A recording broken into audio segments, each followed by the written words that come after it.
Yeah. Yeah.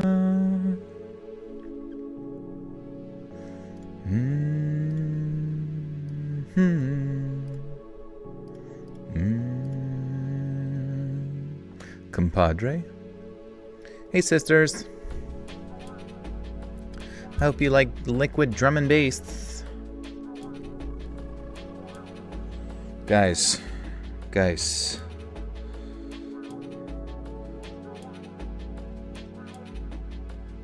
Guys.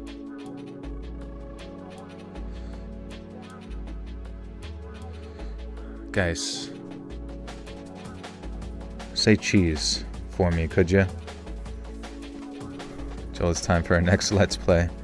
What do we play next? We're out of games. Maybe I should play the demo for Reanimal. Of course, I'll probably just wait until Reanimal comes out. You guys saying cheese? Cheese. Cheesy doodah. Perfect, thank you. Thank you. Make sure that no one said anything naughty. Live. YouTube. You guys are gonna be Instagram famous. Boom shakalaka. How's it going? How you guys doing? What's new? Should I turn this up? Ooga booga. Justin, I used that lip stuff you had mentioned, and I really like it. I think it's called like Lana Lips or something like that.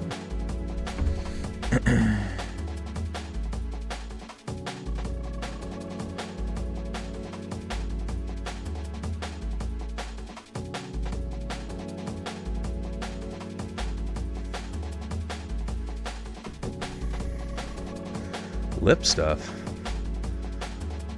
Lips. Lana Lips.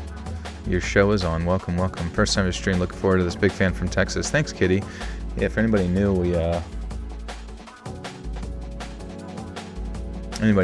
we just record the stories tonight. We yip yap away. In about 8 minutes here, we'll get to recording the stories, but we'll let everybody roll in. Go into a Mr. Ballin meet and greet next week. You should pull up and tell him I said hi and that I love him and I miss him, and give him a kiss on the cheek for me. Play Glover. I remind you of Glover. Kind of giving me a bit of a Glover vibe.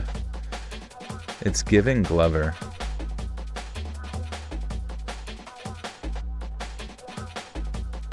Yeah, we got to get these lips nice and plump. I want it to look like I have fillers. How's the bossless life? It's good, man. It's good, honestly. I guess to be bossless, you must become the boss. And I don't know. Being a boss is pretty easy. You just make sure everybody does what they need to do, and you only like put incentivization structures in place that makes it so they get paid whenever they do stuff, and everything else kind of just falls into line, you know what I mean? I'm gonna have to set y'all down, just listen, or else I'll be up all damn night, because y'all are too damn entertaining. Much love though, and I'll be here chilling with y'all. I'm in lurk mode. Thanks, Jesse, good to see ya. Dun dun dun dun. The final boss, the big boss. I got a eye patch on. I'm such a big boss. Did not want to work out today. Push through it. Hey, you got to do it, you know. That's the days that matter the most, honestly, just mentally. If you're trying to turn it into a lifestyle. 5 a.m. stream type shit. Jessica, hello. Sorry if this is a weird parasocial or TMI, but literally had a dream last night that I met Joel and Justin, was distracted by them while my car was getting stolen. That's awesome. Yeah, if I'm not in your dreams, I'm not doing something right, you know what I mean? I've had plenty of YouTubers in my dreams. Chipotle after the gym. That's the best. It's the best kind of Chipotle.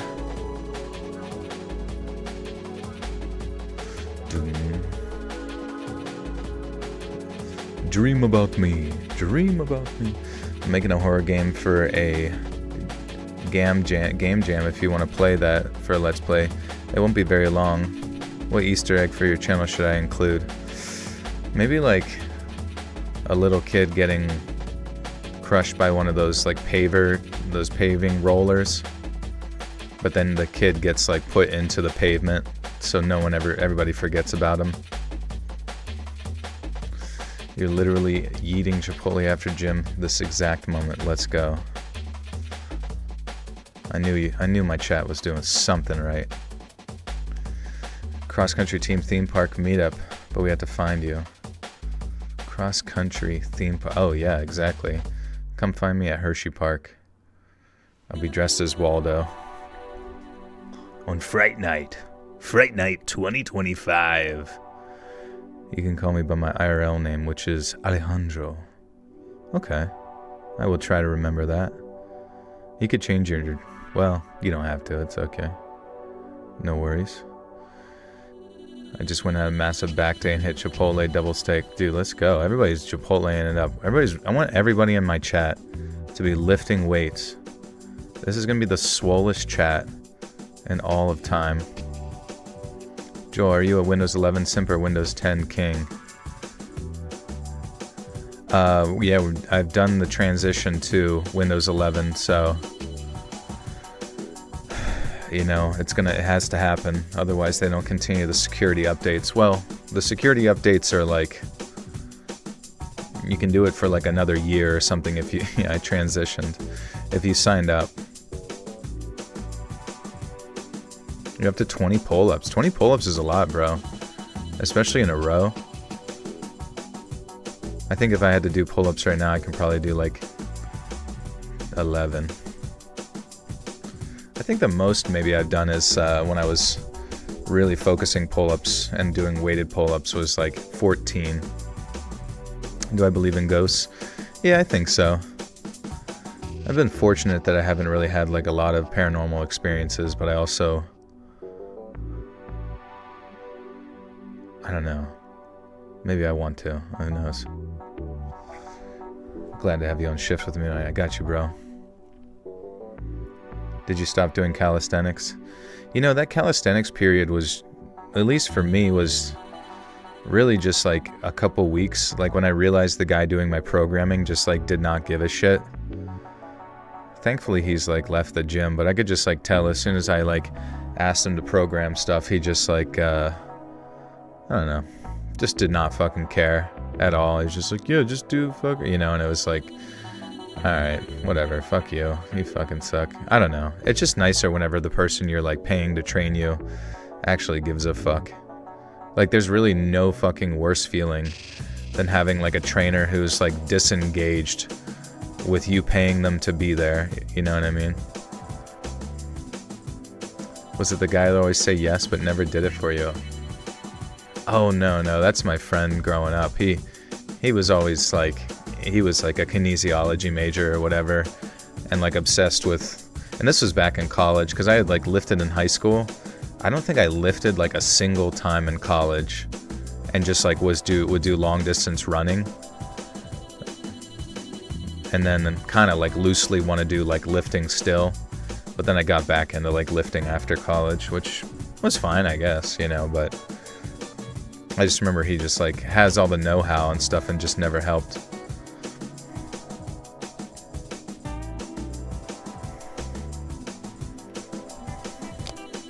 Did I go to Penn State? No.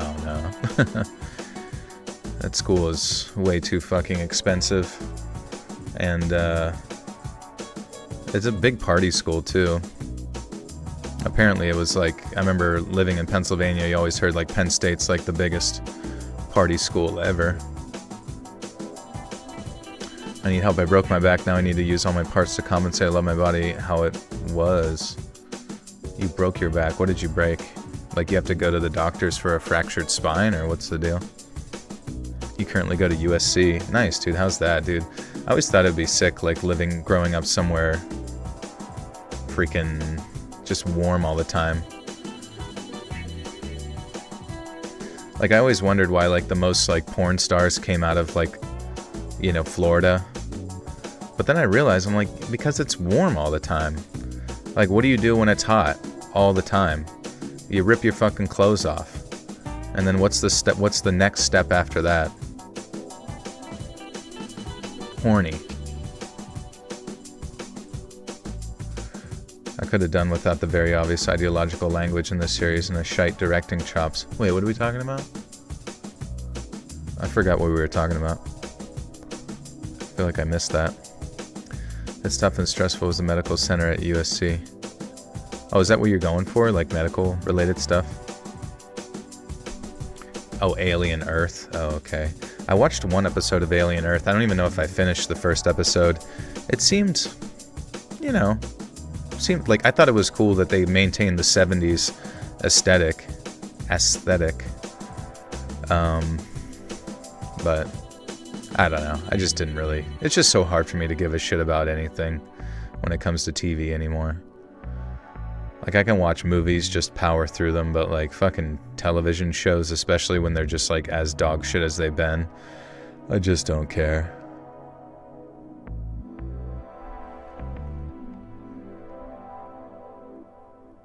Guys, I found out yesterday that I was accepted into graduate school to get my doctorate of physical therapy. Big moment for me. I've been working towards this since 2018. Nice, dude. Congratulations.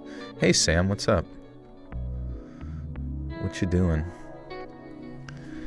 It almost grabbed me, but then it bothered me instead. Oh, you said it had, okay, so it had like some type of message, like political messaging, which is just like the most cringe stuff, because like nowadays, you don't get political messaging that's like timeless. You don't even get political messaging that's even necessarily challenging any actual power structure. It's just like, I don't know. It's just the most like momentarily, it's almost like an episode of South Park where the only thing that they're making fun of is like what's directly in front of their face that week. Like fucking planking or some shit, you know what I mean? Watch your videos for a long time. Good to catch you on the first live. Yeah, good to see you. Yeah, oh, I guess it's reading time, isn't it? You guys ready for some spooky stories? Better way to spend 8 hours watching the show. Dark Wolf on Prime. Interesting. What's that about? Middle of my nurse practitioner school. Listening to you is such a welcome reprieve from oversaturated brain. Yeah, I can't imagine. Nurse practitioners seem pretty rough. Don't want to go sounding together? What's sounding? Is that like noodling? Vampire or werewolf? Good question. I've always been kind of a werewolf guy. CIA triple crossing? Dude, let's go. That's Ghislaine Maxwell's dad.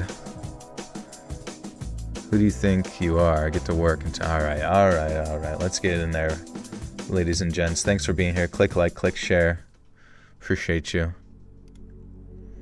I'm giving you what you want, though. You guys have been asking for paranormal stories for quite some time, and my hope is that these don't suck donkey wiener.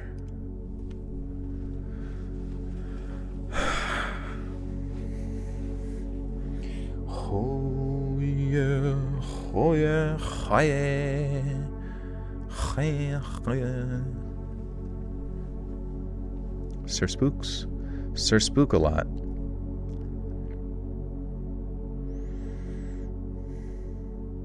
Is Justin still here? Hey, what the? Wait, did I get these? Wait a second. What? Wait a second. I think I lost one. 1, 2, 3, 4.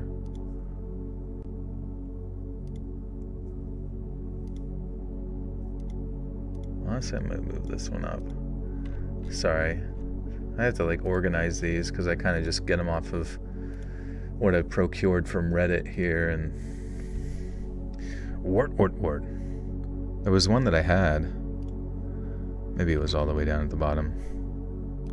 Power bottom. I gotta power to the bottom.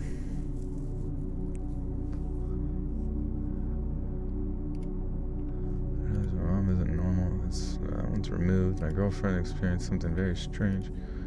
No, that one's... Dude, some of these paranormal ones piss me off because they're like so freaking short, bro. It's insane. So abandoned village in Spain. Okay, I think this is it. Oh, wait. Okay, yeah. Let me just read that one first. I think that's the one. Alright, guys. Anyways. Do we have a question for the poll tonight? We're going to be riding on that poll.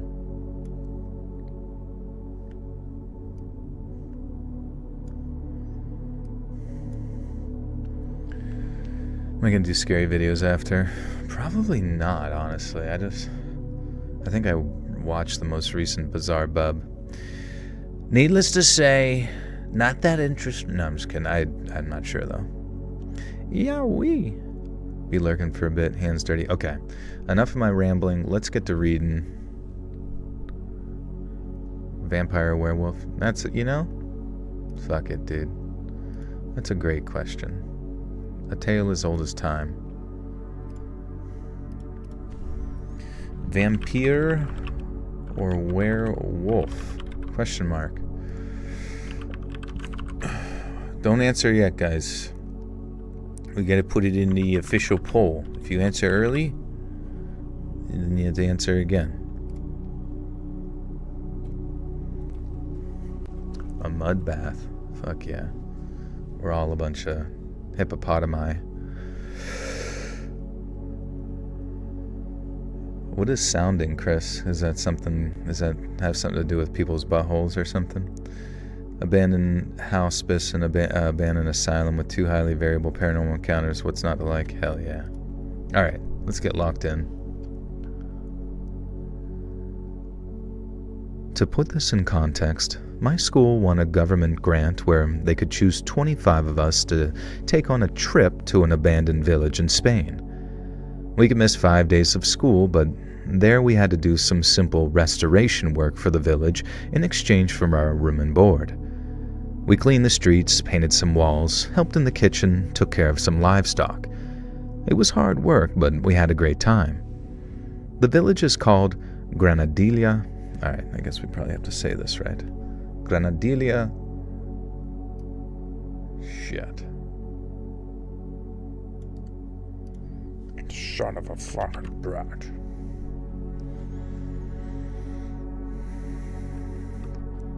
I'm going to be lurking. Joel's not interested in my story. Hell, I'm not interested in my stories. What do you mean? What happened? Were you telling a story in chat, or do you mean over email? Granadilla.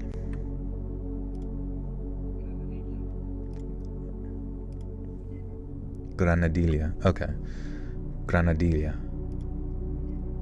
Granadilla. Granadilla. I quit my job for a worser job, but was tricked. There was a troll under the bridge. He said, "Come work for me. I'll give you a better life."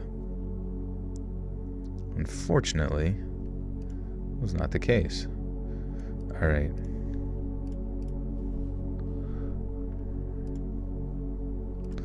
And then this other place is called Cáceres. Cáceres. Okay, whatever. No one gives a shit. We'll try our best. The village is called Granadilla in Cáceres, in case anyone wants to check it out online, and the program was called Program for the Recovery and Educational Use of Abandoned Villages.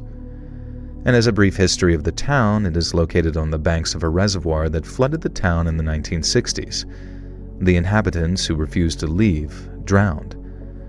Anecdotally, the old cemetery remains underwater today. The first night, the counselors who lived there during the camp took us to the new cemetery to tell us scary stories from the village. Ghosts, lovers.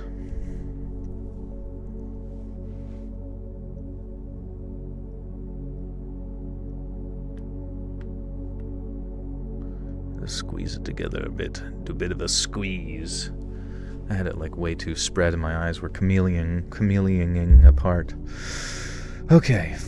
Fuck. The first night, the counselors who lived there during the camp took us to the new cemetery to tell us scary stories from the village. Ghosts, lovers who took their own lives in the old castle. We were all enchanted. Now, one of the counselors had even hidden behind the cemetery wall and would make noises and bang on the walls from time to time to scare us during the stories. Now, despite the scares, you could see everyone was having some fun. Suddenly, in the distance, a car appeared. It's a fairly inhospitable part of Spain, so the road had no streetlights. We only saw what our flashlights illuminated and, now, the headlights of that car. I remember the way the counselors looked at each other when they saw the car.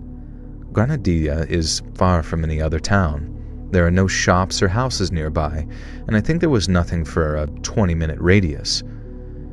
The road that led to the town and... Been watching you for years, been really busy with med school for college, glad to see you live. Yeah, good to see you. Man, been really busy with med school for college. It's so tough, dude. Med school is freaking rough. I feel like I've known actual people to lose their minds in med school, and I hope you're doing alright. Hey, do you guys suck or chomp right into your popsicles? Oh man, good question. I probably ease into it a little bit, you know. Don't want to get a brain freeze. You boof it, yeah, exactly. That road only led to the town, and there were all of us who should have been there. Wait, what? And there were all of us who should have been there. That road only... My God. I forgot about the fucking... When I don't do them pre-edited, it's... Ugh. That road only led to the town, and there were all of us who should have been there. 50 kids in total. Us in another school, 4 teachers, and 3 counselors from the town. So who was driving at midnight on that road that leads to nowhere? The car drove very, very slowly almost to where we were standing.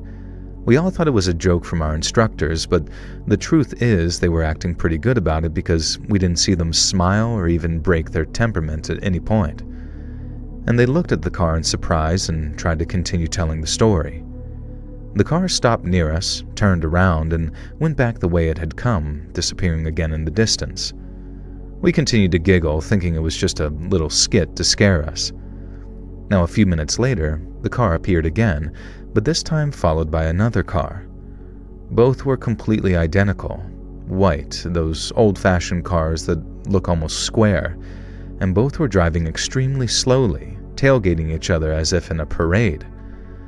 I remember one of the monitors signaling to another if he... Oh, okay. What's up, Drewsy? Hi there, Joel. Let's read. I've always been my favorite. Hey, someone said popsicles my favorite. Hell yeah, dude. I envy people who can bite into ice with their front teeth. Dude, I never understood that. It's like my eyeballs would crisscross.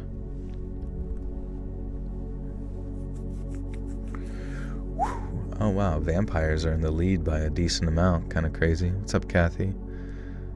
You're supposed to be doing your nails? I suppose you could continue to do so.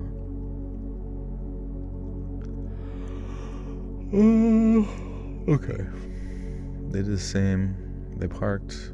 No one seemed to know anything of the teacher asked. Wait, some of the kids... Where was I? Oh, there it is.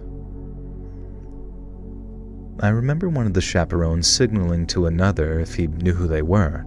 Both shook their heads. The cars did the same thing. They got very close to us, waited a few seconds, and then turned back the way they had come. Some of the kids started asking them who they were, clearly a little nervous. The monitor who was inside the graveyard came out too, looking at the spot where the cars had disappeared again. No one seemed to know anything, and our teachers also started asking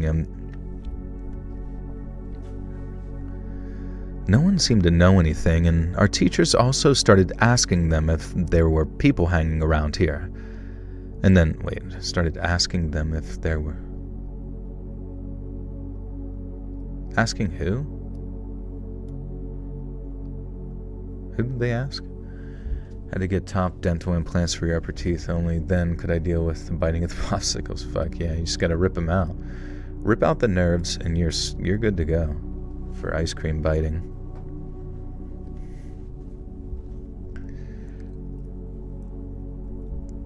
No one seemed to know anything, and our teachers all start...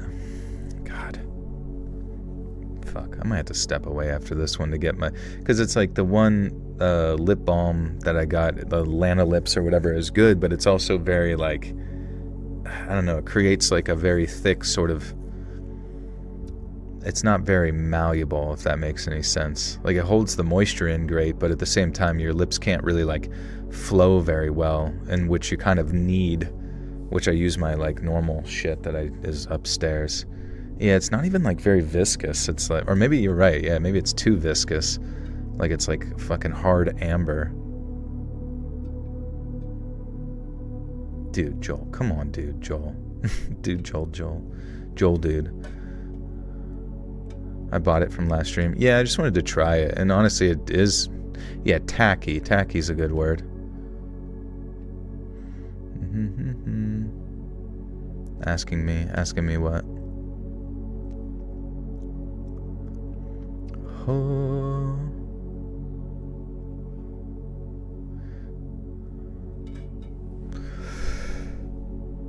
Okay. Do the Chiefs need refs to win games? Yeah, 100%. I saw that thing where it was like they were doing data collection and they were like, well, even just that one game, it was like not a single penalty was called on the Chiefs, which I think that in and of itself should be the biggest data point that indicates that the referees are showing preference to the Chiefs, because I'm sure they sat around and they're like, listen guys, whenever it comes down to it, find a call, you know? So in their heads, they're like, well, we'll do no calls. And then, because I'm sure as those referees, they're probably like just fucking sick of the NFL at this point. Because I mean, there's just so much money, you know? You sit there and you craft a narrative, whatever it might be, that there might be like, oh, a comeback or what, you know, because right now, think about it. We are in week 6 of the NFL. There is no obvious and clear best teams out there, which many people would sit there and say like, oh, wow, the league is very like evenly split as far as like talent and ability and all this kind of stuff. Untrue.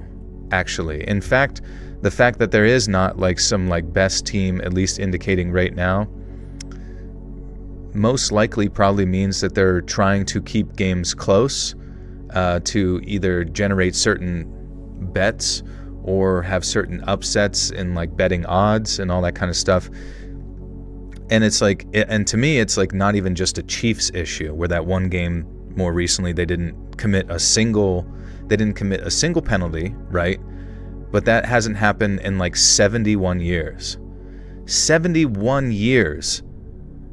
There hasn't been, like, that's like back when football was like, people just like wore loincloths, you know, to play and put mud on their head, and whoever caked the mud on hard enough had the best helmet to avoid CTEs.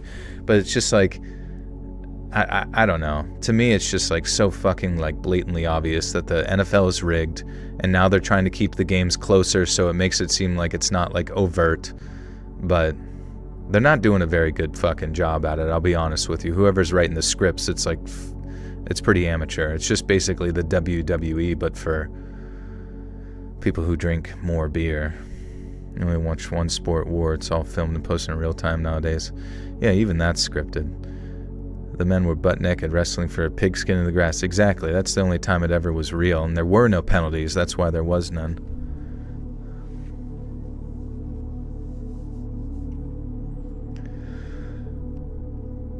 No one seemed to know anything, and our teachers also started asking them if there were people hanging around here. And then for the third time, the cars reappeared. Now there were 3 of them, again identical. They did the same thing. They drove slowly, one behind the other, but this time they parked in a small gravel area at the side of the cemetery about 50 meters away from us. They turned off the engines, opened the doors simultaneously, and this is where I started to get scared too. and 3 figures, about the same height and build, got out and just stood there, staring at us. I say staring at us because that's what it seemed like. The truth is, I never managed to see their faces or any actual human features. My teacher then started telling us to stand up, and we all started following the counselors back to the village. Our teachers watched our backs and asked us to stay calm, and I walked beside one of the teachers teaching me. Oh, the teacher was his teacher at school. Okay, do I watch the NBA at all? I'm loosely familiar with the NBA, but I don't really find basketball, like, I like playing basketball, but same with baseball, but I don't really find watching basketball or baseball that interesting, sadly. I wish I did, but it's just, I don't know. It's just not as... But even with, like, football itself now, I just don't know what to think. And it really sucks, because it's just, like, hurts to, like, realize that the NFL is completely rigged. To play dying like the beast. Not yet. I hope to, at some point, honestly. Did anyone do anything cool since the last stream? Anybody go nuts? I bet AI is picking all the sports team for maximum gambling. I mean, I wouldn't be surprised if they have something similar to, like, the Aladdin system that, like, BlackRock has, where they have AI just, like, placing all their bets and shorts and all that kind of stuff. Or, you know, investments. All I do is homework, study, class, gym, and sleep. That sounds pretty solid. I can eat 500 more calories today. I already hit my protein goal. What should I have? I suppose something tasty. Maybe a bunch of fruit with honey on it. You went and saw a podcast show and a concert. Ow. Oh, that was...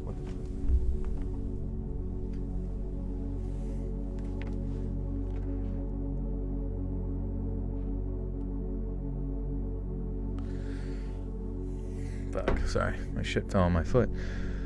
Okay. Hey, Nacho. Thank you. Good to see you. Both college and pro has been filled to the brim with upsets. Yeah, it's... I don't know. It's all very strange, honestly. Like, I really wouldn't be surprised if everything is just, like, money-driven at this point. And I really don't know if we'll ever get away from it. They'll probably have to just, like... Really, at some point, what they'll have to do is just, like... Someone like, you know... those colleges who are doing data collection are going to come out and, like, show that things are, like, just statistically very clearly rigged based on, like, certain, I don't know, specific data points, whatever that might be.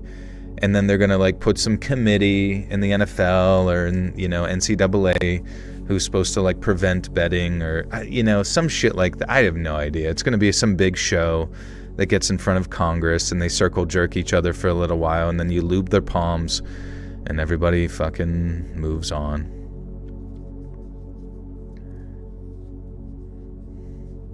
You put a camera on the BlackRock property, see how long it takes for it to mysteriously disappear. 500 calories per meal because we should have 2,000 calories per day. I think they were saying they could have 500 additional calories, like in the calorie surplus or something. What's up, Katie? Long time no see. Joe, are you saying this because you lost a ton of money in sports gambling? I'm broke, guys. I'm going to need at least 2,000 donations tonight. Just kidding. Football is a patriotic propaganda machine at this point. I don't even know if it's patriotic anymore. I don't even think they give a shit. But, I mean, it's definitely distraction ball for sure. But it's like at least have our distraction ball not be like, you know... At least allow that to be the one authentic thing we can watch. How are the Bucks doing? I don't know what I feel like the Buccaneers are okay. I'm not really sure. They can't get them and hit and run, even though they literally ran my girlfriend. Or what are you talking about? Sorry. Thought the NFL was reclassified as entertainment, not sports. Oh, that's a good point too. Yeah, I do believe that's true, which is wild. I feel like a lot of people probably don't recognize that. I walked beside one of the teachers and I heard a counselor tell him, "This isn't our business anymore. That would be out of line with the kids." When we arrived at the village, the monitors closed the gate leading into Granadilla and asked us to remain calm. The village is walled and the only access was that one which was already closed. Whoever the cars were, we were already out of their reach. I remember how scared some of my classmates were when they went to bed that day. A couple of them even cried next to their teachers, who assured them that it was definitely just some prank. However, no one seemed to believe this theory. But surely if it was a joke, it was a very nasty one. Still, we were able to enjoy the rest of the week without any more scares or strange people hanging around. In the village, no place had been built for the kids who went camping there to sleep, so we stayed in the old houses of the inhabitants. Those that had 2 rooms had been emptied to make room for 12 beds in each house for us. What the fuck? I can't tell if this is good grammar or bad grammar. It's fucking weird. Authentical WWE. I don't know. What are we supposed to watch for entertainment anymore, honestly? We just have to have like boxing matches and the only thing authentic anymore is just Jake Paul boxing. Golf? Who knows? Even with that, I guess you could just pay someone to like shank some shit and it's like, what are you supposed to say?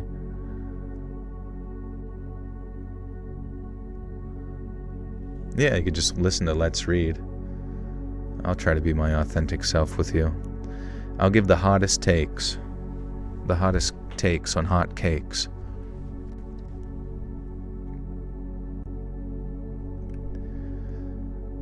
Those that had 2 rooms had been emptied to make room for 12 beds in each house for us. Fuck. These ghost stories are the most true ones, honestly. The truest of the true. You want to do another poll? Sure, are you done with this one? Justin's had enough. He gets to become moderator and he's fucking calling the goddamn shots. He's putting stuff on my lips. He's dolling me up. He's collecting data.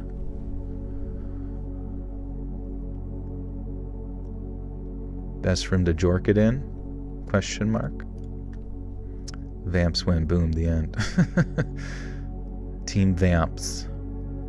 Team James Charles.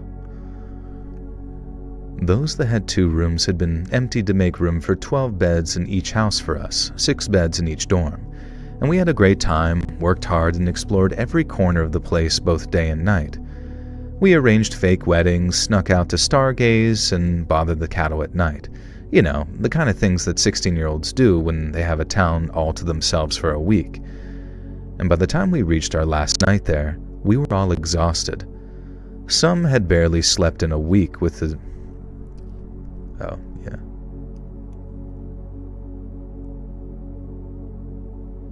I'm securing everybody's credit cards.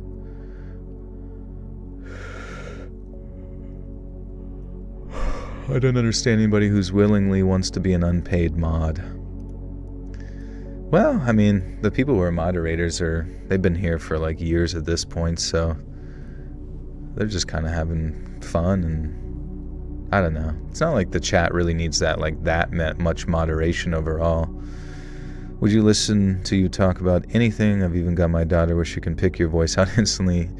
Everything is tainted by the almighty dollar. Even football sucks. I know, right? Freaking sucks, Lois. What's up, Moonlit? Some had barely slept in a week with so much hustle and bustle, and the physical labor that we were doing during the day was clearly starting to take its toll on our spirits and bodies. So when we finished dinner that night, almost all of us kids went home. We know that some of them did stay and chat with the students from the other school, but around 1 a.m., the whole town was quiet. It was easy to hear anyone who had skipped bedtime because our room had a large window that we left open at night to let in the fresh air, and consequently, any noise from outside. Nothing could be heard outside that night, though. I couldn't sleep, which is something that happens to me a lot when I'm excited about something.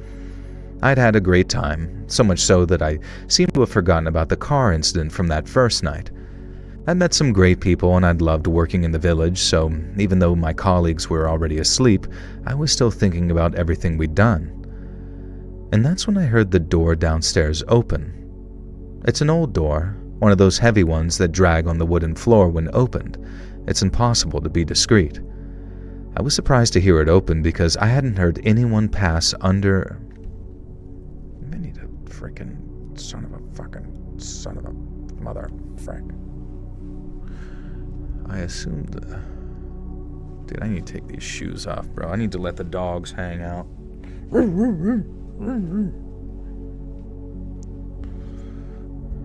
You guys are getting paid? Do a Joker impression. Hey guys, it's the Joker. Oh my god, we live in a society and it's so bad I just want to burn everything down because I'm a fucking loser. I remember Hot or Not. How about Face the Judge? Face the Judge.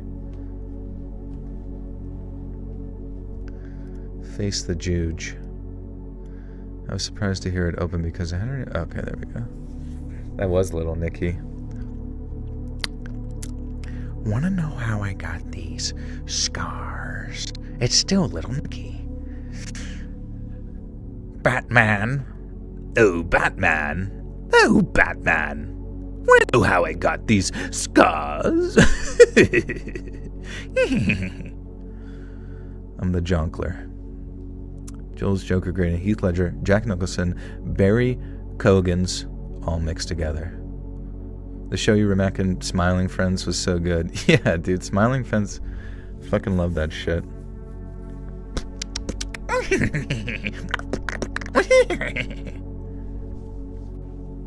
Okay. I was surprised to hear it open because I hadn't heard anyone pass under our open window. I assumed they were our teachers trying to figure out if everyone was already in bed and resting, or trying to catch the guys who usually tried to sleep with their girlfriends while camp was going on. Now anyways, I was surprised because they had never come to our house. We had never made any fuss about it, and honestly, we were usually so tired that we turned off the lights pretty soon after dinner. Whoever was downstairs slowly started to climb the stairs to our room. On the landing, there were two doors facing each other, the one belonging to the girls from the other school and ours. The wood creaked beneath their feet as they walked very slowly.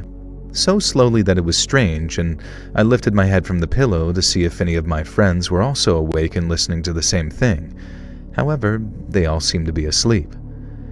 The person reached the first floor, the bedroom floor, and paused for a moment, and then they began walking slowly toward our room. The door we had was old as... I don't know why I'm struggling really hard to flow with these stories. Just allow my brain to see what the fuck I'm reading.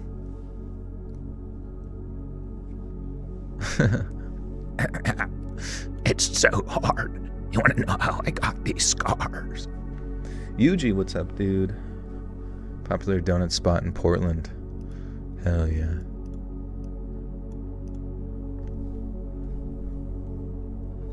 Oh shit, that's gonna get knocked over. Absolutely.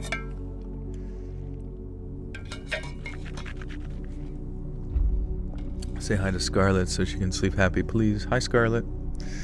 Time for bed. Voodoo is too sweet, overpriced, and overplayed. What are you talking about?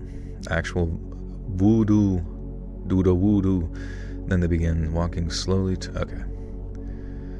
The person reached the first floor, the bedroom floor, and paused for a moment. And then they began walking slowly toward our room. The door we had was as old as the house itself, and it didn't fit properly with the frame because... God fucking damn it.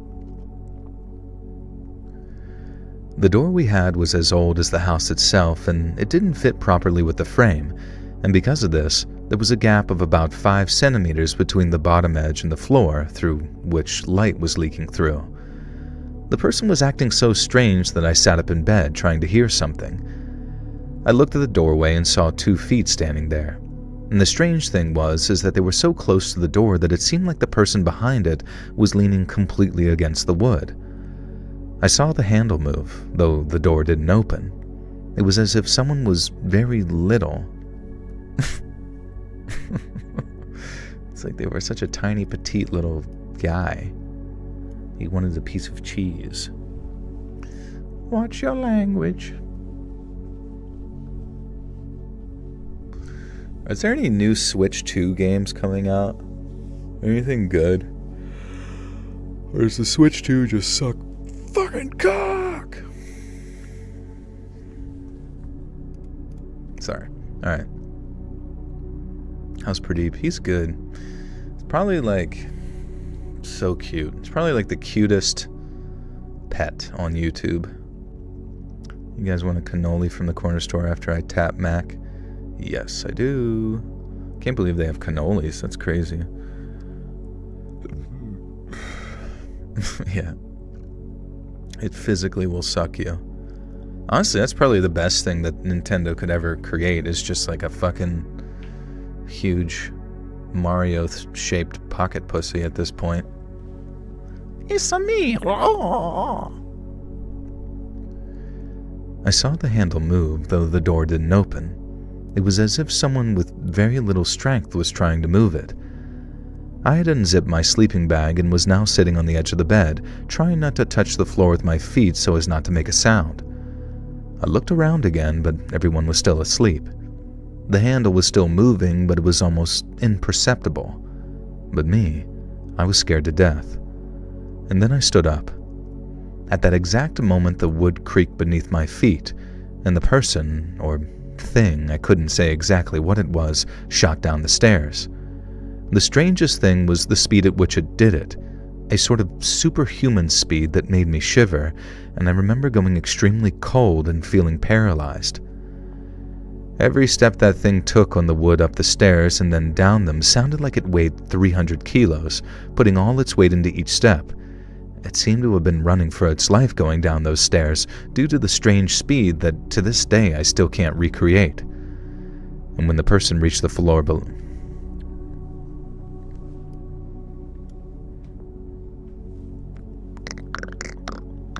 can we all rent from you after we go homeless? How many can you fit in the fitness center? May apply for a passport to Canada but need to go. Are you going homeless? What happened? What crappened? They sell adult toys at the pharmacy now? How many times have changed? Adult toys at the pharmacy? I swear, dude, I'm not even joking. I swear I saw something where it was like Sam Altman is allowing Chat BBC to do like erotica and like sexual content, which is obviously going to shoot things up by quite a bit. But then on top of that, as soon as I saw that, I saw some other thing where it was like implying that like sex toys can be sold in like less conventional sex toy areas in like day-to-day life, and I'm just like, what the fuck? Do they have to destroy everything in society? And everything I said really is like only loosely connected with each other at all, and essentially means nothing, and you still have the choice on whether or not you want to use those things. But listen, it feels good to blame somebody, right, for something made up.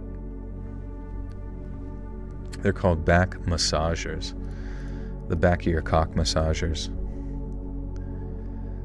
When the person reached the floor below, they slammed the door so hard it made the walls shake. I couldn't move. I just stood there, still in the same place that I was, just trembling with fear. The strange thing wasn't that someone had broken into our house. It could have been any kid, any teacher, maybe someone trying to play a trick on us. The point is that no kid or adult could have run that fast, making that much noise down those stairs, nor could anyone slam the door, which felt like it could have been heard all over town. And even though I waited a moment to try and listen through the window, no one seemed to be outside. I heard no footsteps on the gravel driveway, no laughter, no one entering the adjoining houses. I woke my classmates up crying and told them what had happened, and together we went out into our pajamas. We went in our pajamas. We were wearing a pair of pajamas. Pajamas. We were wearing a pair of pajamas. Which pharmacy again, so I can avoid it? Which pharmacy was that had the sex toys so I could block them from my GPS?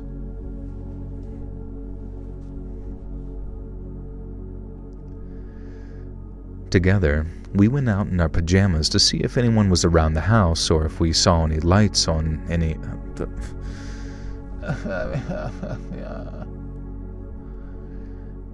Together, we went out in our pajamas to see if anyone was around the house or if we saw any lights on in any of the other kids' houses.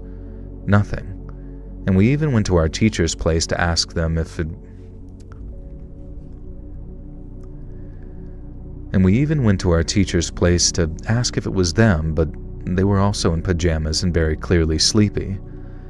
I don't know how many times I've told this story or how many times I've gotten goosebumps remembering it. I don't know what it was that entered our... I don't know what it was that entered our house in that village that night, but it wasn't human.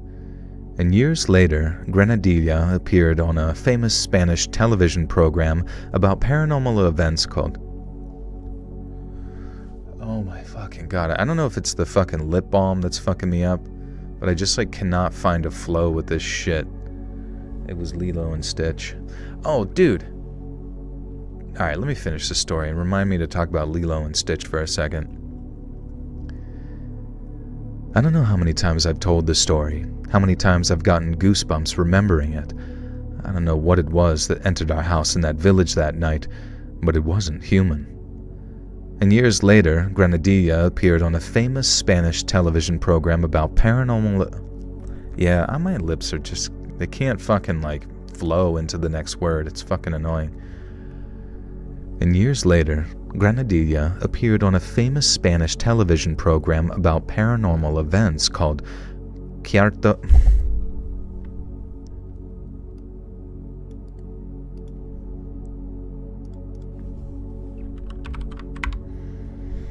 Oh my god.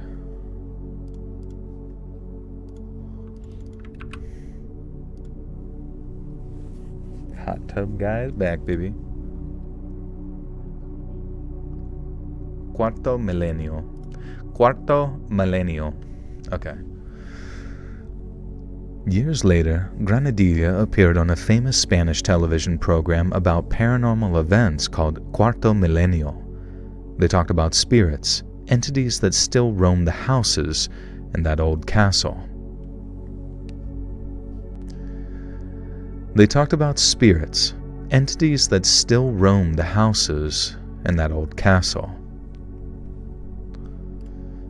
Cilio in Leech. Okay, so do you guys remember in Lilo and Stitch? I never actually watched the movie, but I just saw a YouTube short, therefore it's really important. Basically, I've been doing deep research, and basically it was the little girl, her friends picked on her briefly or something. So for some reason, the little girl goes back to her home and just makes voodoo dolls out of her friends, and then dumps them in vinegar, shakes it up, and says that my friends need to be punished. And then she has voodoo shit next to her on a book. And then just very I don't know, it was just very abstract and strange. I'm what the fuck? Why is this in the show? I don't know. And then she takes pictures, and yeah, it was vinegar pickle juice, which is, I guess vinegar has been used in voodoo practices. I just don't remember at what point in the movie they established that Lilo, she's an orphan, right? And then she's looked over by that guy who is a man in black, wears a suit, and met the one alien in Roswell. So he's set there to look over Lilo, but then he knows Lilo's parents, but then he knows the alien from Area 51. I don't know. There's just something strange about that movie. Watch the movie. Come on, really? Do I have to... That sounds involved. You guys want to hear something sad? Not too sad. Third world problems sad. Third world problems or first world problems? Because I feel third world problems might be kind of serious. Lilo is actually being taken care of by her older sister. At least if we talked about the cartoon, didn't watch the live action. I think it's the cartoon. Joel, it's based in Hawaii. Do they do voodoo in Hawaii? Is that what they do there with their best friends? They commit voodoo acts? And there's CIA agents that watch over your kids? I don't think I've actually seen it. Sounds like X-Files.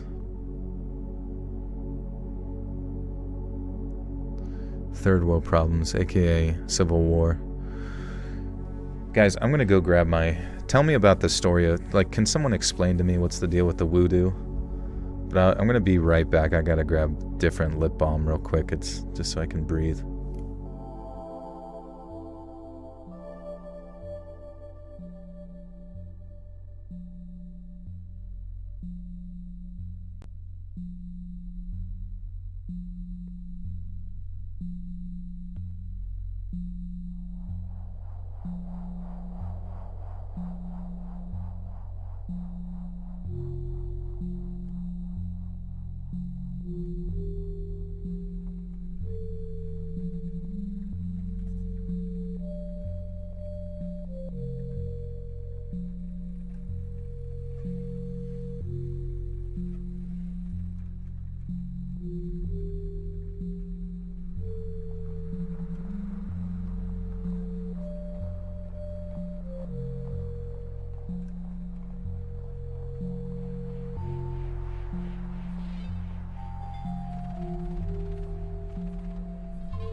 I'm back, baby. Hey, yo, the pizza here. Play Minecraft. All right, guys, we're just gonna play Minecraft for the rest of the stream. Yeah, I don't know. So yeah, Lilo is raised by her older sister Nani. Okay, that's fine. But I'm just curious, like, where's the why is there voodoo? Like, why are they doing? Is that part of the whole shtick? I'm gonna get so many dates with my new shiny lips. I hope so, bro. I should just wear lip gloss. Just be full shiny. Cover myself in diamonds. Put a diamond in the middle of my forehead. Like that one rapper. What kind of bomb is that? Oh, this one here is just the goop. I actually ripped the label off, so now it's just a jar filled with random goop that I rub on my face. Some homeless guy gave it to me in exchange for Fent. Little Uzi has the diamond in his forehead. Did he ever remove that situation? And did he, like, how fucked was his forehead after the removal of said diamond? Don't forget to get big goofy lip implants. Dude, I feel bad. I don't know why people like. I think the weirdest thing are like the young girls, like the young, you know what I mean, like young 20s people who like are Instagram models, and then they get like lip implants, and it's like, Jesus, dude, did you really think you needed that? Like, because to me it just like sticks out. It's just like very clearly some sort of work done, but I feel like, why get work done at all? What's up, Oxy? What are the odds you run into your fans random places, but they just don't recognize your voice? Do you think that happens a lot or not? I mean, it could be a possibility, I guess. I don't know. Be curious if someone could hear me talk one time and they just like don't know. They're like looking at me like the guy from Dexter who's like,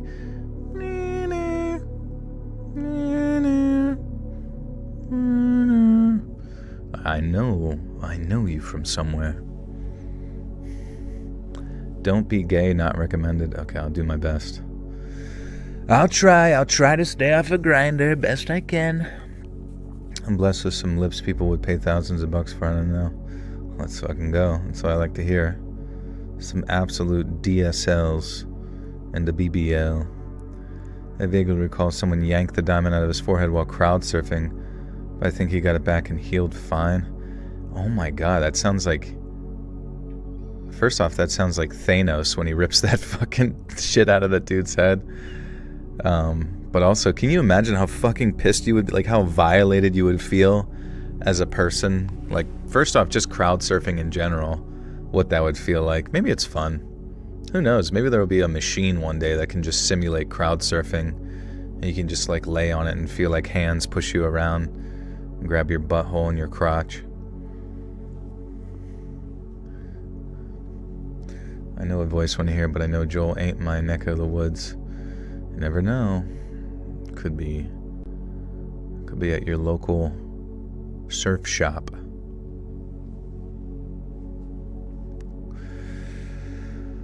You're about to heating up some tortillas. Let's fucking go, dude.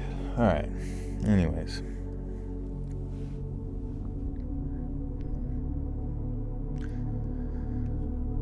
So my girl and I encountered something very strange this weekend. So we trail run, and it's sort of become our thing. Now yesterday we found a trailhead that was up towards the mountains about 2 hours away from Seattle, pretty remote. So we left early and got to the trailhead at 8 a.m. The trail was particularly difficult, steep enough that we found ourselves walking pretty often, and in retrospect, we should have been surprised by what we should have been surprised or shouldn't have been surprised? Surprise, motherfucker. French fries, motherfucker.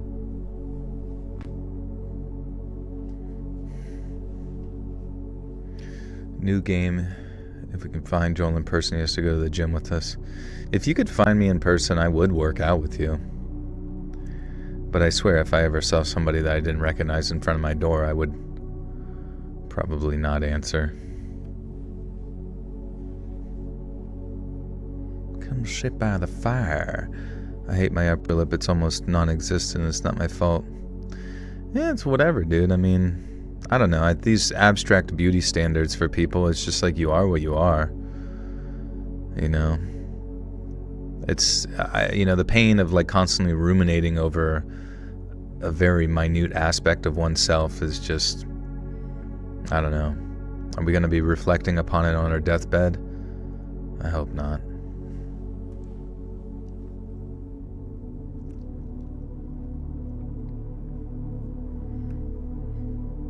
In retrospect, we should have been surprised.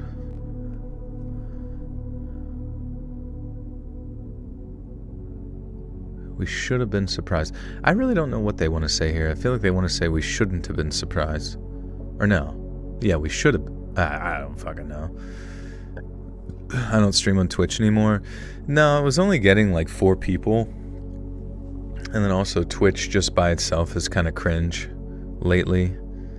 So I don't know. I didn't really, and I was kind of worrying that it was cutting into my like YouTube connection ability. It's while simulcasting. So,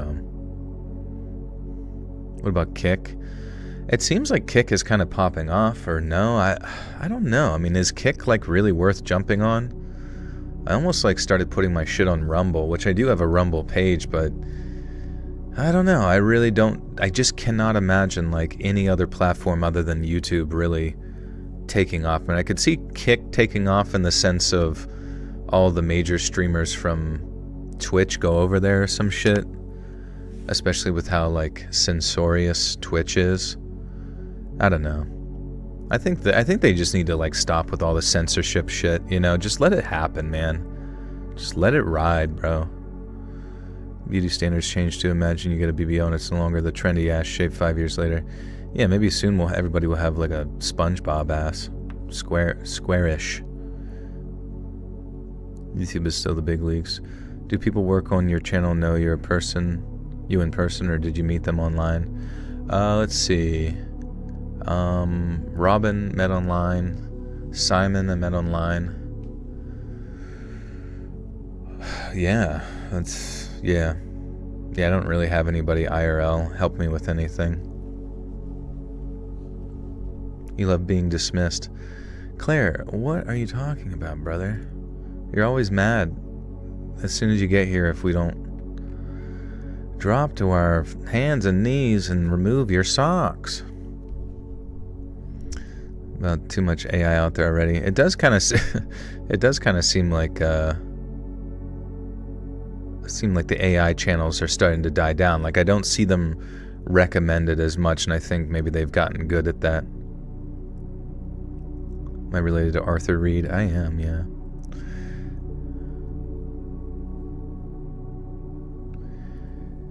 In retrospect, we should have been surprised by what we saw next. Midway through our run on a steep descent, we pass a lone hiker and think absolutely nothing about the encounter. Alone, maybe 65 to 70, and wearing all white. The clothes were modern, looked pretty...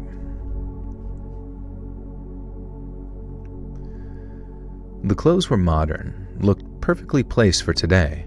Hiking pants, vest, hat, and she had one hiking pole and a backpack, all white.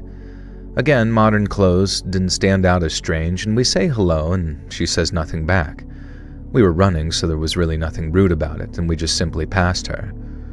We continue, and it gets harder, but progress nearly 3 miles uphill, and we get to a point where the trail becomes an overgrown forest road in a small clearing. And at this point, the road begins to get very, very overgrown. So we crest a small ridge, and suddenly we see a hiker. It's been 30 minutes since we saw the older lady in white, yet here she was.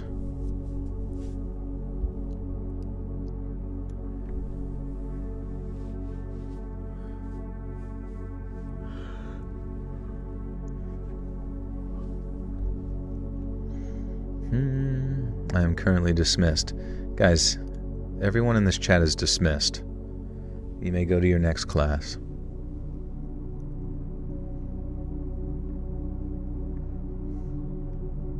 What's up, Sophie? Plastic surgery might make people look younger or better when it's first done, but doesn't age well. Def just makes you look old and weird, not young and hot. I've seen some plastic surgeries where it's like absolutely necessary or something. And like, I don't know, there's like something overt that like needs to be removed from somebody, right? And it's beneficial, I think, overall. But most of the time I see people's plastic surgeries, especially the one, I don't know, and they start looking like fucking Michael Jackson, post when he lights his head on fire. No, wait, what is it? I don't know. You just look like later Michael Jackson, and it's fucking scary. And it's just like, it just tells me, especially when it's like a younger person, I'm just like, what? Why? You still had like many, many years before there was even like any amount of whatever you thought was going to occur to you.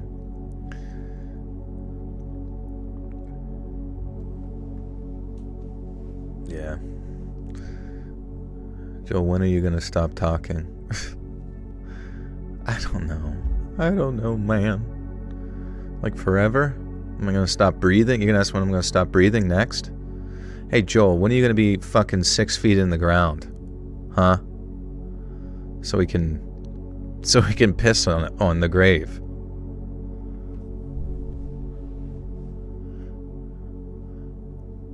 Joel, can you just stop being human for 1 second? Have you seen the Stephen Hawking AI videos? Yeah, they're pretty funny.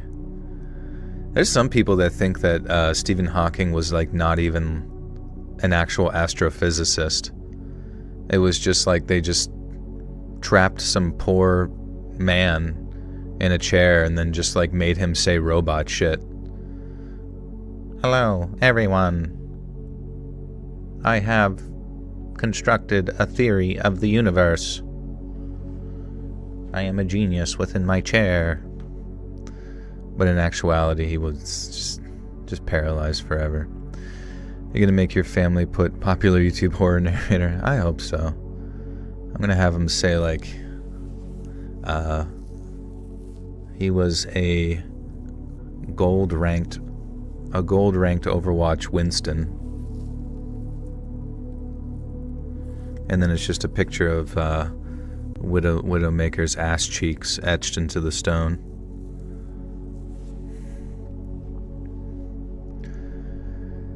It's been 30 minutes since we saw the older lady in white. Yet, here was a hiker with the same outfit. There were no folks in our trail, yet we'd swear that this was the same person. But that would be impossible, right? And the gravity of this didn't quite hit yet. So strangely, man, I'm fucking sucking cock tonight. So strangely, we ran past her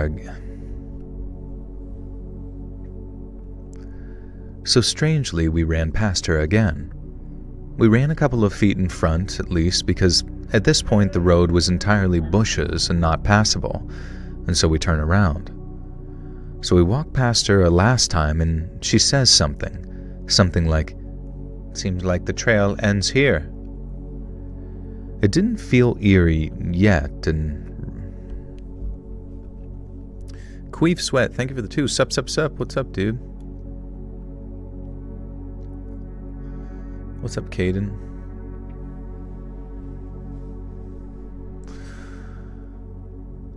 I suck all popsicles placed in front of me. They would call it Hawking autistic. What if he would be pissed? That'd be really funny. You call him autistic and he's like, "No, you fucking freaks. I am nothing like you. How dare you speak to me as such? All of you furries. I would run circles around you on Epstein's Island." It didn't feel eerie, yet in retrospect it was eerie. We ran back, and everything seemed normal until we reflected on why this lady was there. How would she have gotten there before us? How could she have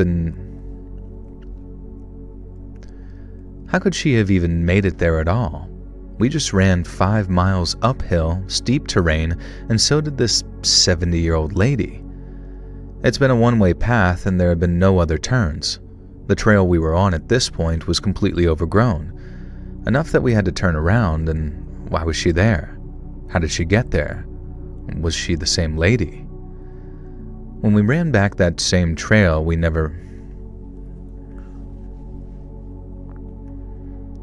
And when we turned around and ran back that same trail, we never ran into the first hiker. I have to outlive you? Why do I have to outlive you? Are we fighting? I hope you're not passing anytime soon.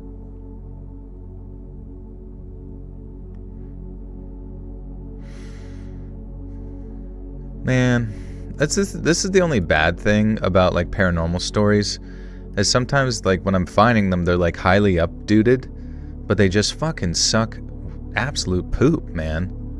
Like nothing fucking happens, but like I guess everybody on Reddit's just like high on mushrooms and can somehow like perfectly visualize the experience that the person experienced to the extent that it's just like, I was there and that was fucking creepy, dude.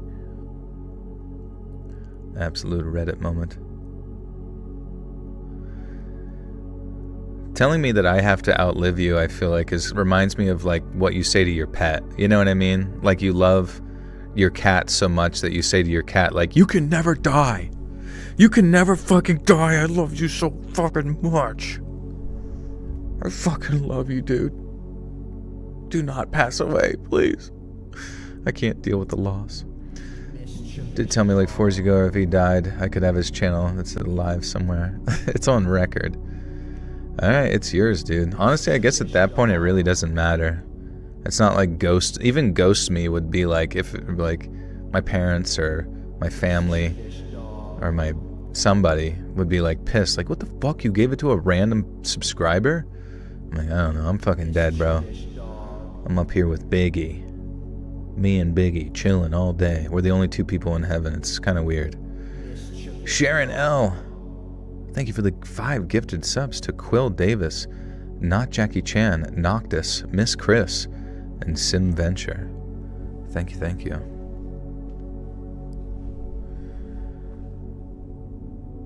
Granny was a trail runner that absolutely smoked those noobs. Yeah, she was fucking Bigfoot. Just swinging from branches uphill. Biggie cheese. Yeah. Man, it's like a living like meme cartoon rodent and just me in heaven. It's like, what the fuck? And he's like, "Stop. How'd you die?" I don't know. I don't remember. Oh, interesting. I fell into a trap. Someone put cheese in a trap and I fucking went into it. Pretty funny. It just like snapped my neck and like some of my brains kind of came out my ears. Okay, cool. Anyways, you want to have sex? You can do that in heaven with a rat. Not really.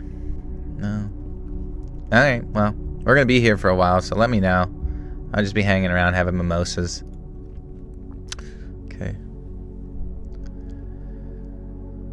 When I was around 10 years old, my dog fled and disappeared. It had happened before, so we did the same as the other times. Paid some radio announcements to spread the word and glued some pamphlets around, and nothing worked. Until one day my father mysteriously said, "We're gonna go get Frodo back." Now this was before the Lord of the Rings movies, mind you, and both him and my older brother were big fans of the books. And we drove through a weird rocky road which was far from home and actually found Frodo waiting for us by the gates of a house. No one greeted us. My father opened the gate and the dog got in the car with us. Now 20 years later, he finally mustered the courage to tell us what had happened. He's a physician and had an appointment with a patient, and the patient got in and said, "You look distressed. What happened?" And my father replied, "Our dog ran away and my youngest son is very sad about it." And the man then asked for a piece of paper and a pencil, and he drew a map and said, "This is where your dog is." And we followed the map and found Frodo. And not a matter of belief, as Frodo was the living proof of that man's abilities. And that was also a very special evening when my father told us what had happened. It was a family gathering and my godfather said, "Yep, that's it.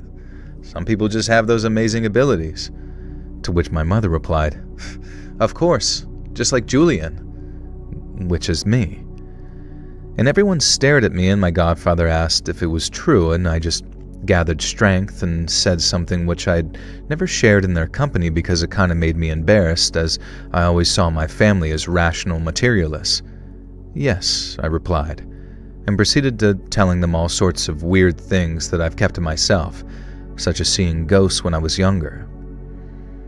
My godfather got up and went inside the house, and in a gesture of unbelievable kindness, he came back with a rare bottle of Portuguese wine that he was keeping for a special occasion with the chalices for all of us.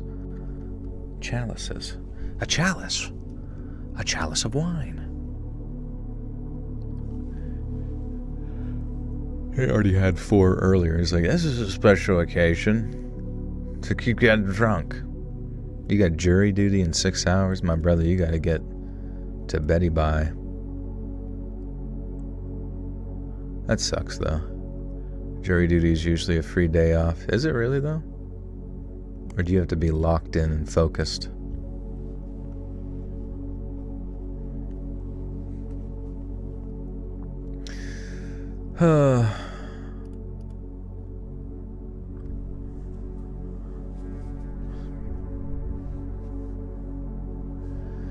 My godfather got up and got out with Hey, Aeon, what's up, dude?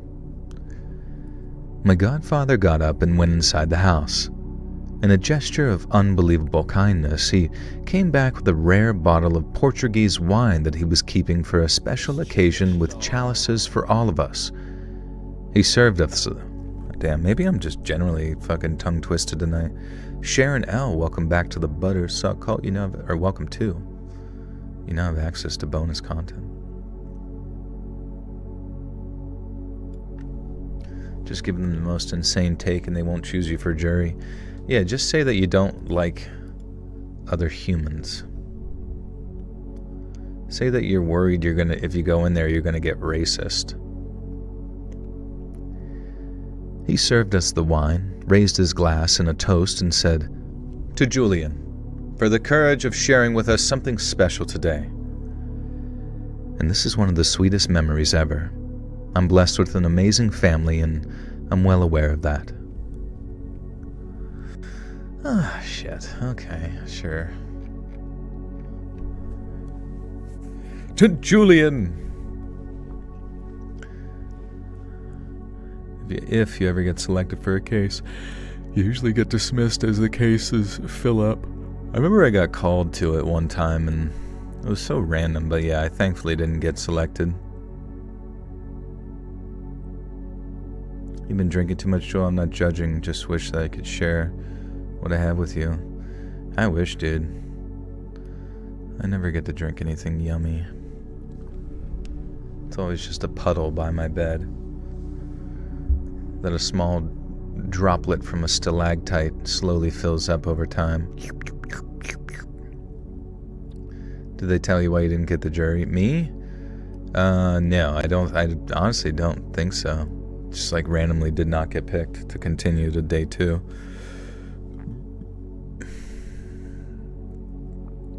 Poli-sci major. Nice, dude. How's that going? When you're a poli-sci major, do all the teachers seem like they have like a very clear political bend to them? Like, does it just seem like they want to kind of push their perspective, or do they seem like they're pretty neutral? My old boss just threw the jury duty things in the trash for like 2 decades. Oh, really? You just didn't give a fuck at all?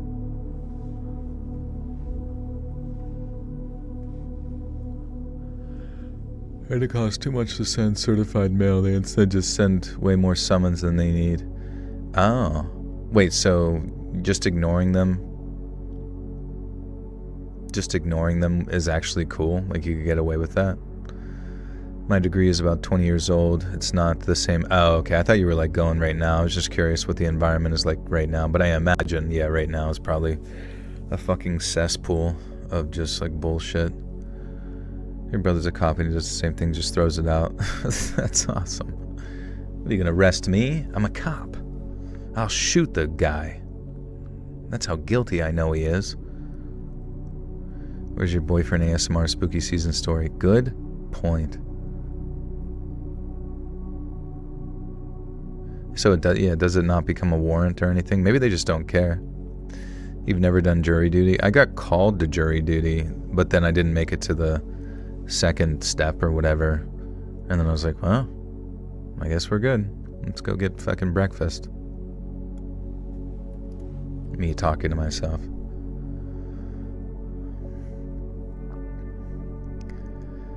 So I've been sitting on this for a while. I haven't told anyone about this because it sounds freaking crazy, but it stuck with me for a few months and I just need to get it out. If anyone else has experienced something like this in Texas, especially Central Texas, I'd really like to hear about it. So way back in September, I was going through some pretty severe depression, and I was thinking about taking my own life. Now I came up with a plan which was to actually jump off a water tower, and when the time came, I snuck out of the house at around 1 a.m. and began my 25 to 30 minute walk to the tower.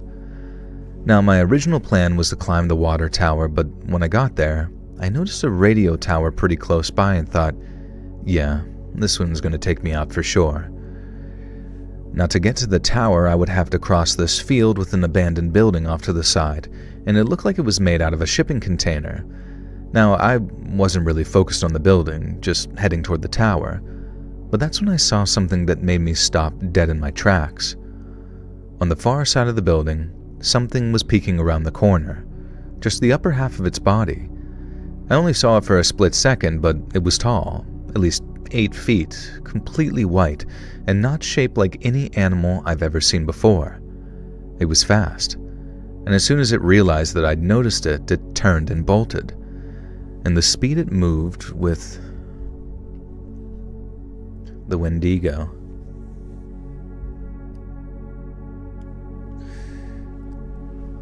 I kind of wish that there was like a show that had some type of like paranormal connectivity, but the paranormal stuff was a lot more subtle and creepy and mysterious than like very overt, you know what I'm saying?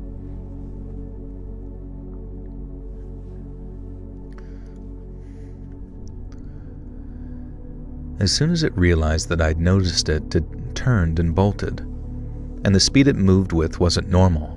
It was almost like it wasn't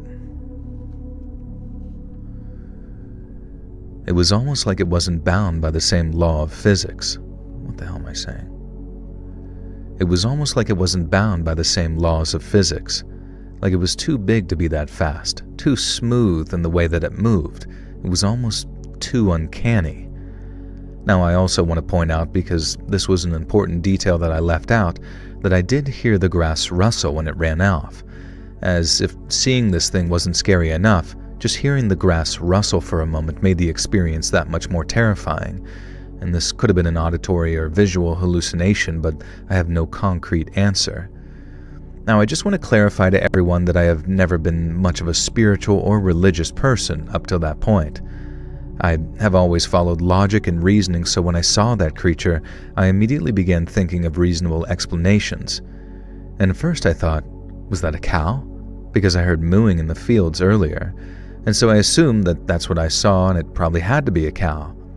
So when I got far enough to see the area around the building, I saw that the cows were all fenced off and they were far away, and there was nothing else around.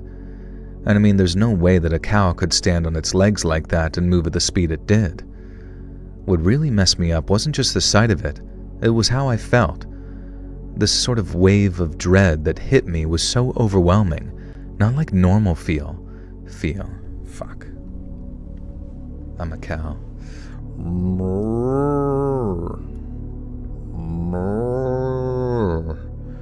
In Oklahoma, if you dodge jury duty, you can be fined up to $500, held in contempt of court, given community service, and up to 6 months in jail.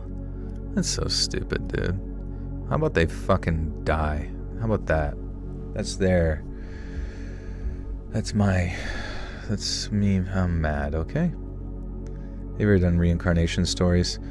I don't know, though I thought I saw one in this set, but I'm not sure. You want Dark Winds, based on a book series about Native American investigators. Very well done. Okay, interesting. Yeah, subtlety to me, I feel like, is more fun because it implies that there's like a much larger interconnection with everything, almost like a storyline that you have to keep track of as a writer occurring in the background. Creepy Clown Girl, welcome back for 2 months. You were also in my playthrough of Little Nightmares 3.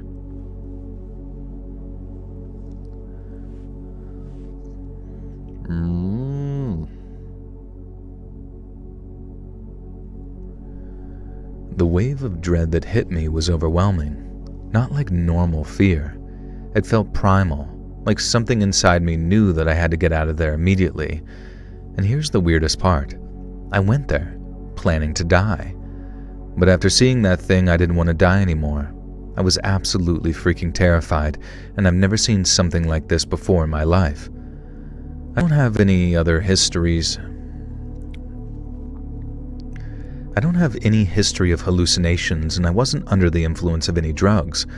And what I saw was absolutely real. And I'm not saying it was paranormal, I don't know. But it was real, and real enough that it made me turn around and leave when I thought that I was ready to die. And if anyone else has seen something like this, especially near towers or isolated areas in Texas, please sound off in the comments. Am I going to do another gaming stream? Maybe at some point, some point. We'll get there, we'll get back there. I'll probably do one for Reanimal, because I know there was a Reanimal demo that came out, and apparently it was exactly what you actually wanted Little Nightmares to be. Well, Sampai, actually, 2 streams ago, I streamed Little Nightmares 3 all the way through. I beat it. You missed it, bro.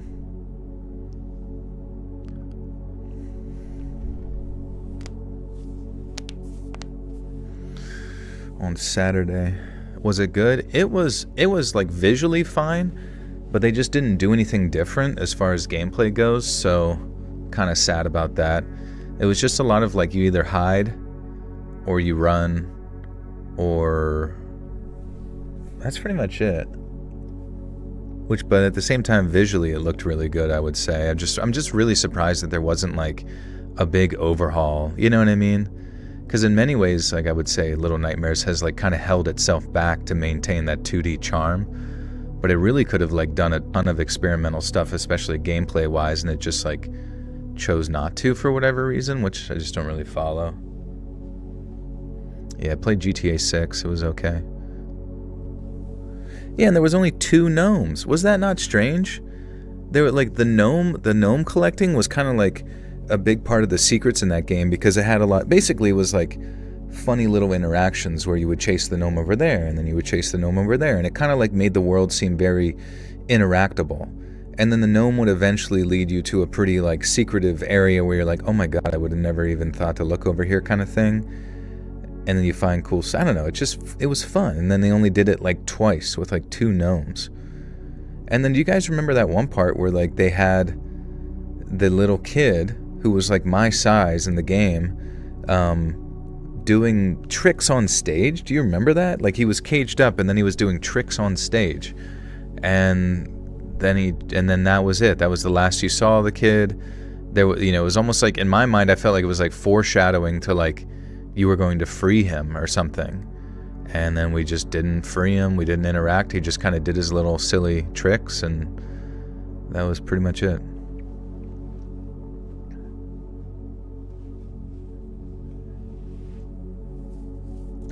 Joel, there's supposed to be 6 gnomes? Really? Damn, maybe we just missed the... It's just weird. It seemed like the 1 gnomes that we found were very, like, kind of overt, whereas if there were 6 other ones, maybe I just wasn't looking hard enough.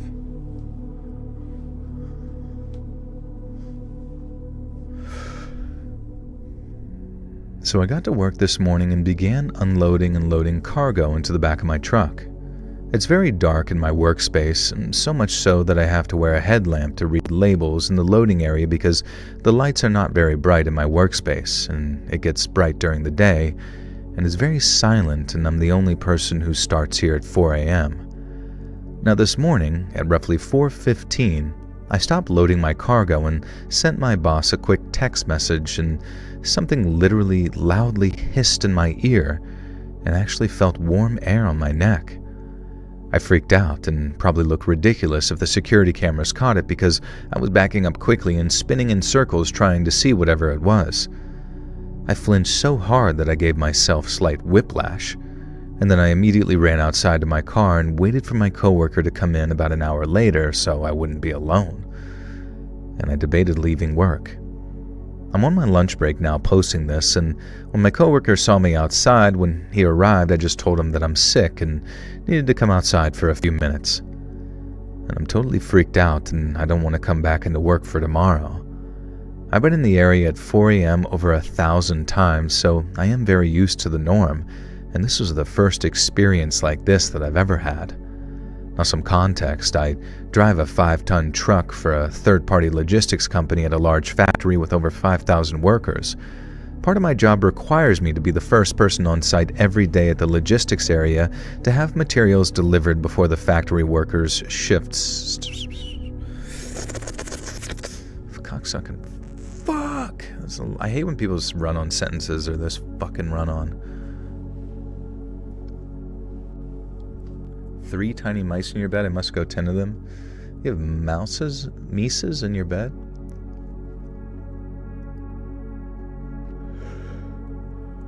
My boyfriend works in an old haunted asylum. The tunnels under it has to patrol are haunted. Oh god, that sounds terrifying. In the tunnels. Hey man, we need you to go down in the tunnels. And don't bring a flashlight. It'll scare the ghosts. You have a lot of crazy ghost stories. Can you quickly tell one right now? Now, for some context, I drive a 5-ton truck for a third-party logistics company at a large factory with over 5,000 workers. Part of my job requires me to be the first person on site every day at the logistics area to have materials delivered before the factory workers' shifts start at 7 a.m. Other people usually start showing up at around 6:30, and I arrive at 4 a.m. every morning to load and unload my own trailer in a dedicated cage. Oh my god. In a dedicated caged-in area that only I work in, as I'm the only driver here for this company. Only me and 2 other coworkers have access cards for this area. I won't name the company or factory that I work in because I don't want it to affect my job. Now, the black square drawn in this image that I'm attaching is just covering a company logo. They're company logo. You go loco, mocha. Man. My grandpa died and he wasn't nice. On the day that would have been his birthday, we forgot. 2 picture frames that we bought from this house fell off the wall. Oh, man. It is crazy. Like, what the fuck? And why did, like, sometimes, like, ghosts get to stick around? It seems like sometimes they stick around for a few days before they move on. And then other times it seems like they stick around forever. Or something. Some type of energy. What's up, Jeepers? How you doing? That was in your brother's room. Okay. Dude, 2 minutes into parking on the grounds of an asylum, ghost encounter that directly mirrored online testimonials I was not aware of. What happened?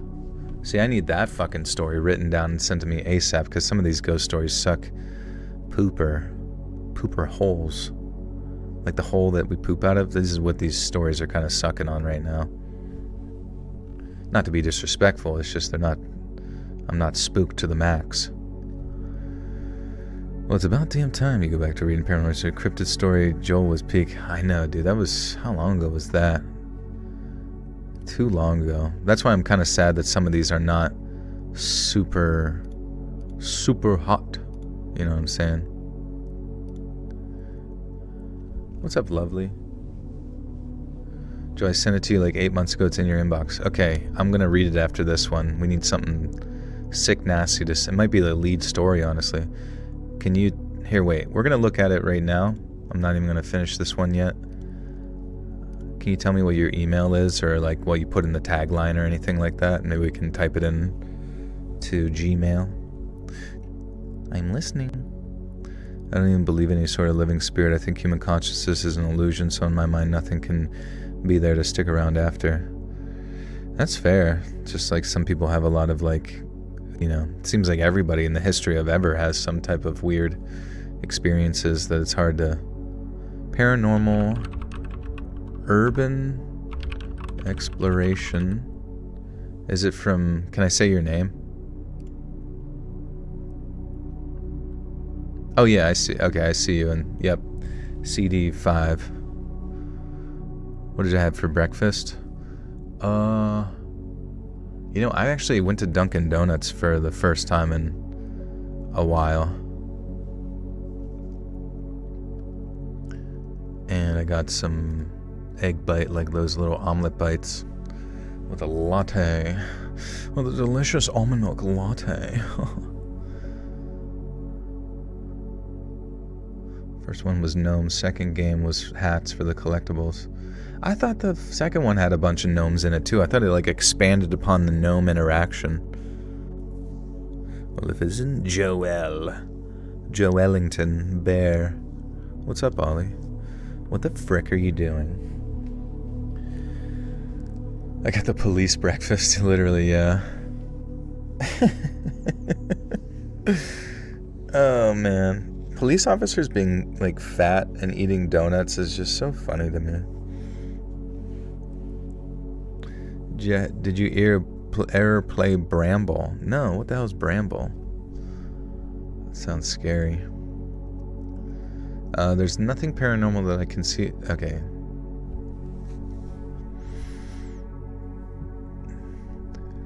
The black square drawn in the image is just covering a company logo. There's nothing paranormal that I can see in the photo, it's just to show what the place looks like. Yes, workers have died in this building from machinery mishaps in the past, and it's been operating for over 50 years. I've had numerous paranormal experiences, but never any at work. Well, you know, sometimes you can kind of tell like a ghost story is genuinely like authentic to the person, solely based on the fact that like it just doesn't really have any sort of structure to it. It's just like, this fucking thing happened to me, and that's fucking it, you know? Let's date and say absolutely nothing. Alright, let's do it. What's the name of your podcast? I love your voice, makes the videos way, way better. It's just called the Let's Read Podcast. It's the same stuff that you hear on this channel, but in like larger compilations, and the audio, in my mind, is remastered to, well, it is remastered to sound much better. So If you prefer to listen to the YouTube videos on like podcast, you can do it over there, the Let's Read podcast. The Virgin Fat Cop versus the Chad Fit Crimes Enjoyer. Yeah. Don't worry, CD5, I won't judge you on this story. I'm honestly thankful that you're about to save the whole fucking channel, essentially. Do you include the live streams in your podcast? The live streams just stay here on YouTube, you know? Like, I don't really think there's anywhere that I need to post me rambling about nothing forever in like an audio. I mean, I guess maybe somebody would want to listen to that in some fashion, but I'll just leave it here on YouTube.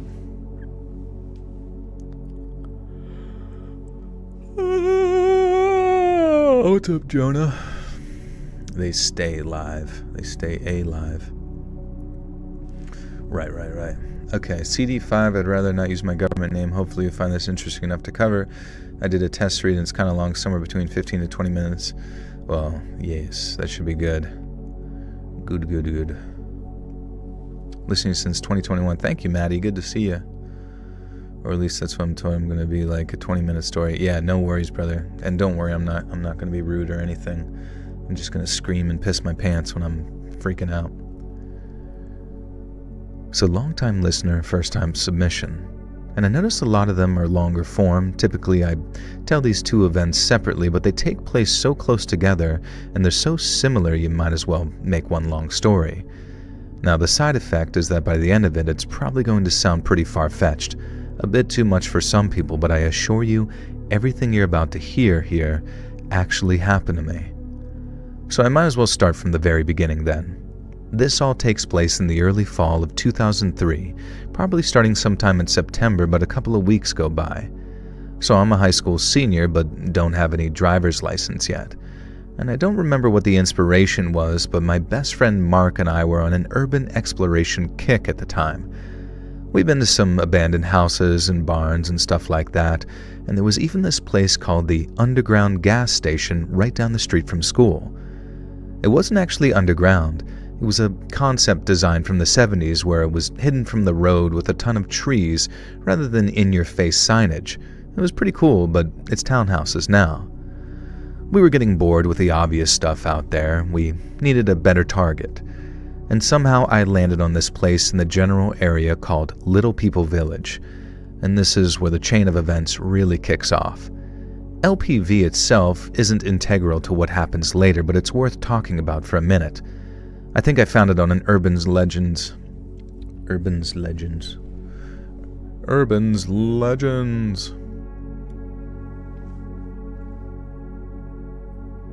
Sonomi, what's up, dude?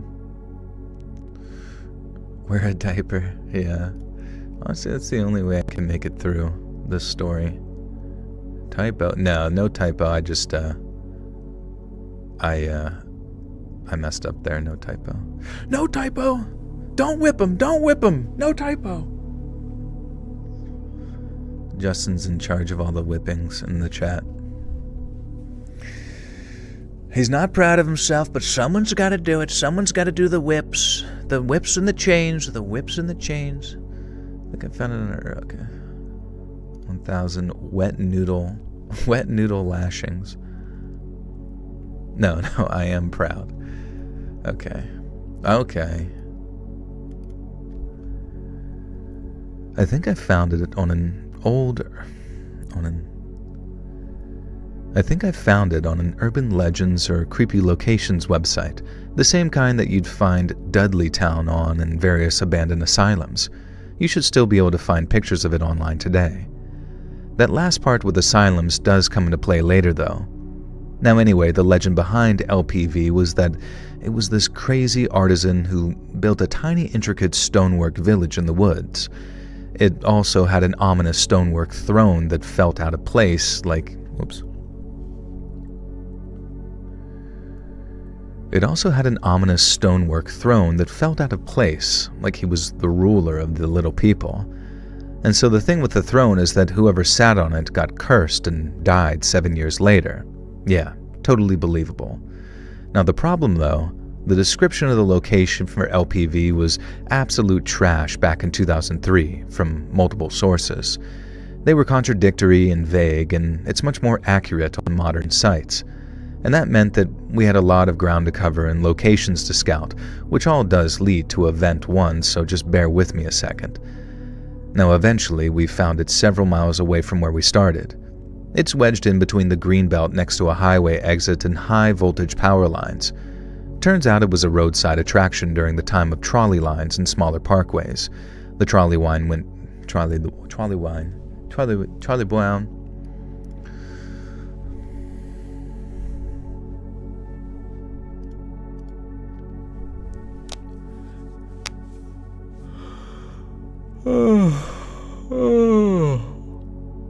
Oh, fuck. Okay. Charlie Brown. Nobody wants to play with my Charlie Brown. The trolley line went defunct once the interstate popped up. It is quite creepy, and you can see evidence of an old fucking Christ. Sorry. It is quite creepy, and you can see evidence of an old throughway. And yes, I sat on the throne.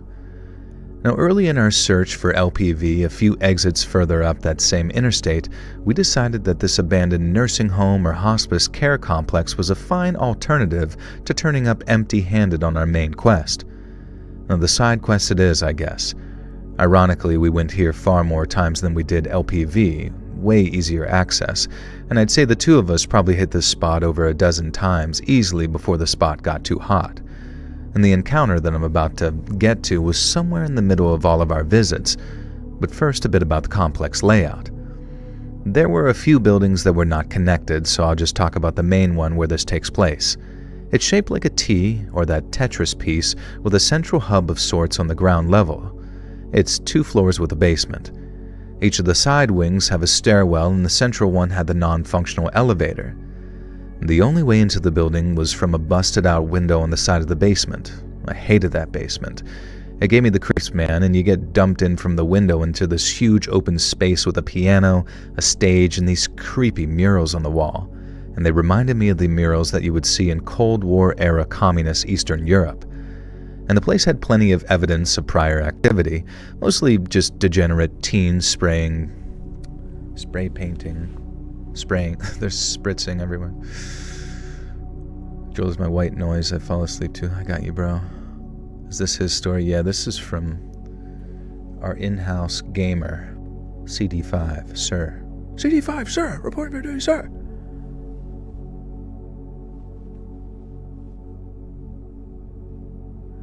I love the way you read. Sorry. I feel like I pissed off the Claire Connolly girl because she said that, and then I made a small joking chastisement, and then she has abandoned the chat. Since I watched your Evil Kids video, I've been bumping Limp Bizkit the past 2 days. Let's go, bro. Dude, it motivated me to go back and listen too. That shit's so good. Rest in peace, Durst. I think he died at the end of the story, right?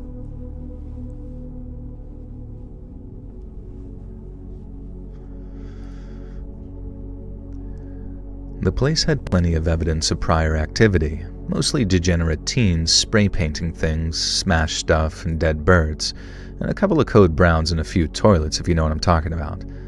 Now, I never saw any squatter camps or used needles or anything of that sort, and the two of us explored every inch of that place. We knew all the nooks and crannies, the hidey holes, all of it.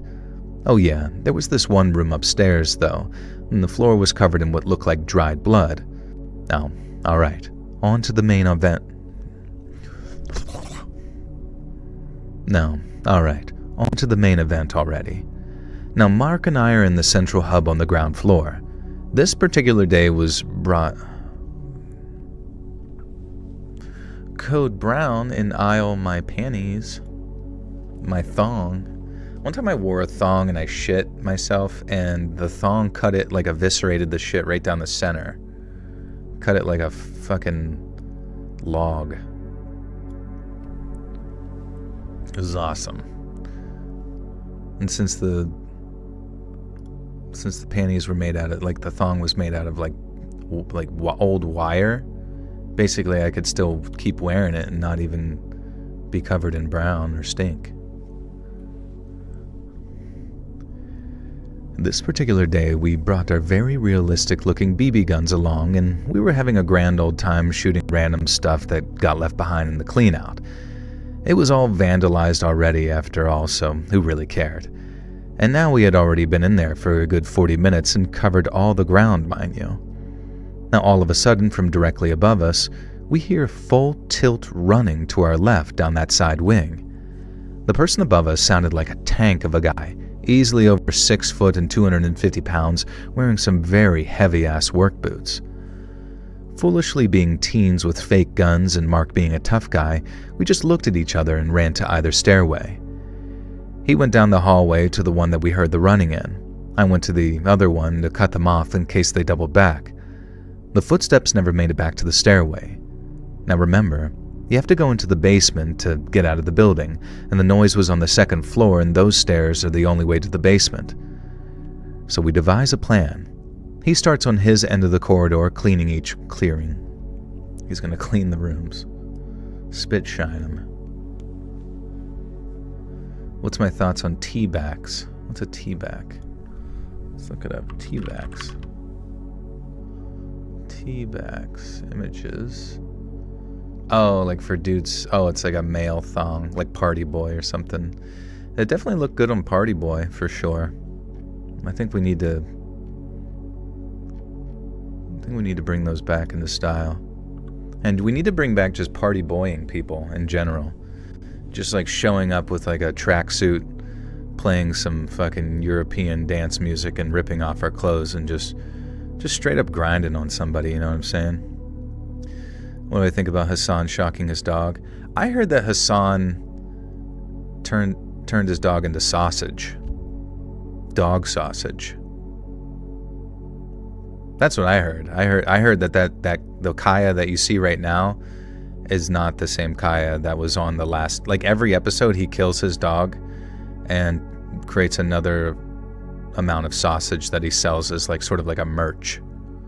It's like some people sell hoodies and like, you know, tea bags and stuff like that, but he turns his dog into meat and sells it on like an open market to like friends and family.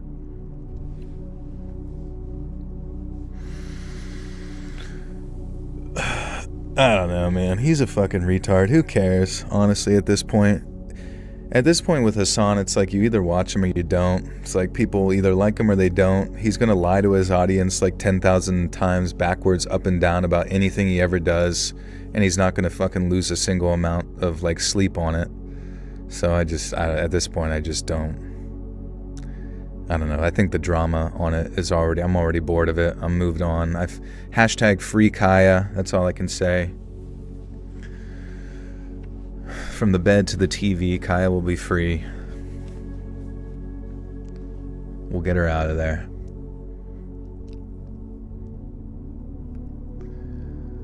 So we devise a plan. He starts on his end of the corridor, cleaning. Also, let me just bitch for a second, real quick, about how fucking boring, how fucking unbelievably boring every Twitch streamer is. They're all like loose orbiters of one another, right? They're all like loose, just like generalized like besties with one another, but they just like arbitrarily choose one of them to be like the abstract like war chieftain of all of them, and that if you like don't show some sort of sense of allegiance to said person, you're suddenly like yeah, you're suddenly just like out of their little circle, or for some reason you're saying that like Palestinian kids deserve to die. You know what I mean? Like none of it makes any fucking consistent. I'm okay. Queso's a good boy. I like Queso because, I mean, obviously there's a lot of streamers on there that can exist on their own, but like a lot of them are just like kind of orbiters of each other, and they just have the most boring fucking generic Twitter opinions you've ever fucking heard.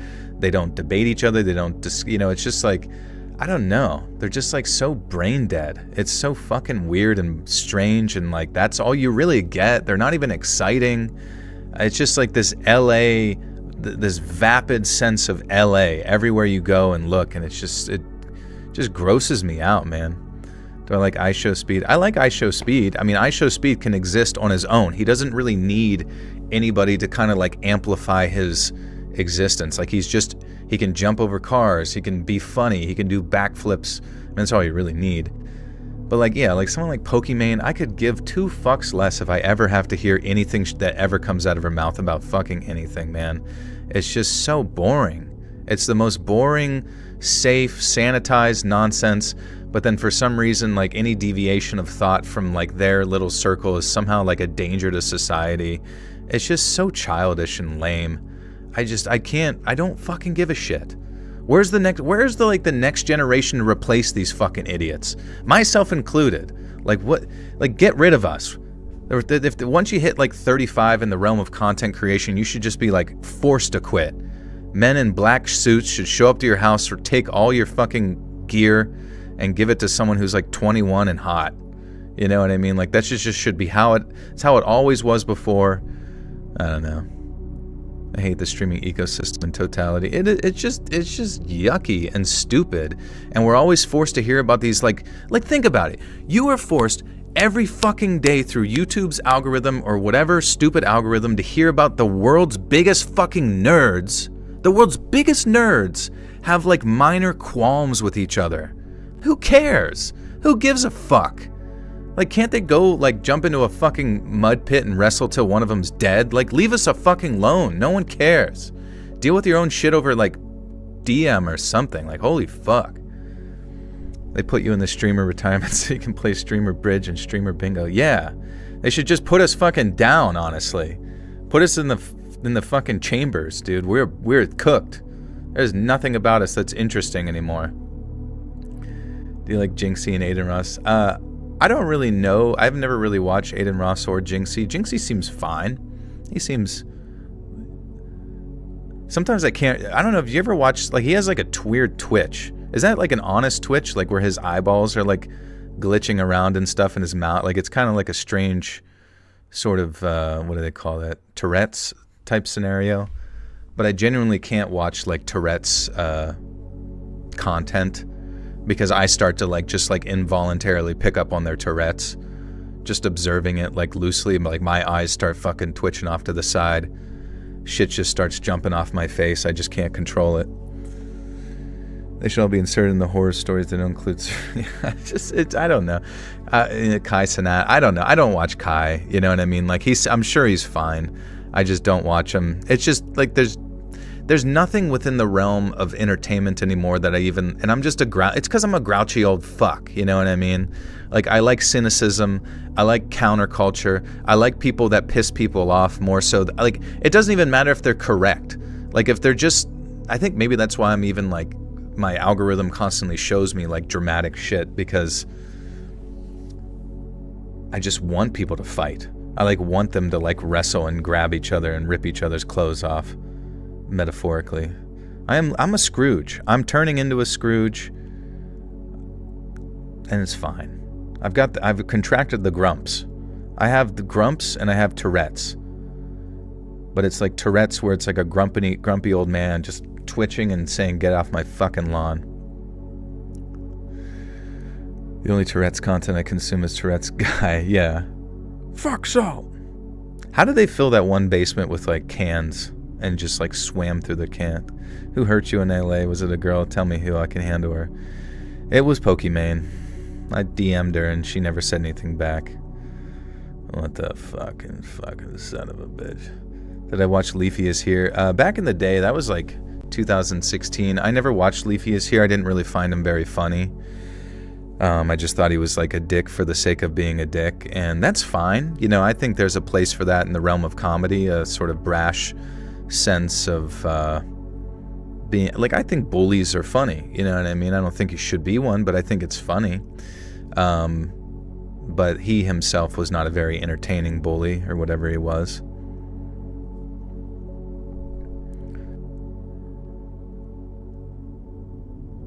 Like BoJack Horseman. I don't think I've watched that. I should watch it. Was that a nod to Clint Eastwood in that one movie when he has that car? What was that one called? That was an interesting movie, whatever it was. It was just like a very small cast. and just a very like self-contained story. And for some reason his neighbors like just so happens to like have family that's part of a gang, but the gang is only contained to like maybe a block. And for some reason, Gran Torino, the only like crime that the family gang does is against their own family. Do I remember Gideon? I remember seeing him. I never really watched any of his streams or anything. I really can only watch like so many streams for so long. Like I'll just have, the only thing I can really genuinely watch is like putting a YouTube video in the background of somebody's like take on something, you know.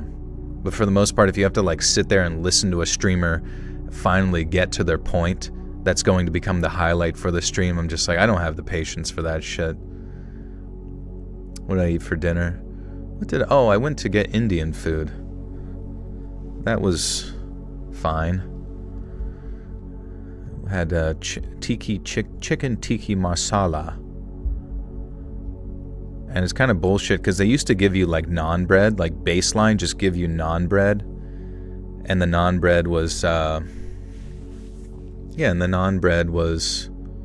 just kind of like you were getting like, you know, those Butter Bay biscuits at Red Lobster. But now you gotta like fucking pay for the naan bread, and I wanted to like flip my table before I got diarrhea.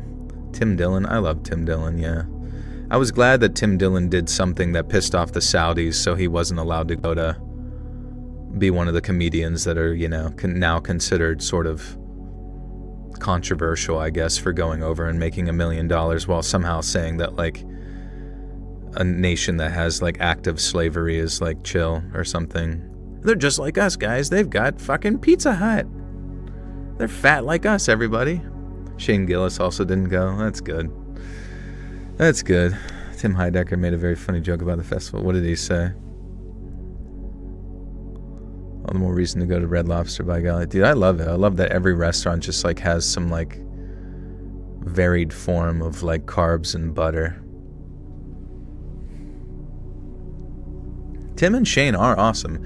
Dude, Tim and Shane are from Pennsylvania. Do you guys know that? We are Pennsylvania brethren. And I love that their accent literally just sounds like high school dudes. They're both, I'm pretty sure, like a little older than me, and they just have like the most bro accent I think I'd ever heard. So are you in fighting because you're accumulating your dopamine? You enjoy fighting because you're accumulating your dopamine? I don't know what that means. Boomer Talk is really cracking me up. I got you, bro. It's a very funny dunk on Bill Burr.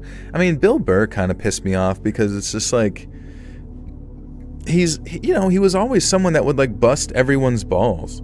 How old am I? I'm 35. He would just always like bust people's balls about stuff. He would make fun of like the really PC culture. He would make fun of like the weak Karens who bitch about everything. And now it just seems like he's just going after the people that he, you know, used to kind of like cater to, and as far as his audience goes.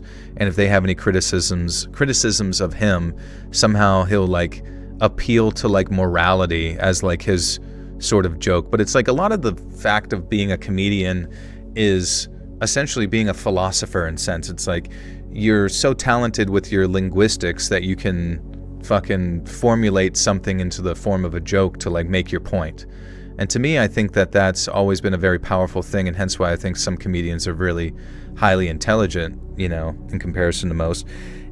But for him, it's just like, it's clear that like for him to like maintain this Hollywood persona and, you know, make those big bucks, which I totally understand, and sometimes it's worth selling out. It's like, at least Tim Dillon, whenever he didn't have a great time on that fucking, Joker movie, was able to make fun of it. And sure, his like agent is going to be like, Tim, don't make fun of the Joker. You're not going to get any more roles. And it's like, who fucking cares, man? Who fucking cares if you're ever in another shitty Hollywood movie ever again? If all they're going to do is dump you into dog crap like that, you know what I mean? It's like, we need more fucking celebrities to talk shit on the fucking Hollywood apparatus. Like, we need more celebrities to speak the truth. We don't need a fucking hive mind. I'm so sick of the hive mind bullshit, or like appealing to like morality to keep you from ever like criticizing them, which is what makes me so frustrated with like the Twitch people, is that that's all they ever fucking do. You have any legitimate criticisms of any of their ilk, and all they do is just like try to like associate you with some sort of negative entity, and it's like they don't know how to like actually stand for anything that they believe. You like Anthony Jeselnik? I haven't heard him in like 10 years. I hope he's doing good. I've got a joke to tell. Every joke I tell finishes with a little bit of a thing like this. Sometimes, you know, I forgot, I don't know. He had some intonation like that. But I remember like him, he like was like, Anthony Jeselnik, I think I saw some clip where he was like bitching that like comedians were like saying things that were like low blows. He was taking a low blow to the you know, and I was just like, what do you fucking mean? Like that if it makes people laugh, then fucking say it. Who cares if it like made someone feel bad in a certain sense? Like, it's just, that's the fucking point of comedy, is that you touch the untouchable. That's the whole fucking point of comedy, is to like that's why like the Jester was hilarious, because he was pointing a light on the untouchable, the naked emperor. You know what I mean? Like if you said something about the emperor before, you get your fucking head cut off. Now we can't allow our society to get to that point now where you say something about a certain person and like, oh actually that's bad. Like, fuck off. Who cares? I want to laugh, and I like laughing at that shit. When has comedy ever been funny? I don't know. I'm not really sure.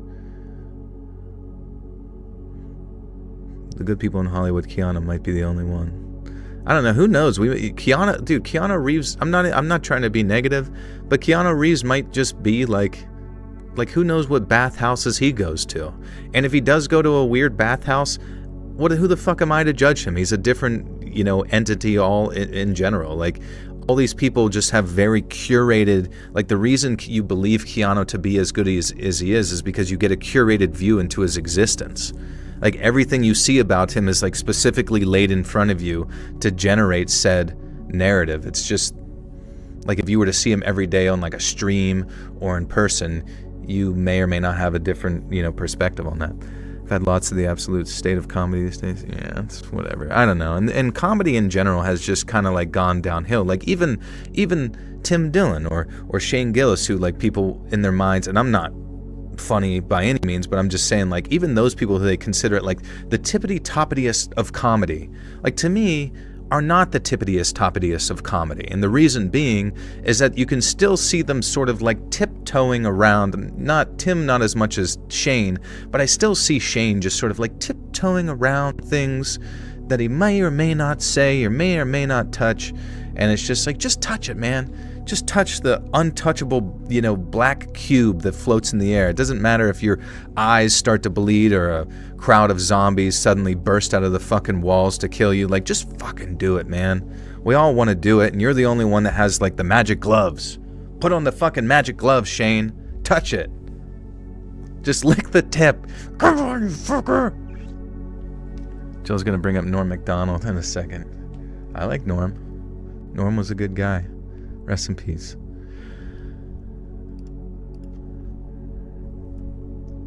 So we devise a plan. He starts on his end of the corridor, clearing each room. I stay in the corridor, and then we alternate back and forth. There was nobody there. It was like they just vanished. A big guy like that ain't gonna fit in the hiding spot somebody my size can fit into. And we all knew the spots no matter what size we were. What the fuck? Sorry.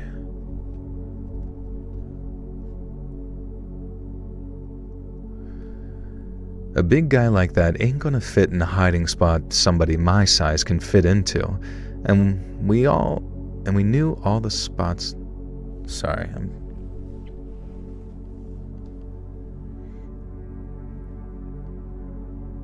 Dave Chappelle still does Don't Give a Fuck comedy. I hope so, man. I haven't heard him in a while, but we just need more of it. I mean, like, you got your money. How much fucking money do you really need? Honestly, ask yourself that question as like a stand-up comedian who just fucking eats at McDonald's anyways and jerks off in a fucking hotel room. How much money do you really need? Like, if you have a few properties or whatever the fuck, just say your jokes at that point. You've made it. You're fine. My favorite micro celebrity is very popular, but very small in size, only about an inch tall. He climbs in my pocket. He has all sorts of opinions about stuff, but I could smush him if I wanted to.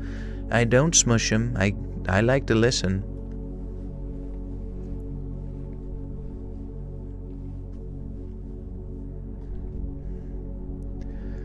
A big guy like that ain't gonna fit in a hiding spot somebody my size can fit into. And we all knew the spots no matter what size you were. The only conceivable place we didn't search too hard was the ceiling, but it was a drop ceiling and there was no way that it would support someone that size. We went hard searching for about 45 minutes and just called it and decided to leave. It was just starting to get dark by that point anyway. We make our way out the place and walk back to his truck tucked into the far corner of the lot out of sight. And maybe by about 30% of the way back to the truck, we both just kind of froze all of a sudden. We both hardcore got the feeling that we were being watched. Without saying a single word, the two of us simultaneously turned around slowly. In the second floor corner window by the stairs, there's some type of disembodied head looking straight at us out the window. You know the stereotypical ghastly-looking emaciated gray dead ghoul-looking trope? I could keep describing it, but I think that gets the point across. It was just there. No torso attached to it, no hand holding it up. It kind of had this mist to it, this mist. A Sierra mist. Ah, beautiful Sierra mist.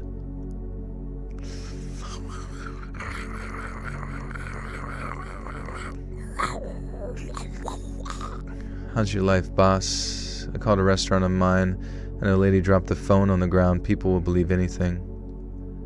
I called a restaurant on mine, and had a lady drop the phone on the ground. I don't really understand.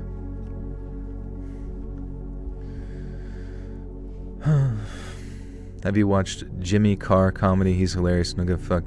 I have seen Jimmy Carr. I need to watch more of him. There was a certain energy I got from him where he was a bit pretentious in certain sections, but I guess that's just British comedy in general. But I do need to watch Jimmy Carr. He seems pretty funny, for sure. He does also kind of look a little bit like Dracula, I'll be honest with you.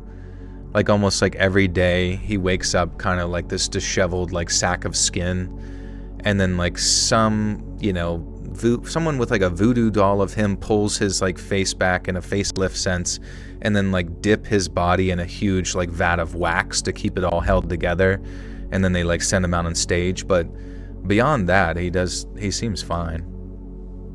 Do I smoke Skittles? I could give it a whirl. My parents' life this happened.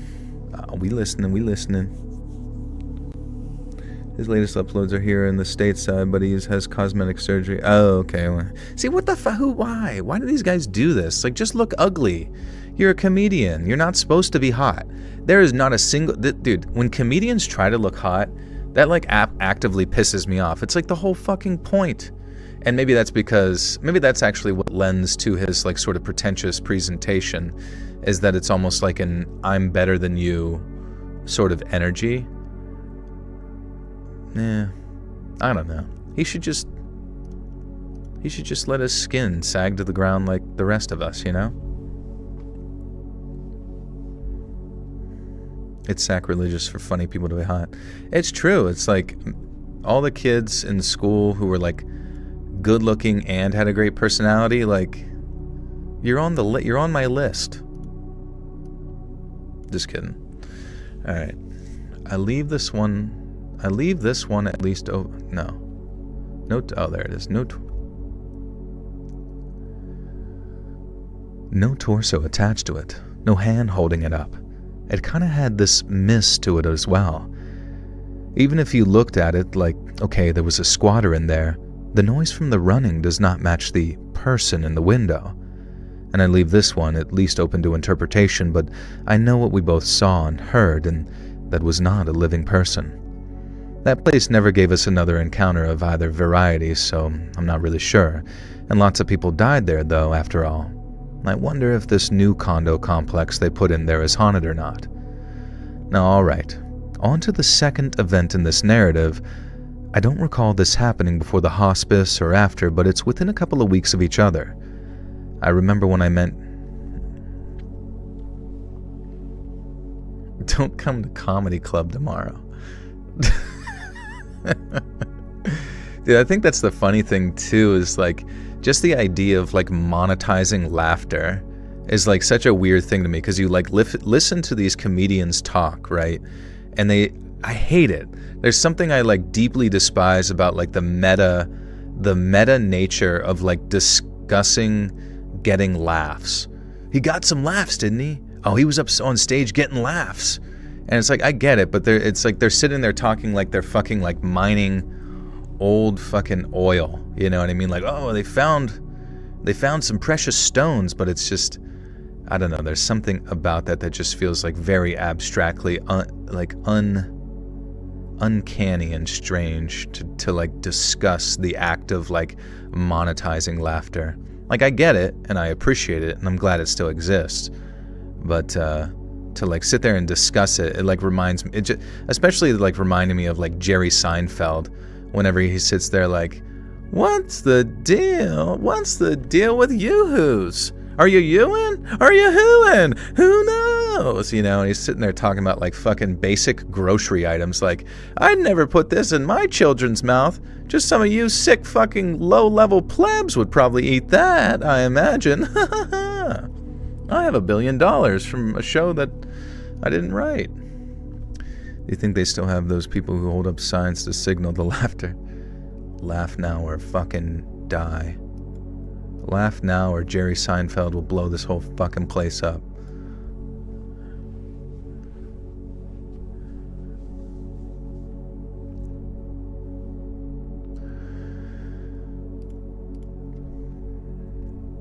Remember when I mentioned asylums? Well, here's one for you. This one was tucked back maybe half a mile down a service road in the woods connected to a busy highway overpass and exit that was next to our local mall. Rest in peace to the mall these days. Now, the backside of the complex is rather large, a trap rock ridgeline connected to this awesome state park, and one side is the highway.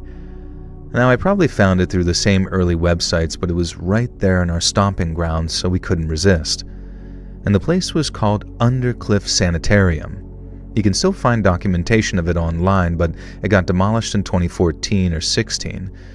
Now, I'm a little fuzzy on the details, but I want to say that it was shut down in the 90s along with many of the others around the country.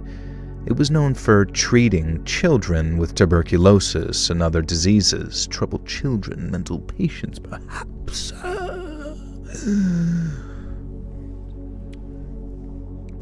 If anyone wants to look this asylum up, it's called Undercliff. Yeah, hell yeah. Like, they go off on the idea of how comedy is meant to be having nothing out of bounds, challenging all taboos, etc. And yes, great, you're so close, but they forget you just need to be funny. Yeah, no, I you know, the thing is that, like, because the concept of being funny is so subjective, like, sometimes me scrolling on, like, Instagram Reels with just, like, somebody, like, a picture of a mouse and it says poohickey, you know, like, and it's just a silly little mouse says poohickey, maybe with, like, beautiful letters, beautiful pink cursive, and it's just pulsating the letter, you know, like, that's not funny, actually, and I'm sorry for saying it, but, but yeah, I don't know, yeah, just, like, if there was just an Instagram reel, yeah, of, like, a pig squealing, I probably would laugh for that for a good amount, and I understand, like, not everyone is going to be laughing at squealing pigs, but, you know, it got the job done.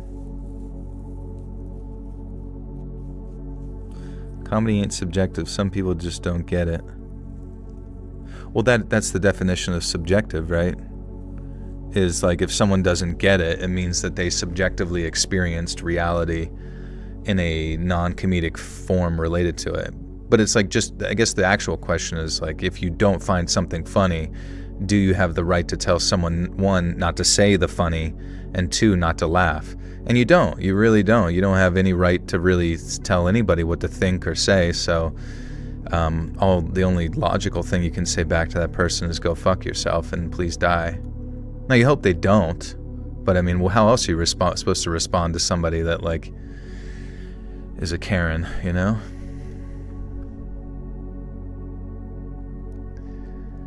It was known for treating children with tuberculosis and other diseases, troubled children, mental patients perhaps.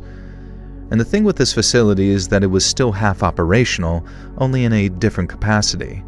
There were a lot of buildings in that complex on that service road. The problem is that it was all State Department facilities, including a state police barracks since it had easy access to both highway directions. And I found this old picture of an ancient HDD that got on an Urbex an HDD, like a hard drive? A hard Dickerton. Do I check my phone when I stream? I don't, no. I try to just kind of keep it elsewhere so I don't get distracted. Laughter is an unintentional reaction. I don't know how you can fault people for that. Yeah, and you're just going to laugh at what you like to laugh at. And it's like, to me, it's like a massive fucking psychological operation to like weaponize a portion of the population against another portion of the population based on like what is found humorous.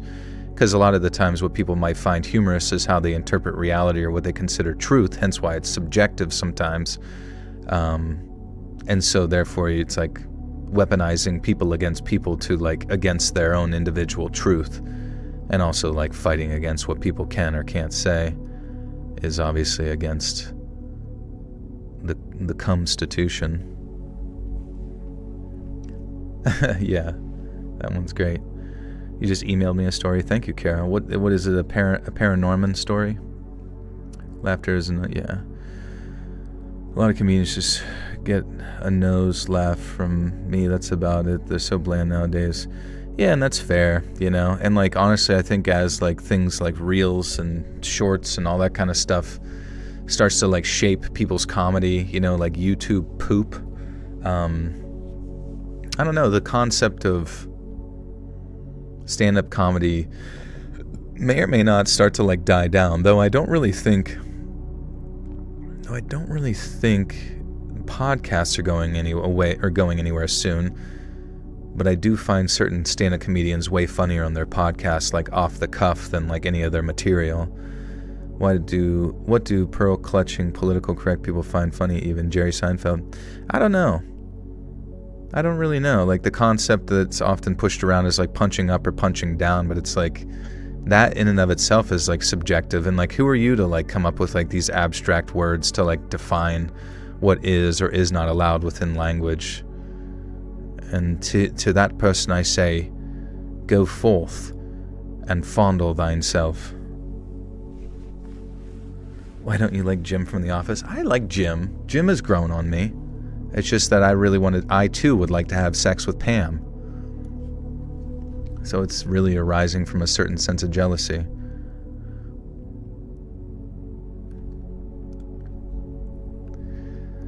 I found this old picture of an ancient HDD that I got on an Urbex forum that shows all the various security cameras and what building had what in it. And yeah, the safest way into there was traversing the ridge and looping around the far back. And that's not what I did either. I found that picture way later, and I was like, yep, that makes sense now.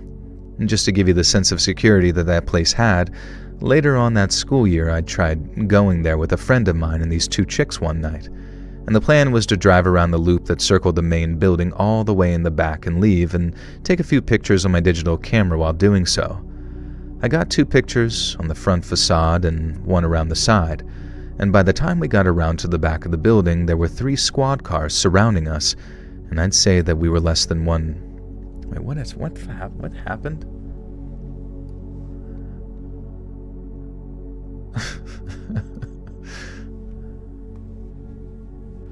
One of the funniest things in most recent months was Joel adopting that one story on the fly, where the old guy wore the Snorlax onesie. That was pretty good. It was the most believable story I've ever released. Sometimes I find the best comedy in comment sections. Recently one read that actually made me cry and I'm able to read out loud. That's good, man. That's a good feeling. I think we should strive for that. And you never know when it's going to hit you. Like, you might feel like one day right now, because it like makes the girlfriends trust you or something when you don't laugh at certain thing. But then one day you just stop caring and you're like, you know what? This is fucking funny as shit. And I don't care what the girlfriends think. I'm just gonna giggle. I'm just gonna have a motherfucking giggle all night. I'm gonna giggle till I fart.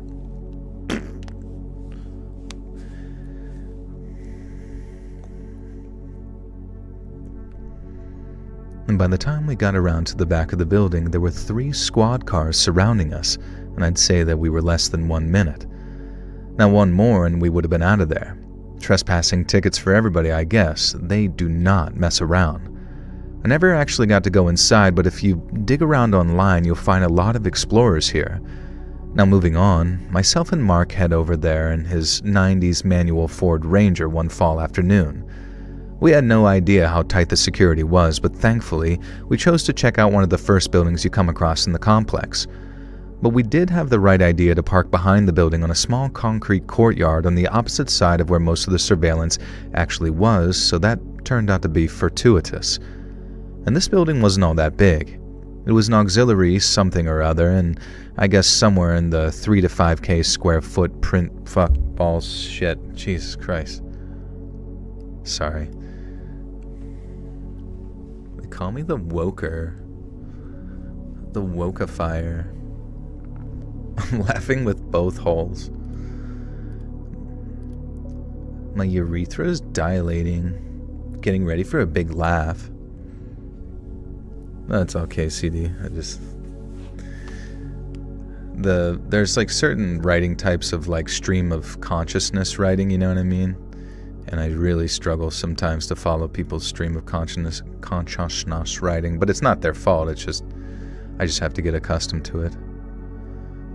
The Joker.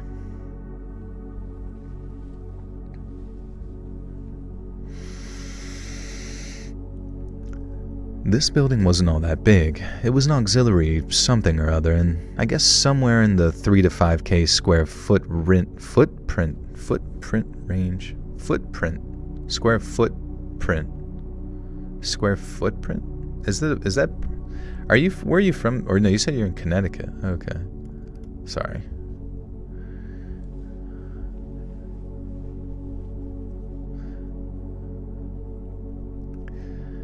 This building wasn't all that big. It was an auxiliary something or other, and I guess somewhere in the 3 to K. Fuck, I can't make it to a sentence. Sorry. This building wasn't all that big. It was an auxiliary something or other, and I guess somewhere in the 3 to 5 Oh my god. Why is this one hard? I don't know why. It is, yeah, it's like square feet. 3 to 5K square feet range. Okay. I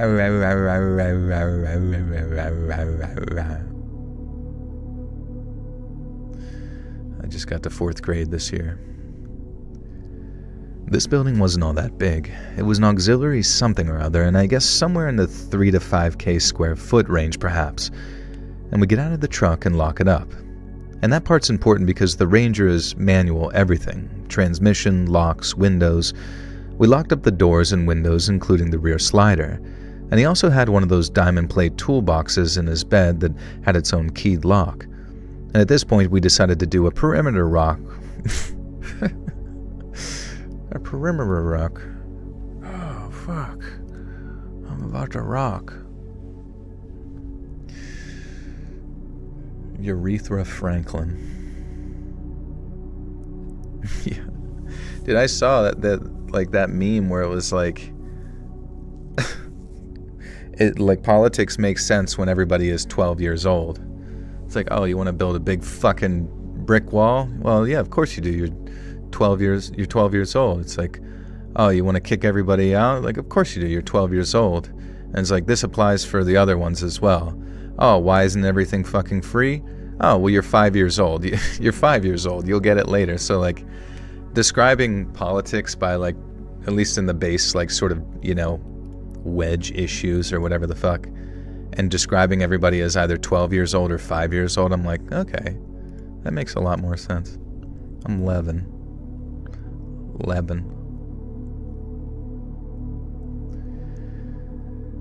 At this point, we decided to do a perimeter walk around the building to see if we could locate an entry point or not. It couldn't have taken more than two fucking bonics. What am I vaping? Are you asking me?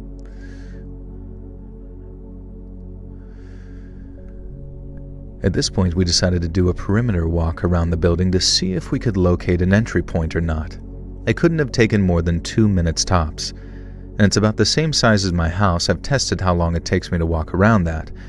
And as we round the corner, having not found an easy entry point, we both stop dead in our tracks when we see the truck.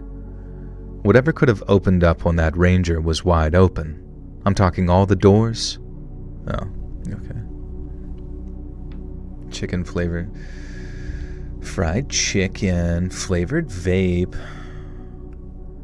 I'm talking all the windows, doors, tailgate, toolbox, hood, glove box, center console. There simply wasn't enough time for somebody to have picked all of that. Oh, like broken into. Okay, fuck.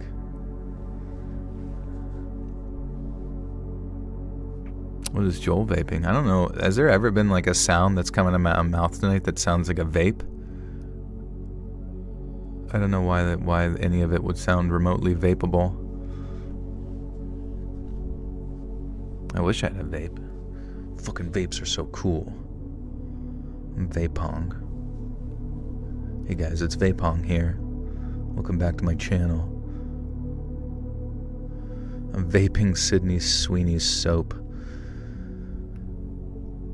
There simply wasn't enough time for somebody to have picked all of that and then disappeared. The general area wasn't exactly the best, and there was some hood projects down the street, but that wasn't it. Fuck, man. I don't know why I'm struggling now. I was doing fucking fine. There was some hood projects down the street, but that wasn't it, as we're like a quarter. Okay. I see. It's all good.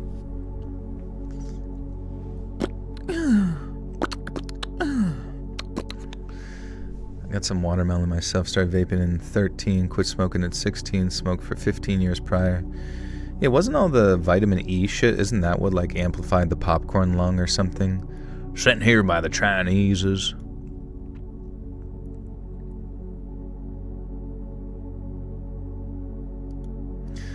Wonder how many like active spies exists in the United States. Anybody here a spy? The general area wasn't exactly the best. There were some hood projects down the street, but that wasn't it, as we're like a quarter mile into the woods. Not only that, but they would have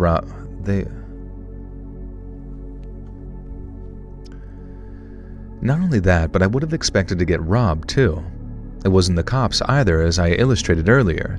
We both decided to just get the F out of there, as all of this was just too weird. When we got back to the house, I went on what was called my command center to do a little clickety-clacketing online, and I found this website that I hadn't seen on Undercliff. You can still find this info up today, and upon reading the site that afternoon, I had my holy crap moment. There were some stories on there, man. One of them, man. There were some stories on there, man. Okay. Sleeper cells. Do you think I'm a sleeper cell? Or do you think I'm just sleepy?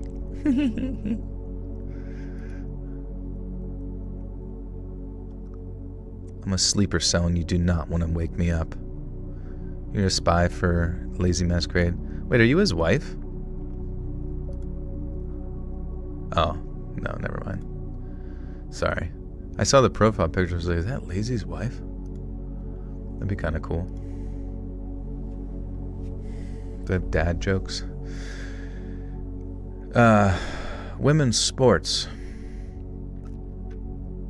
Okay, when we got to the house, I went to the command center, clickety-clack.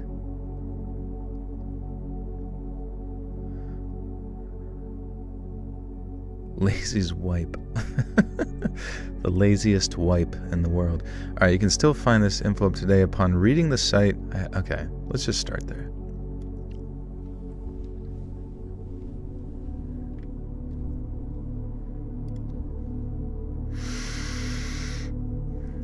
Upon reading the site that afternoon, I had my holy crap moment. There were some stories on there, man. One of them was exactly what happened to us like an hour prior, to a T. And I'm thinking, dude, come on here. You have to read this. So in our case, the long and short of it is maybe in the 1930s, there was some kid who was stabbed to death with a shank by other kids who were at the facility in that courtyard that we parked on. I think the accounts mention mischievous dogs. Mischievous. I always think it's mischievous, but that's not true at all. Lazy went the PewDiePie route? What? Oh, going to Japan. Right. At first I was like, wait, is he doing like vlogs or something now? Vlorgs?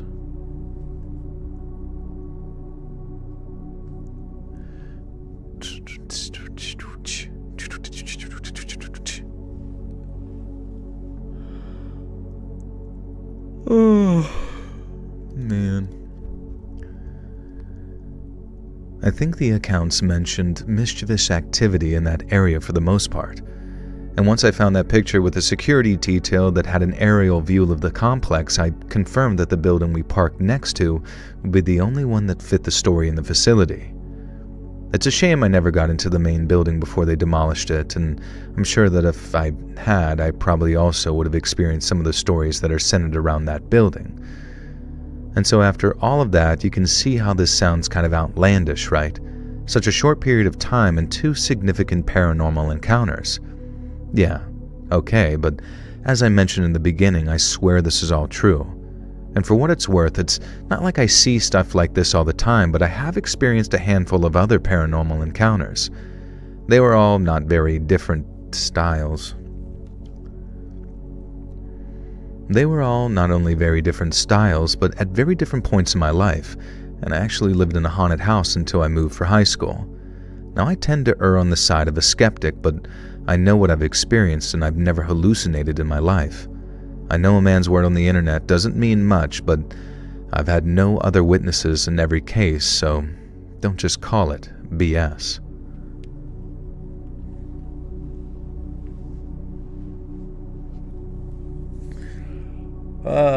Fucking... Okay. Alright, so that was so a creepy head in the thing, and then all the doors are open. Aguilar, thank you. I just don't know how to start these, I just don't know how to start...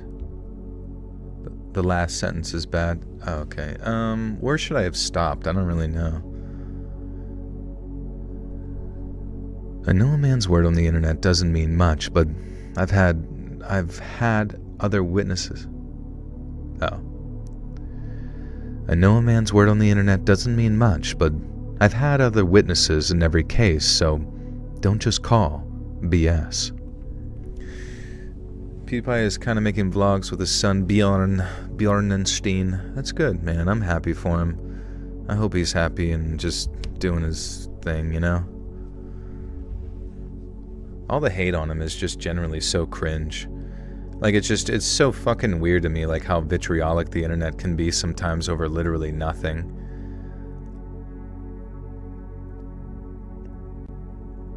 Like, it just, like, weirds me out. Thanks for the feature. Yeah, no worries, dude. Thank you for sending your stories in.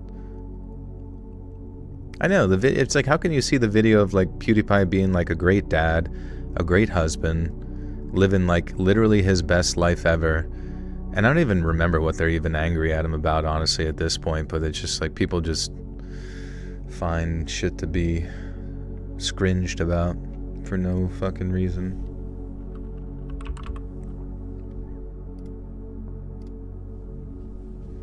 You must hate everyone. Guys, don't you know that's the whole point of the internet, is to be mad at everyone all the time at one time? and constantly. If you don't get on the internet and you're not mad, dude, you're missing out, bro. It's so fun.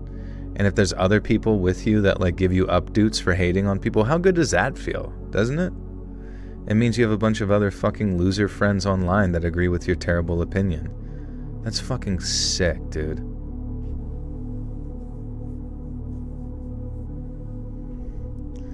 My favorite is when I sign off from like hating on somebody online and I look in the mirror and I fucking start crying. That's how I know I've won. Alright, let's keep reading spooky bullshit. That's gonna be the name of the next video. It's just called Spooky Bullshit. Who knows? Wendigoon radicalized someone's cousin. Dude, there's such clowns for going after Wendigoon. Like, the bro is literally just like fucking just chilling. Just chilling. Chill maxing. Whatever. They're just demons. They're literally just demons. Like, if anybody ever turns into a demon on you on the internet, you just ignore them. Because it's just like the more you feed the fear of a demon, the stronger they grow. And they're, you know, they are legion, for they are many. Nah, it doesn't even matter. It was a while ago.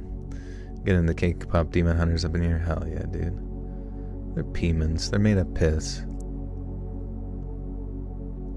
Could give a smoochy smooch to the camera. Alright, 1 second. I feel like if someone's biggest problem is some streamer they don't know what problem. I know. Well, that's what I'm saying. Like, that's why the meme of like, big day for the unemployed. And that's why I'm like loosely aware of all this shit, because I'm like, as a YouTuber, you're pretty much unemployed.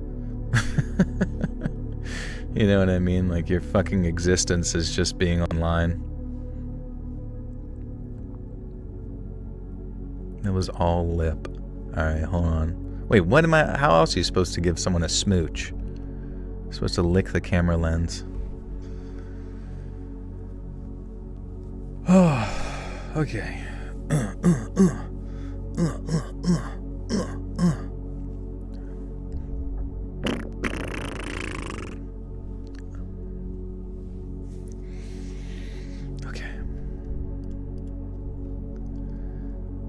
So I grew up raised on Christian values, even attending Catholic private school for a couple of years.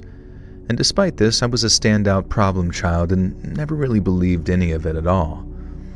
I found some of the stories from the Bible interesting, but...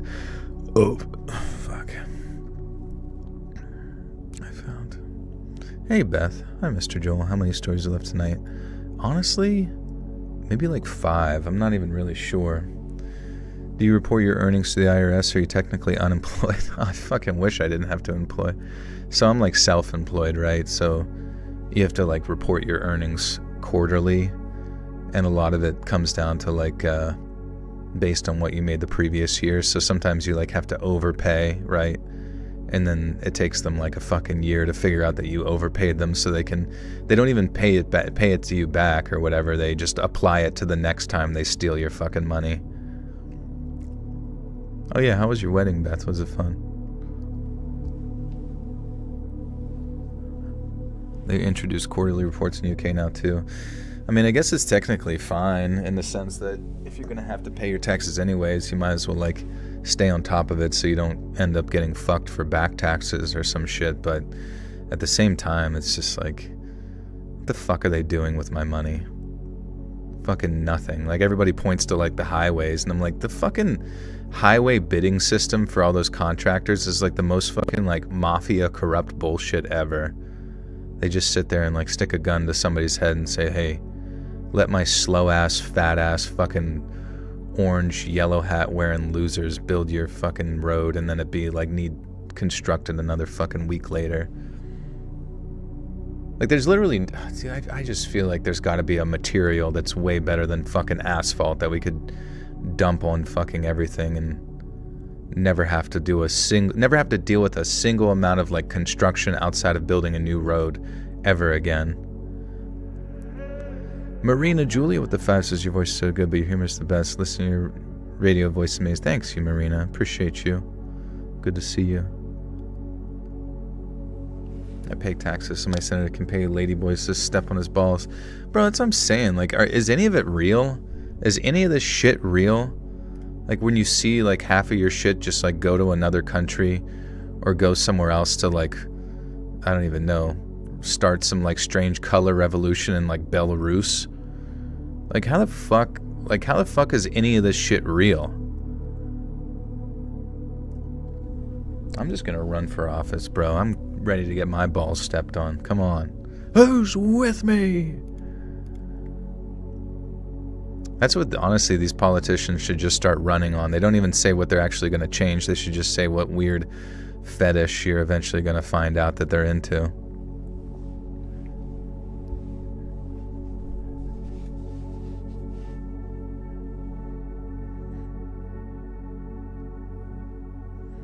Joel can see us. I can, yeah. If you guys have, like, if you're on your phones or you're on a desktop with a like a webcam, I can click on your name and I see like a real-time video of you in your room. Kind of cool. I like to check up on everybody just to make sure you're paying attention.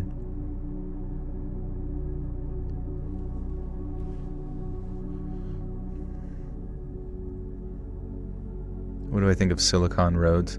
I have no idea. What do you think? Tell me about it.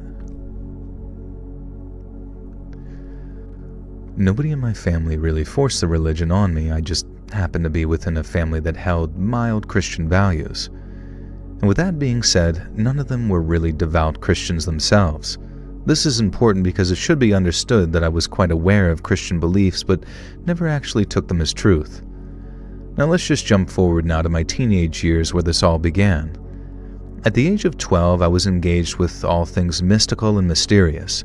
I read books and browsed websites on everything between ancient aliens, conspiracies, ghosts, mediums, witchcraft, Illuminati, and the demonic. And this was around 2003/4, so just past the turn of the millennium. All of these things were of great interest to me, but I had no actual evidence or reason to believe any of it. It wasn't until my family had made the decision to move that these things became more viable. My parents had locked in on a house that they thought was perfect for us and were close to closing the deal. My mother wanted her mother, my grandmother, to come approve of it. I have a large rib cage. What do you want to rip it open or something? Play the fucking xylophone on it?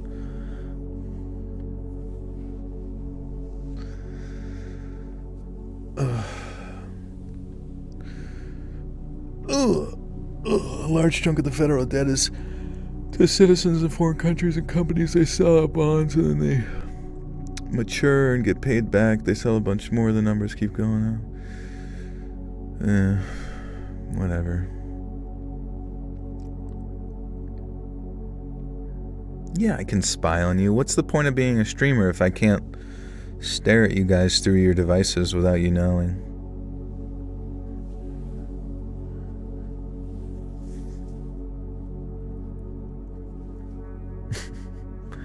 Hear you reading paranormal type stuff again for a long time, finally. Yeah, I'm a little nervous, though. I'm just like... I'm just a little nervous that I don't know. Part of the reason I kind of stopped paranormal stuff is because some of the stories are just kind of... like, they're very slow, and then nothing really happens kind of vibe, you know what I'm saying? But I guess, I mean, are you guys okay? Like, from listening to these stories thus far, do you feel like they're spooky enough? Am I spooky enough for you guys? Please be honest. No. No, delete them all. Get rid of them.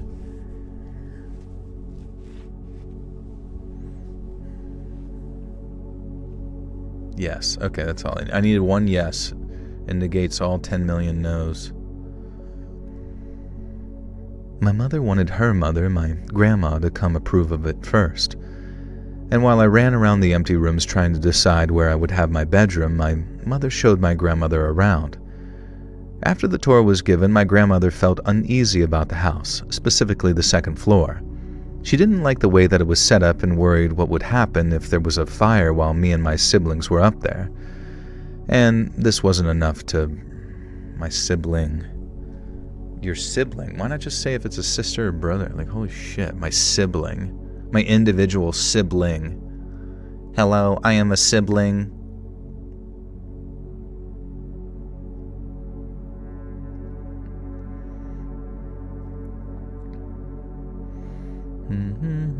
My seedlings. I took a picture of myself and zoomed in on lines around my eyes when I'm smiling. I'm early 20s, so it's just me, I guess. And then I immediately got an ad for crow's feet Botox. That's wild. Yeah, it's crazy. Your iPhone can, like, read your thoughts, right? But it can also send you thoughts, too. Do you guys know what kind of thoughts your phone can send you into your head? Take a wild guess.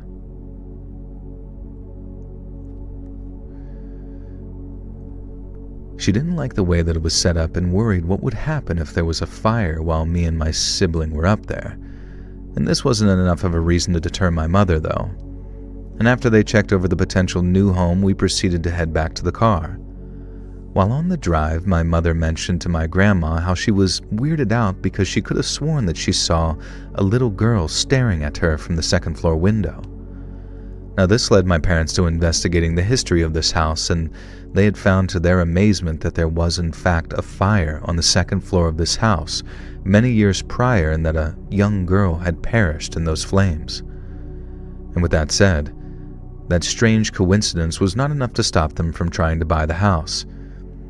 It was actually the fact that upon inspection there was found to be a roach infestation, and my mother would not have any part of that.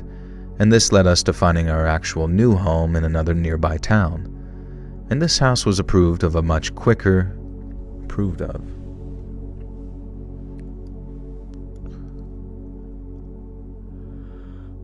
Best YouTuber out there, thank you. Have you played the new Final Fantasy Tactics remake? No.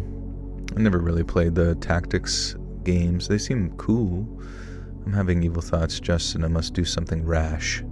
Sudden and rash. I'm acting upon my impulses.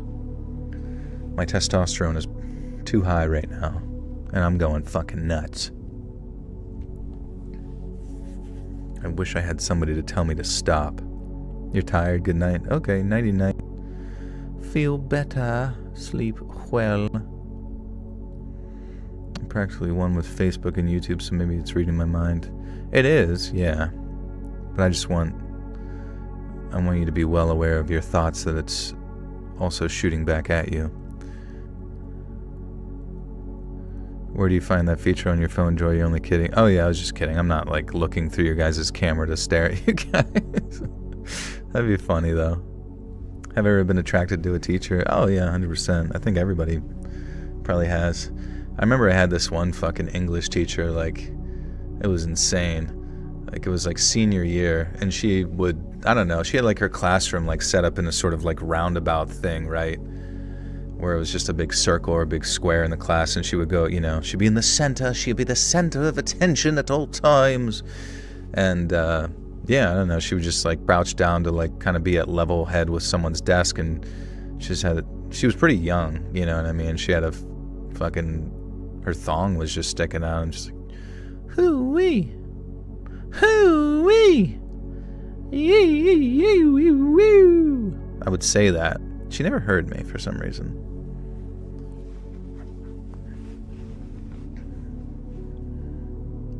A whale tail. It was quite literally a whale tail.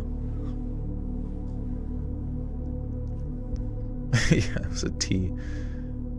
It was a tea thing. You had a teacher like that. Yeah, they're everywhere, man. Gotta look good.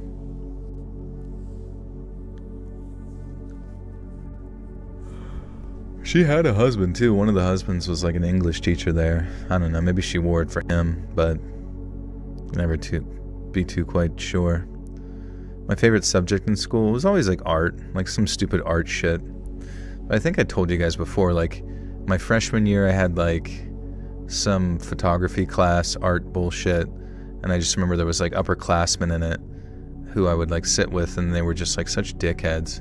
And then the same thing happened my like sophomore year, just another more dickhead. It was like a basic drawing class, and just like asshole upper class. I don't know, like there's just, it's so weird, we're like 1 year apart, you know what I mean? Because now like as an adult you meet, like I'm 35, right? If I meet someone who's 34, I'm like, oh my god, you're the same age as me. That's fucking insane. We are the same person, we are one. I am yin, you are yang. You know, but like whenever you're in 9th grade and someone's in 10th grade, they're like, hey, you little fucking freshman, how about I fucking rip your jaw off and shove it up your belly button, you know. It's like, okay, guys, why don't we just be normal humans? I used to run my Game Gear TV tuner in the time before first period in the mornings and at lunch. TV tuner, what the hell is that? It sounds amazing. Game Gears were crazy cool. Here in college for art education. Well, don't steal anybody's paintings. I was talking about the future, how your phone could read your thoughts, and were you kidding? Oh. No, that's real. That's actually real. It can read your thoughts.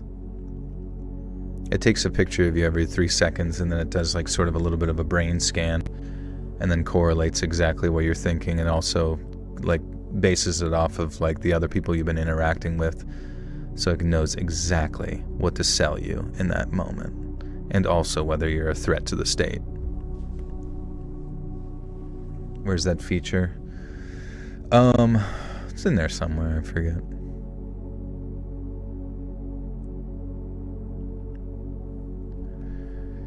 This house was approved of much quicker and had the okay of my grandmother as well. So a couple of business days go by and we are pretty much all moved in and set at our new home. And this is when we get a knock at our door. Turns out it was the woman who had previously lived there who sold us the house. She wanted to pass a message on to us. The message being that her mother had died in the house and that she would occasionally appear, but that we shouldn't worry because she was friendly and was just attached to the house. Now, we will keep this on the back burner for now. Now, cut to a few weeks later, I had made a new best friend who lived down the street from me. My house number was 112 and his was 12, and I thought that was pretty cool, but no special meaning there. Now, it wasn't long before I became close with this family, and they in turn became close with my parents, and we would regularly visit each other's homes to...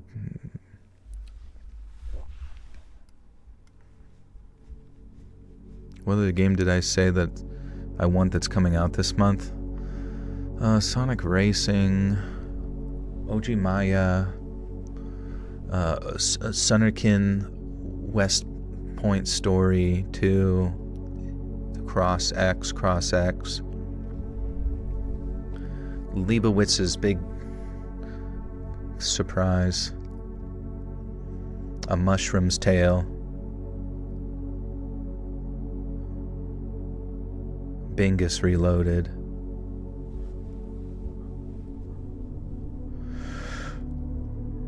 We would regularly visit each other's homes for get-togethers, and the first get-together we had, my friend's parents asked mine about the move and where my parents filled them in on. God damn it. I'm so checked out. Holy crap. Oh my god, this is... Oh my god. Oh my god, that's so much fucking text.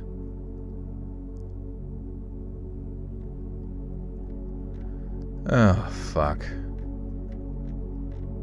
Oh my god, I can't even fucking believe this. Here's my demonic... Okay, well, if it's demons, maybe we should read it. Is this the last one? I don't think so. I should probably just, like, keep reading till we're at, like, 4 hours and then decide. Joel, how far are we from millennial professors teaching Pokemon Gen 1-2 courses? Probably already going, probably already happening.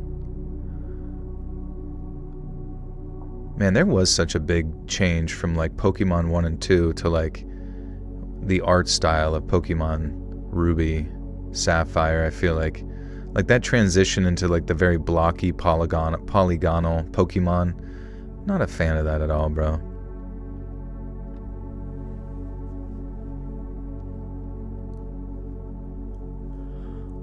We're just learning about like other early internet stuff. YouTube is basically a boutique website at this point. What's a boutique website?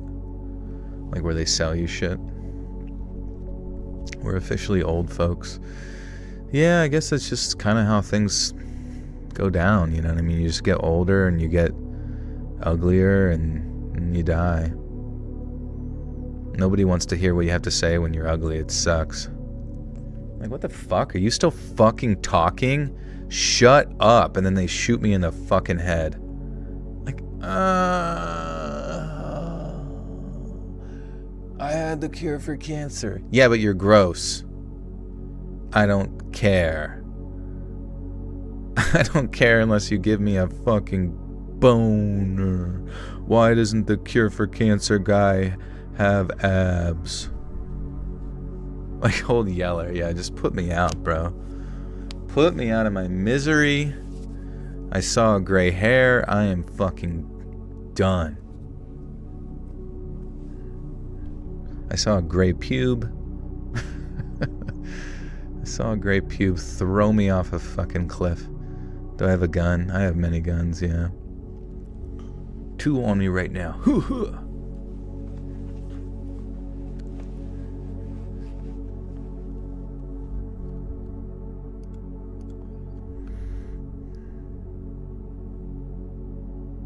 Like, actually, yeah. It's not like I'm using them on anybody. Sometimes you just kind of accrue firearms over a period of time. Not like a nefarious way. It's just like, please tell me I have a 1911. I have a micro 1911. It's pretty cool. It's a girl gun. It has like a little, I got like a little pink handle for it. Or like pink grip that I had to like screw onto it. You mean to shoot you? I will never do that. I will never hurt anybody ever in my life. A micro unit, yeah. A little chode. Years get older and you sleep funny and you have a sore back for a week. I know, bro. The other day I told you I like woke up, did one of those like sort of like you breathe in deep and then like a tight stretch, like, and then my fucking whole back just like cramped up from my like shoulder blade up to my neck. It's better now once I got worked on, but you go target practicing or use bottles. Yeah, there's like a range around here. I'll just go to the range or whatever. I mean, it's not super common, but it is kind of just fun to go plink things, but it's expensive to like go fucking waste 9mm ammo and shit. Whatever. You get lightheaded, yeah. Double Dragon Revive. Oh, that should be fun. That should be sweet. Self-checkout flaked and a female employee called me a thief, so I slapped her. Holy shit. She said, "Did you just slap me?" I said, "Yes, I'm laughing now." Female employee called you a thief. Damn. You might get fired if you be slapping people at work. Why am I avoiding your question about being a Nephilim? You see, I saw the daughters of men and I found them beautiful. And so I came unto them out of dimensions in which I was supposed to maintain. I did not. I did not listen to the Most High.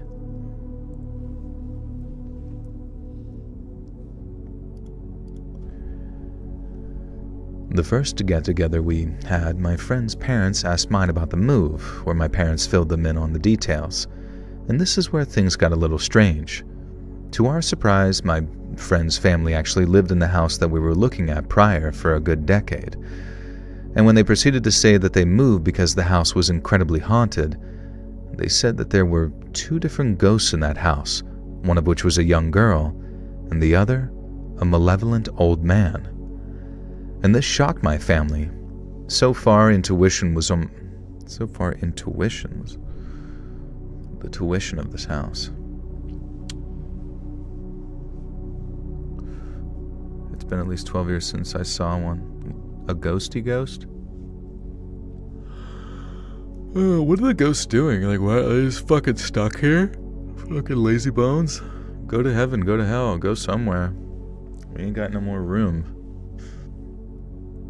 Oh, a UFO.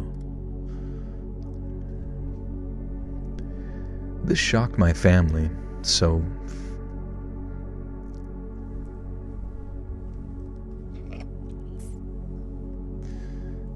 Justin is ex-Amish. He is no longer Amish anymore.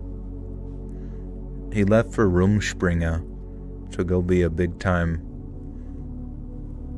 porn star. And he got his room absolutely sprangen. He left the paradise. This shocked my family, and so far, intuition was on point. My friend had 3 older brothers, 2 younger brothers, and 2 younger sisters, one of whom they adopted, and they also ran a daycare out of their house, so it was quite packed on the daily. Each of the older brothers had traumatizing hauntings happen to them in that house, and the oldest brother, who was 21 at the time, still wouldn't sleep with the lights off because of it. And this was the first point in my life where I've seen multiple people confirming and agreeing upon spiritual activities in a real capacity. Now let's jump forward to about the age of 14. Now, following my same interests, I was fascinated with the ideas of ghosts and spirits. I wanted nothing more than to interact with them in some way or another, but despite the past mentionings, I myself hadn't seen one single shred of their existence. It was frustrating. I tried all manners of contact, bought crystal balls, stared into mirrors in the dark, looked into black ink, researched Enotion. What the hell? Be collected and re-Amished. They'll put you back in circulation. Oh man, Amish are fucking, oh my god. They are funny individuals, man. Just an absolutely ruthless bunch. Alright, how do I say this fucking word?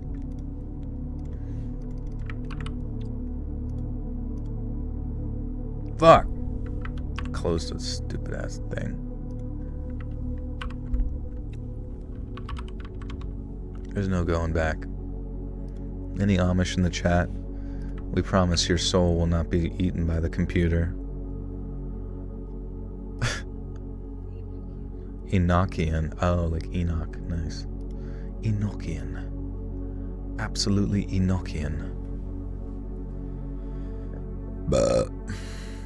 And Arc Raiders, if I can find enough people to play with me. Huh. You want to play Arc Raiders, huh? That game does look fucking like actually next gen a little bit, you know what I'm saying?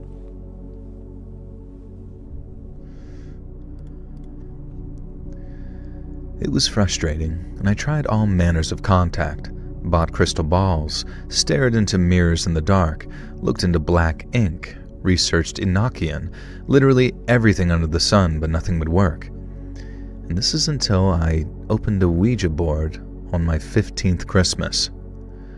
And there is one message to take from this entire thing, is that I tell you from the bottom of my soul, do not engage with a Ouija board, period. I didn't immediately use it, but one day my friend and I were chilling per usual, and I had remembered the new Ouija board that I had gotten for Christmas. And I asked him if he wanted to use it with me, and he hesitantly said yes. I made him go down into the basement with me because where else would be the perfect place to use it? I had just opened the box and placed the board when my friend chickened out on me. And I mocked him and told him, I'm gonna do it by myself then. And I placed the little piece of the board and proceeded to ask it questions, but to no avail. Nothing. And I was extremely disappointed, and I thought for sure that it was going to be it, but no. I put it back in the box and brought it upstairs, and that was that. Or so I thought. But boy was I wrong as wrong could be. Immediately over the next couple of days, I started experiencing things that were unusual. Simple things at first, like lights being funny, my dogs acting strange, objects and doors moving. This, however, was spectacular to me. I had no fear whatsoever. If anything, I was extremely excited and more into the occult than ever. I thought that this is it, what I've been waiting for, paranormal activities. And these types of things continue for the next couple of years steadily. And then it finally happened that I saw my first ghost ever. I was 16 at this point, and I had been making my way from the kitchen through the dining room towards the living room. And while I was gapping between the kitchen and dining room, I had seen what I thought was my mother walking towards the kitchen from the connecting hallway. I took note in my peripheral of her pink dress, which threw me off a bit because my mother normally doesn't wear such a thing. It wasn't until I made my way through the dining room to the living room where I had seen my mother and father sitting on the couch watching a movie. This instantly made me take 5 because I realized my mother not only was not wearing a pink dress, but was not in the hallway going to the kitchen. I proclaimed to my parents instantly of the shock and surprise that I was in, but they just sort of shrugged it off and continued with the movie. I didn't press the issue because I was now elated with the fact that I had actually seen a ghost, and I had instantly presumed it to be the prior owner's deceased mother. I would go on to look at her as a guardian spirit of the house, so to speak, though I never did see her again. And this event was ultimately a bad thing because it put me more at ease with the idea of communication with the dead.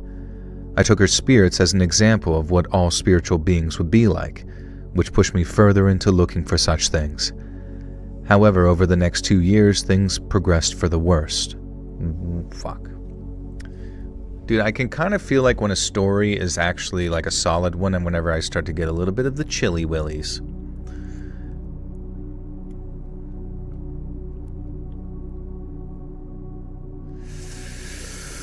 Go ahead and put 2 nickels in the swear jar for me. Fuck you.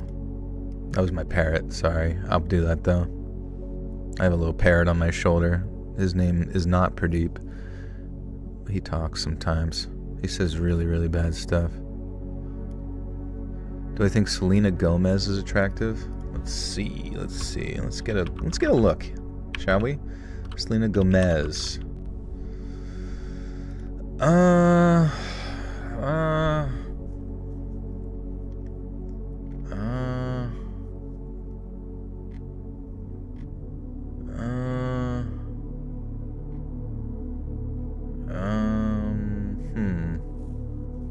I don't know.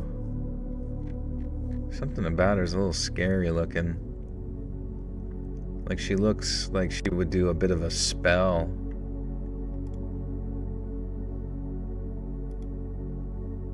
I don't know. She looks like she might hiss.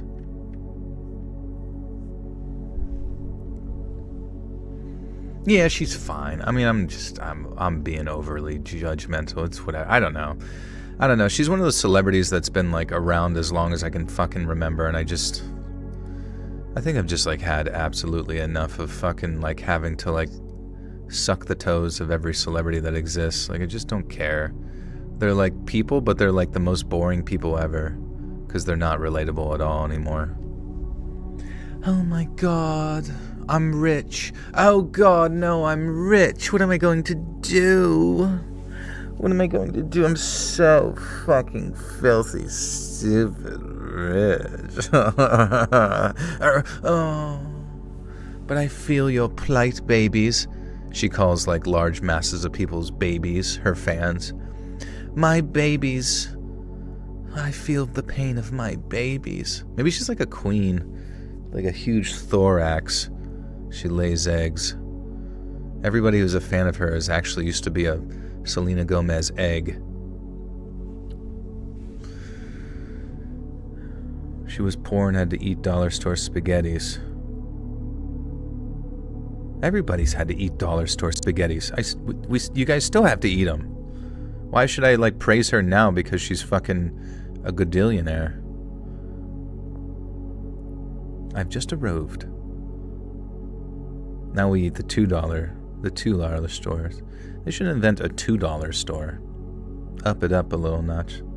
I mean, everybody can relate. Everybody's been a little poor in their life. I mean, if she grew up in like a favela, maybe I would be like, oh damn, nice. That's actually a pretty sick up-and-comer story, you know what I mean? But like, oh no, she had to have pasta. Not knocking on you or anything like that. I don't know. I don't care about celebrities. I think they're fucking boring and stupid, and I think they never say anything good. They're never like why would they ever be the ones that you would want to listen to? Oh, they were the fake person on your show. Yay. Like they're not philosophers, they're not intelligent, they don't provide anything other than like a little bit of a strange escape, I suppose. But beyond that, you're never even going to get their like authentic existence. You're just going to get some like curated like it's like you might as well go up to a fucking mannequin at Macy's and like shake its hand and say, "Hello, you're my favorite actor. I love how you're made of wood. Let's weigh our opinion in the public eyes so you listen to us or something. What do you mean? Never understood taking advice from a celebrity. Oh, they're even worse because they're literally just purchasable. Like if I'm like some billionaire and I have like some agenda that I want to push because it would behoove me that none of you guys ever have kids again, so I can continue to centralize resources, and I view you guys as fucking worthless eaters, which is literally what they call you. I would pay celebrities who I already know can be bought and tell them like, now guys, go tell all the plebs at the way bottom that they need to stop reproducing. That's not good now, don't you think? No, every mannequin I've stolen from a store is made of wood.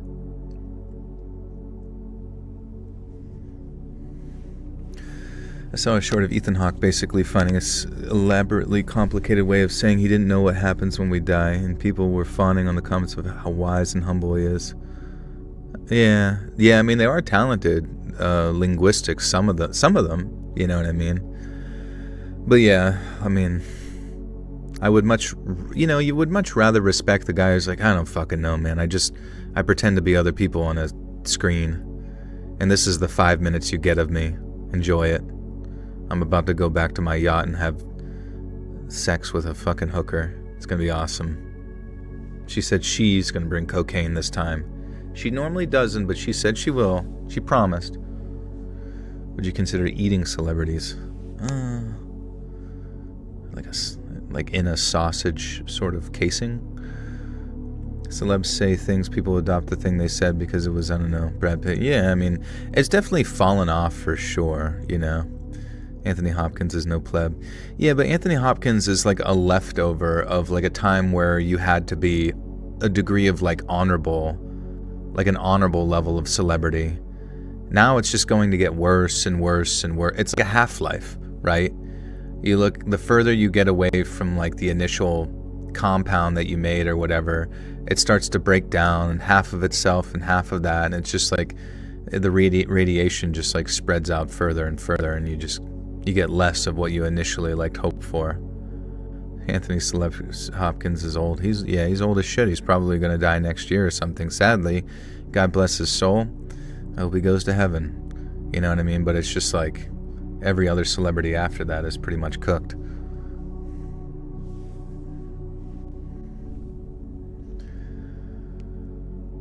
And yeah, it's gonna be AI actors soon, so you won't even like. And it's I don't know. I'm not looking forward to this strange dystopia we're scrumbling toward. Wait, Anthony Hopkins is dead? What? I thought he was... What? Am I getting trolled?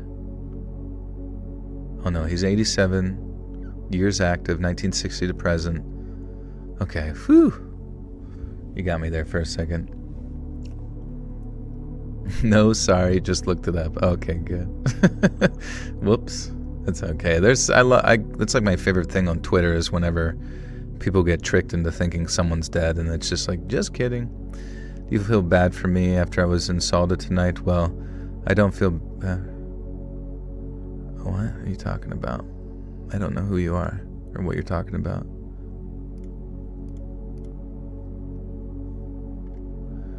Anyways, thought he was 70 for like 20 years. I mean, essentially, yeah. Like whenever I look back on him and as Hannibal Lecter, I just assume he's been 70 since then.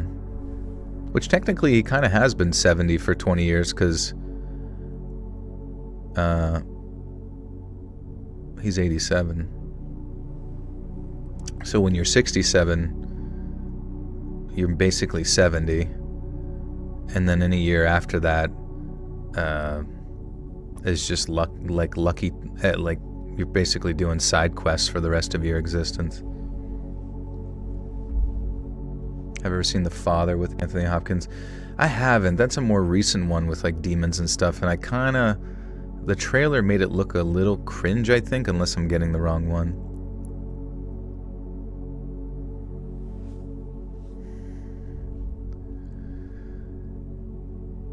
However, over the next 2 years, things progress for the worse.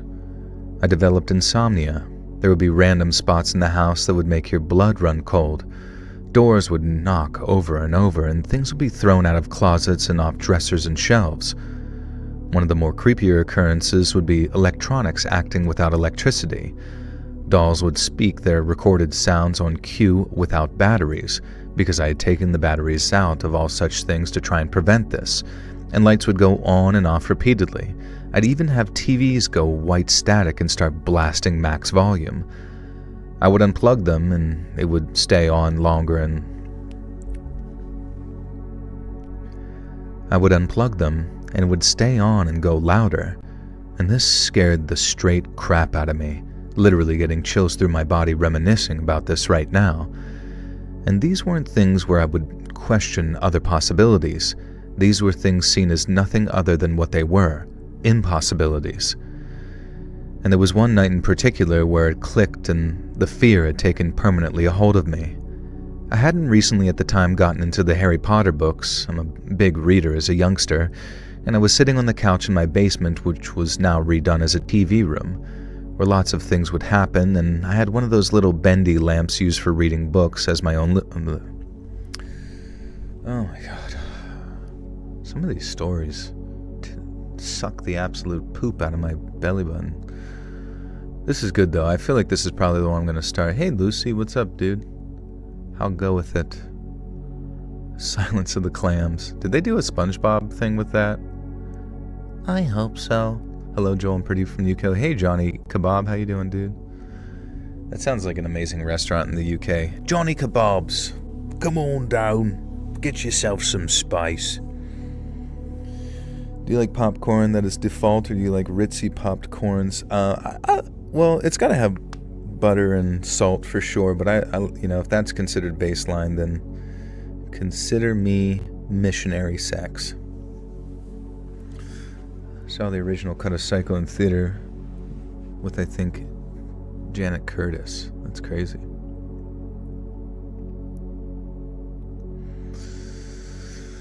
Hey, the idea of anyone seeing me as better than them just because I got lucky and built up a fan base.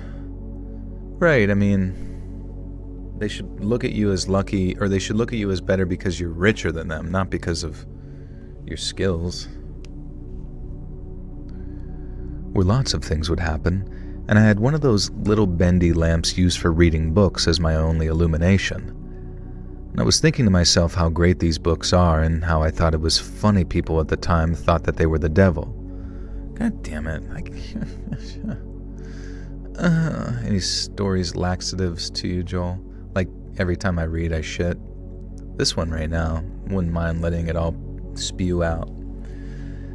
Actress from Psycho was there in the theater or whatever, then oh, that's kind of wild. How long ago was that? Did you jump scare her? Yeah, Lucy, you can read. Take over for me. I'm famished.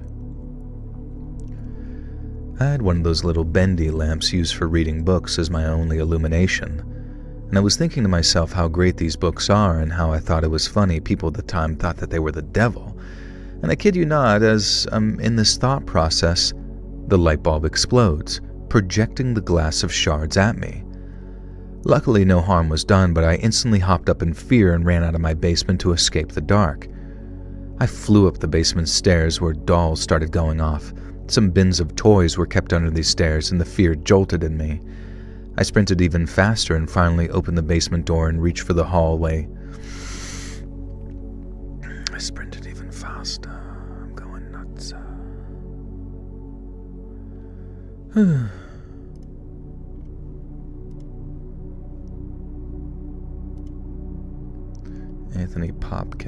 Anthony Popcorn. My favorite actor, Anthony Popcorn. Got Joel Ted Talk. Okay, so I've written under like 5 different names. I was a professional journalist in the UK for 5 years, sub-editor for the Telegraph's gaming section, and wrote for GameSpot and Polygon.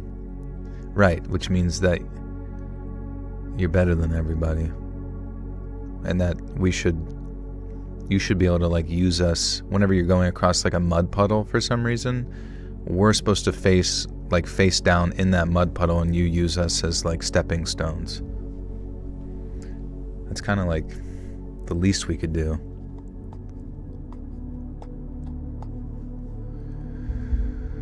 Then under 4 different names, I've written at least 80 audio dramas, some award nominated, also served as editor and director for a bunch of stuff.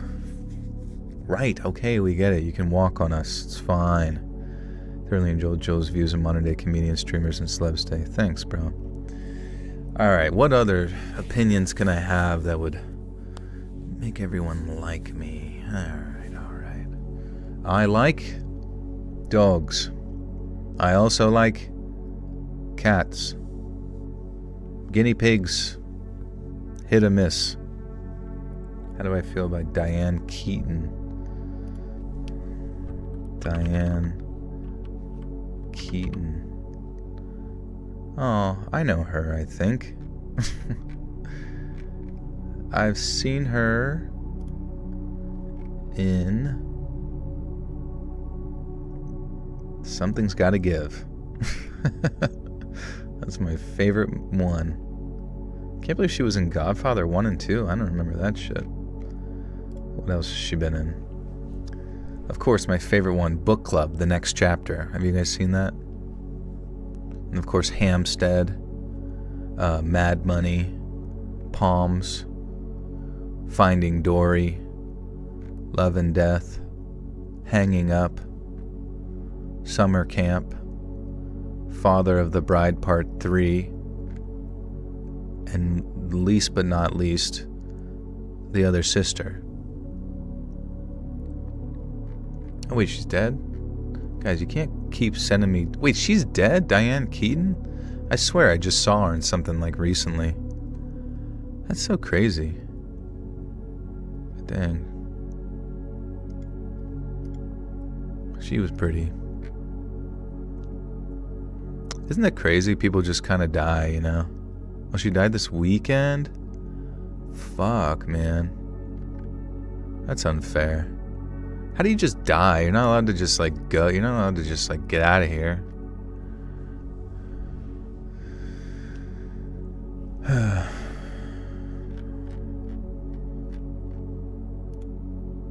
How'd she die? I don't know. I think she got eaten by a big snake.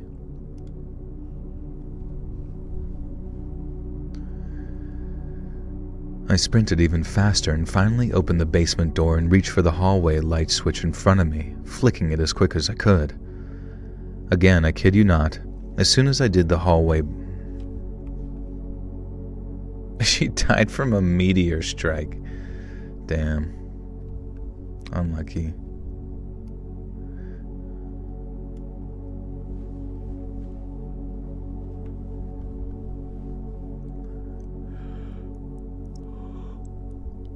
Again, I kid you not, as soon as I did, the hallway bulb exploded.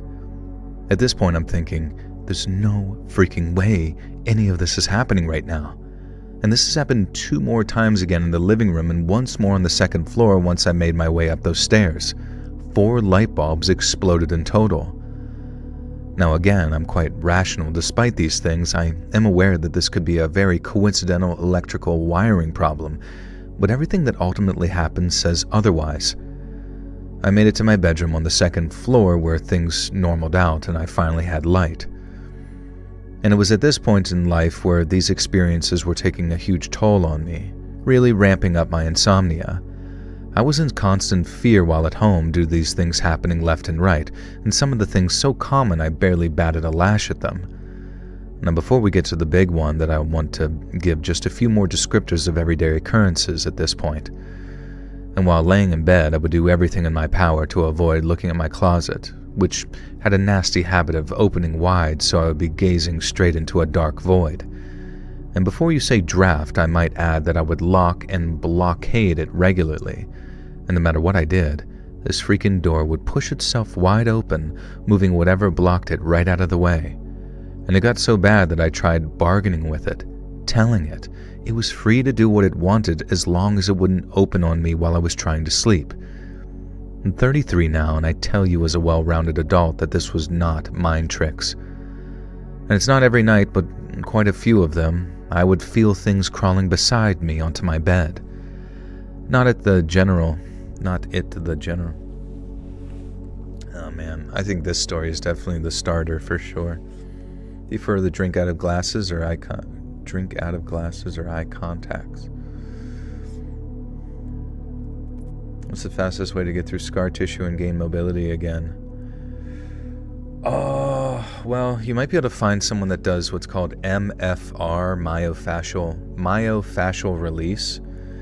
And basically those techniques I've heard can help to like break apart scar tissue to like develop mobility.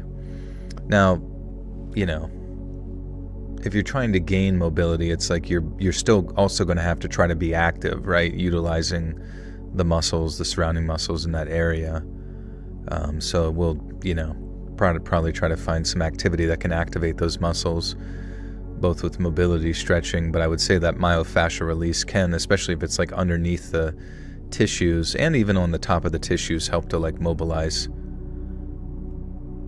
the sort of, I guess, what's that called? Apophagy, where you like recycle scar tissue.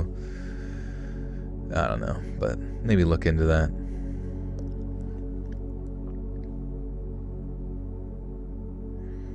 Does MFR only apply to scars, or can it work on just really stiff people? Yeah, really stiff people. I've been doing MFR. It's basically just like massage, but it's this one guy, John Barnes. It's like his technique that's kind of spread out like longer, where it's like kind of like interacting with the myofascial system, which I guess is just like sort of the interconnective tissue, like a myofascial sheath of sorts that like encompasses underneath the body or something. I don't know. It sounds like pseudoscience to a degree, which it may very well be to whatever aspect, but the fact that they're like sort of identifying certain areas and then holding on those for long periods of time, like 3 to 5 minutes, and you can like really feel with really not even that much pressure. Like it's not going to be one of those ones where it's like super painful, but it can be a little bit depending on the injury. But you can just like feel like the tissues underneath your skin start to like click and release, and I don't know, I just feel so much fucking better after I get it done. It's definitely allowed me to continue to do like lifting pretty consistently, without injury. When I connected by chance, I generally credit him with a big role and helped me manage to carry on. Yeah, no worries.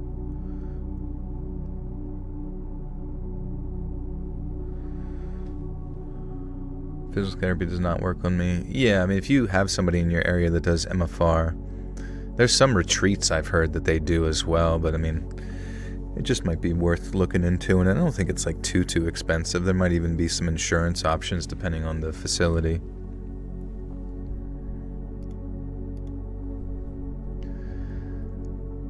Not in the general sense of where your mind is questioning if you're actually feeling or not, but in the sense of the spring mattress would straight indent and compress as the invisible force crawled right beside me.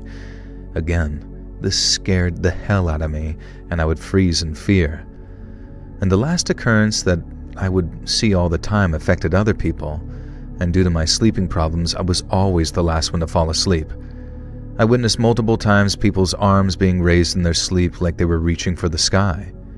And there was a day when I had a cousin and 2 friends crashing over, and I watched as one of their arms was rising in the air. It made me feel like whatever this was taunting me, showing me that it could do whatever it wanted to whoever. The real kicker is when I was sleeping on an air mattress in my younger brother's room, 4 years younger, and I did this because at this point I was so terrified to sleep alone that I needed to be near someone to feel somewhat safe. And as I was dozing off, I watched my little brother's arms raise into the air. And the only difference this time is that he actually woke up while it was happening. I watched him groggily realize what was happening to him, and he jumped to his feet, turned and ran into the freaking wall out of terror and panic. And I legit started laughing because I had never seen anything so absurd and shocking in my entire life.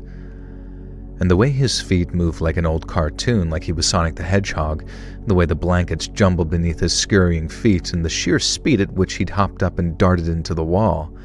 Safe to say, both my brother nor I got any sleep that night.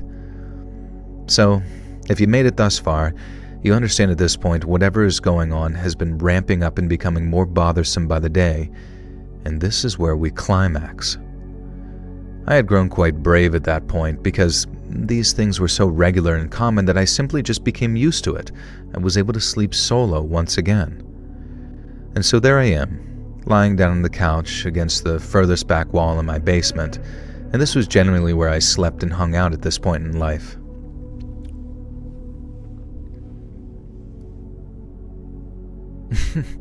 Tom with a 5, can we all commit to a parasocial, non-committal, non-sexual, polyamorous relationship, Joel, as a community? Yeah, everybody put your hands in right now. You got them in? 1, 2, 3. Polyamory. Parasocial, non-committal, non-sexual, polyamory. Non-interactable. Non-refundable. Team. Sports. Everybody put your cocks in.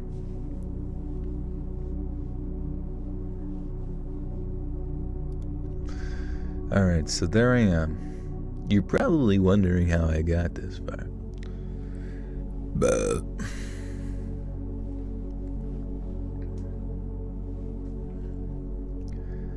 so there I am, lying down on the couch against the furthest back wall in my basement.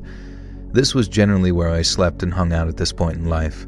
I had 3 dogs, one of which was a little white chihuahua named Baby, and she was the most timid, docile, scaredy cat of a dog that you can imagine. Everyone who has pets understands that you come to learn the general behavior of them, and I had just turned off the lights and popped onto my back where my little baby jumped up to sleep on my chest like she always does. And this is where the single most terrifying thing of my life happened. Baby instantly goes to alert and stands up growling in the darkness. She does not ever act like this, and her fur is raised and her fangs are bared. I can immediately perceive that this little dog is trying to defend me from something despite her tiny stature. And this puts me on full alert, and I sit up to also peer into the darkness while she just stood guard on my lap. And the next thing I know, she cowers, her tail goes between her legs, and she whimpers and flees. And before I can gauge what's happening, my arms were pinned straight down to my side, and my back was forced straight down into the couch. I can see enough to tell you with 100% certainty that there was nothing there. While forced down, it feels as if I was pushed 5 feet through the couch, like my soul was straight pushed out of my body. And I was so consumed by fear that there wasn't a single thought in my head other than static and panic. And it seemed like forever, but in reality it was probably only 10 seconds. And as soon as this force let go of me, I hopped straight up in my undies and darted through the darkness toward the stairs. And this is the part that I want to make crystal clear, because this right here is the part that you never want to experience. Those who think the paranormal and ghosts are cool have not experienced the sensation I am about to describe. I tell you, I felt a tangible hatred that was unlike anything I've ever felt. It was the feeling of something that hated every fiber of your being and wanted nothing more than to destroy every last bit of you in the most malevolent way possible. It was inhuman, the sensation. It was in this moment I understood hell is real, and this was something from there. There was no doubt in my mind. It was a sense of knowing, absolutely. It was the predator, and you were the prey. I scrambled room to room in my house, and just like before, every light bulb started shattering, and I just couldn't escape the darkness. I made it to the 2nd floor and burst into my parents' room screaming. And I swear on everything that they would just not wake up. I shook them and yelled. Nothing. And I then ran to the only other person in the house at the time, which was my little brother. And the same thing. He would not wake, and it was like trying to shake something. Says it was like trying to shake somebody out of a coma. C-U-L-M-A. A coma. Is that a thing? My family fell into a coma. Gustavo Coma. This family's Latino. Using the word coma. Okay, where am I? Did I lose it?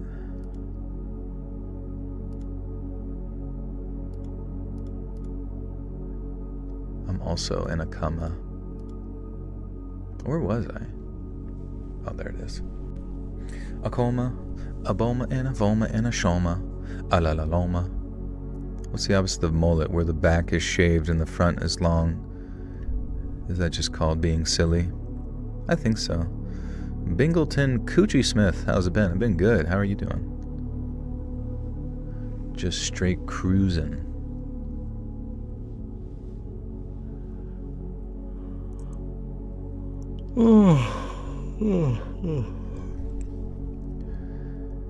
I then ran to the only other person in the house at the time, my little brother. Same thing. He would not wake, and it was like trying to shake somebody out of a coma. And I tell you in all honesty, I was 18, considered myself a man at this point, and I had loads of pride. Still, this did not stop me from hopping right into my brother's bed next to him, pulling the blanket over me. Now you would think at this point that I was safe. No. This thing repeated what it did in the basement.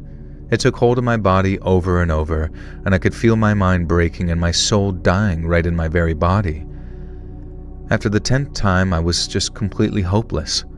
I had almost given in to defeat and on the verge of being scared to death and just demolished by these demons.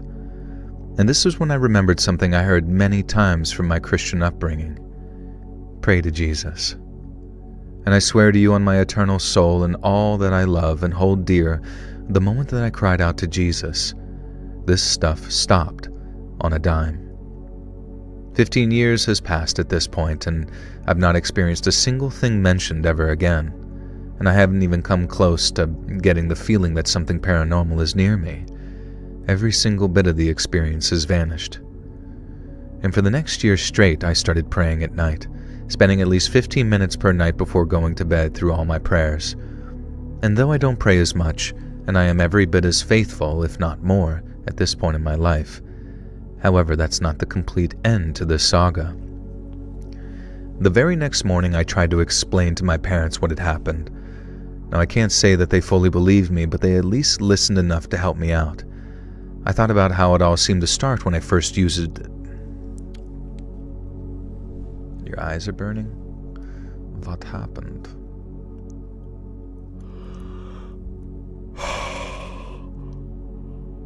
Oh, you've been engaged to an amazing man. That's awesome. As your acting mag officer charged with your mag well-being, you must mag up, I implore you. Do you think I do it after this one? I got quite a few more stories to read. I'll have to... wait. Oh, I feel like I gotta read these, though, honestly. I should drink some water, though. It's 2:43. Aye, it is, Captain. Aye, it is. Oh, you're getting married to a girl. Nice.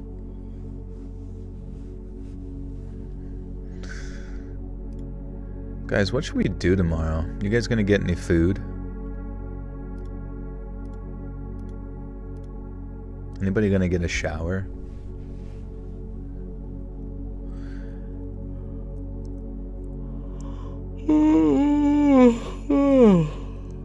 I'm going to head to bed while listening to your stories. Nice, Bingleton. Congratulations again, and I hope you have a good night.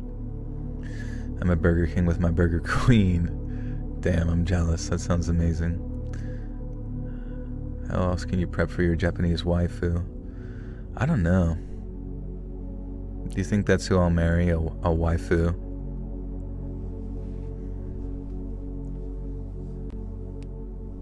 Oh wait, are you? No, you're not in Japan now. You're back in Pennsylvania. Pennsylvania, Japanese mama, take me home where I belong. Hey, Audrey, good to see you. What's happening? What's new in the blue?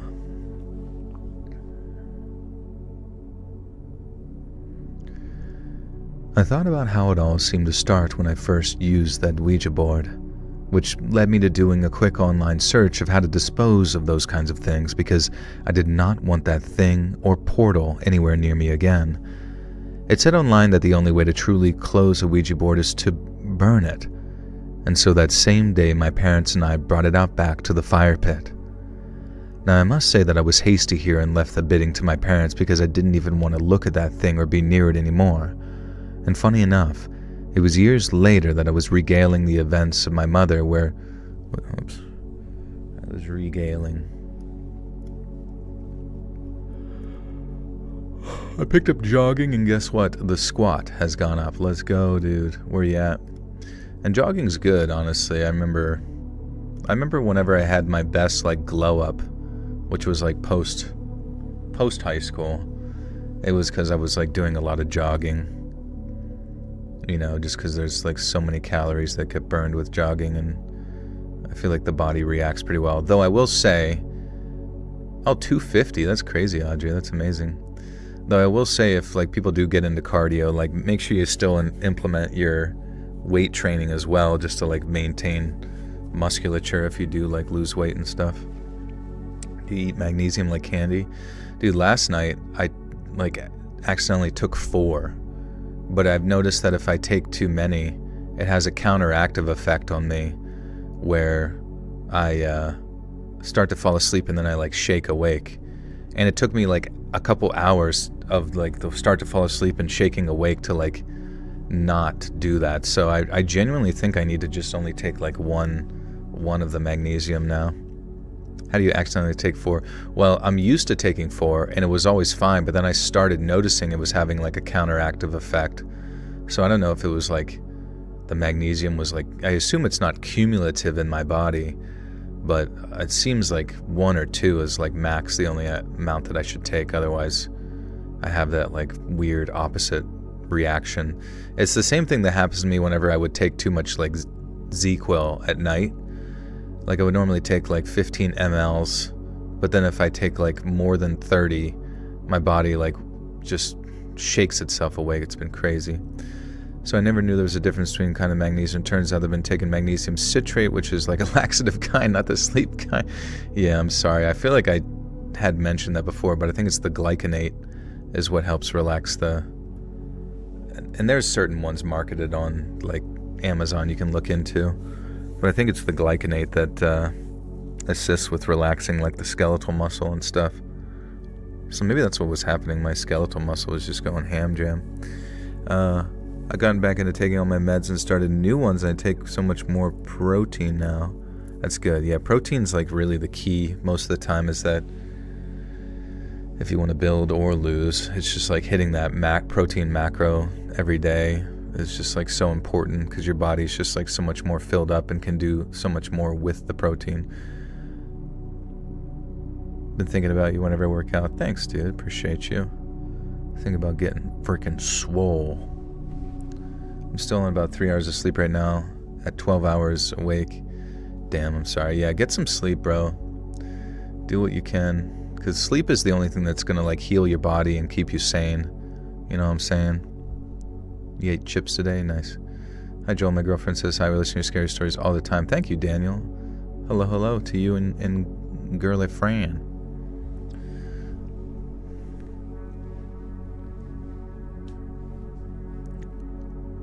At work, sneaking a listen. Let's go, dude. They're never gonna catch us. Funny enough, it was years later that I was regaling the events with my mother where she gave me a bit of surprising news. And she proceeded to tell me that she did in fact believe me, because that day, unbeknownst to me, the Ouija board would not burn. She expressed how she and my father doused it with gasoline and it just sat there unscathed. They ultimately threw it out into the trash can and watched the dump truck take it away, and I figured that must have been good enough because, again, nothing ever came back. And I like to imagine that it eventually got incinerated at the junkyard at some point. And that's pretty much the end of that.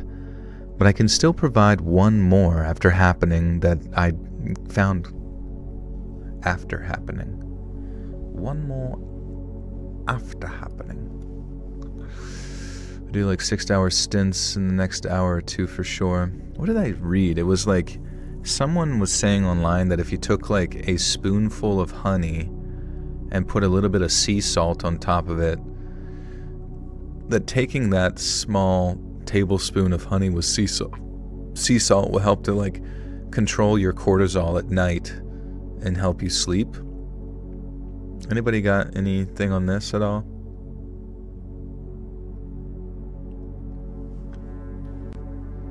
It gives you a ghostly afterglow. It makes the medicine go down. How did you guys say the same thing? That's pretty much the end of that, but I can still provide one more happening that I found quite coincidental. When I was speaking of my mother and father, it was really my mother and stepfather.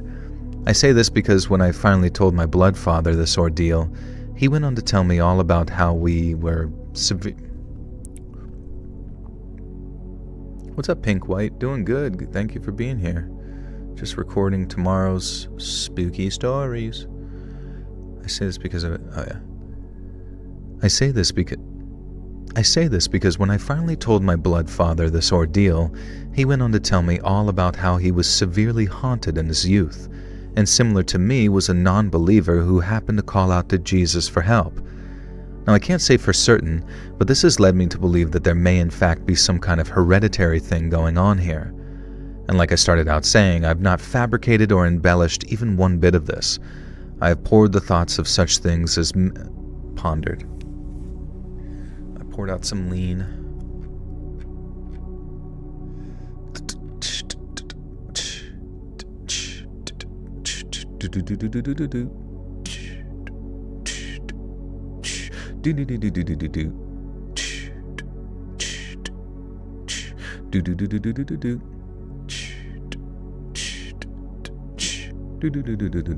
Try cocaine on your honey, yeah. Wish I had some nose candy connects, kind of made, not so much these days. That sounds like death. My heart would explode. I saw a dude that ate cheese and honey as a pre-workout. I'm not so sure about the cheese. Like, what's the cheese comprised of? Like dairy, freaking, it's like a fat content, and honey. I mean, I guess I could understand, like high fat content and carbs as like what your body would be tearing into to use for, but I feel like more so the honey and carbs, like putting it on fruit or some shit. Just the cheese seems like it would digest really slow.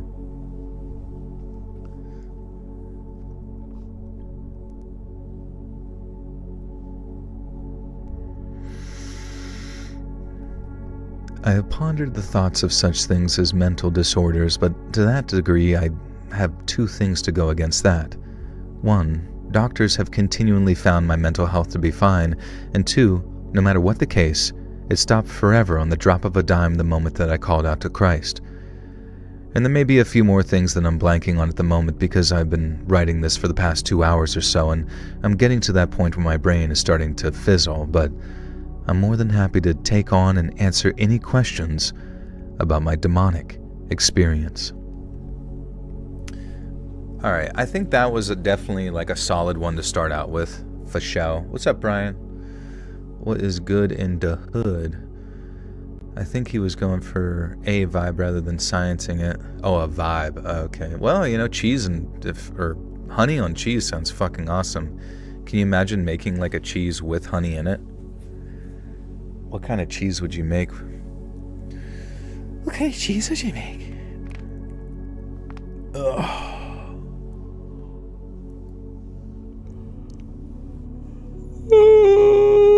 Okay, baby.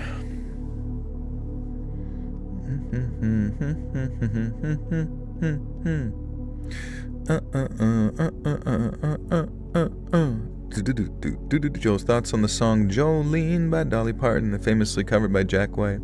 Jolene, Jolene. I do ask, people sing that to me once in a while. It's pretty funny.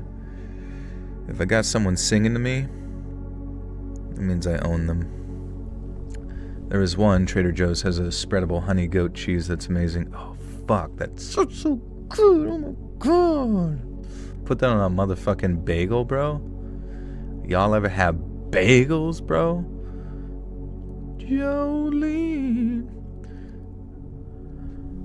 Damn. Dude, I love like those hipster places, bro. Fucking Trader Joe's, just any sort of like high quality. Like you just know for a fact like half their shit just never gets sold. Most of it's just like put in a big fucking It makes a big burn pile that they just like taunt homeless people with. I like Thanksgiving food, but I end up eating such a small portion because it's so filling. Yeah, but you're supposed to eat till you're sick. Don't you know that's the whole fucking point? Come on. Borscht and cheese is the key to the best mashed potatoes, trust me. I agree with that, bro. I love when people just like have some random shit that they throw into a, thing. Like that's like their family thing, and it's just, yes, do that. Put all the shit in the shit. I will eat your shit. 40% upcharge. I'm a vibe rater, and I will rate the vibe in here tonight. Alright, I like it. I like to hear it. We are reading scary freaking stories for spooky month. I have an insane paranormal story I've held on to for 30 years. Let's see. Oh, this one's not too long comparatively.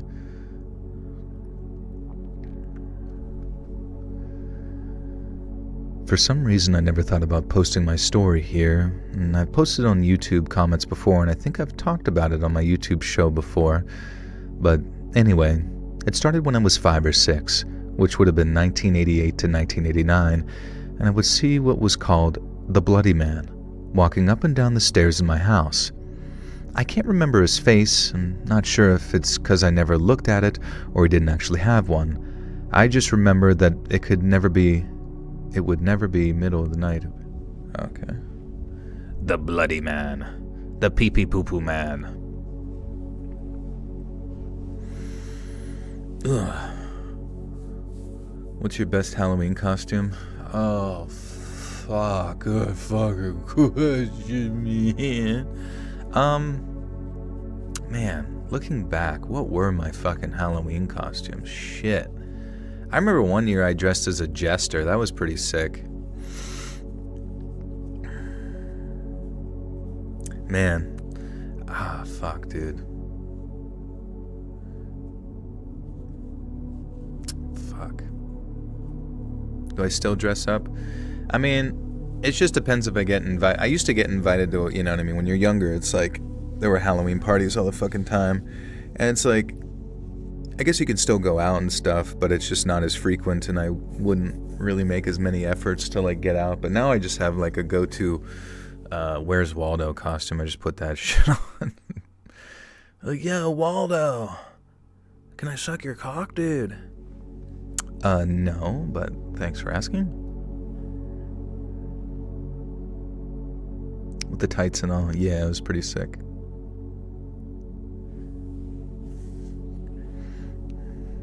The Ferk. I just remember it would never be the middle of the night, but more like bedtime that this would always happen. He had a bandage on his head that was bloody and a hospital gown. I remember having a feeling that I knew this wasn't right, but I wasn't scared. I'm not sure if the lack of fear was due to being told not to be scared somehow, or if I was just so young that I didn't know how to be scared. Now anyways, this person that I would come to learn later in life, was my uncle. He had been beaten in the head with a baseball bat, came home, brain swelled in his sleep, and was taken to the hospital by the family in the morning, where he died several days later. Now this was August of 1982, and I was born in December of 1983. There was much more to the story, both his life and the night itself, but I'll just hold on off that for penis sakes. Fuck. Okay, that wasn't me talking. Okiyaso Nijimura with the 10 says, Joel, I missed you. I've been so busy with life, having a lovely new girlfriend, and I may be buying a house. Delightful tidings indeed. Also, we had a weird supernatural scare while stargazing. Spooky. Oh shit, what happened? And congratulations, dude. I'm happy that you got yourself a good life lined up. It's freaking awesome. Guys, what do you think needs to happen in your life where you could just like die happy? Honest question. And no joke answers. But like, what would have to happen in your life where you're like, okay, I guess I'm good now. And then the meteor could come down and take you out like that one actress we talked about.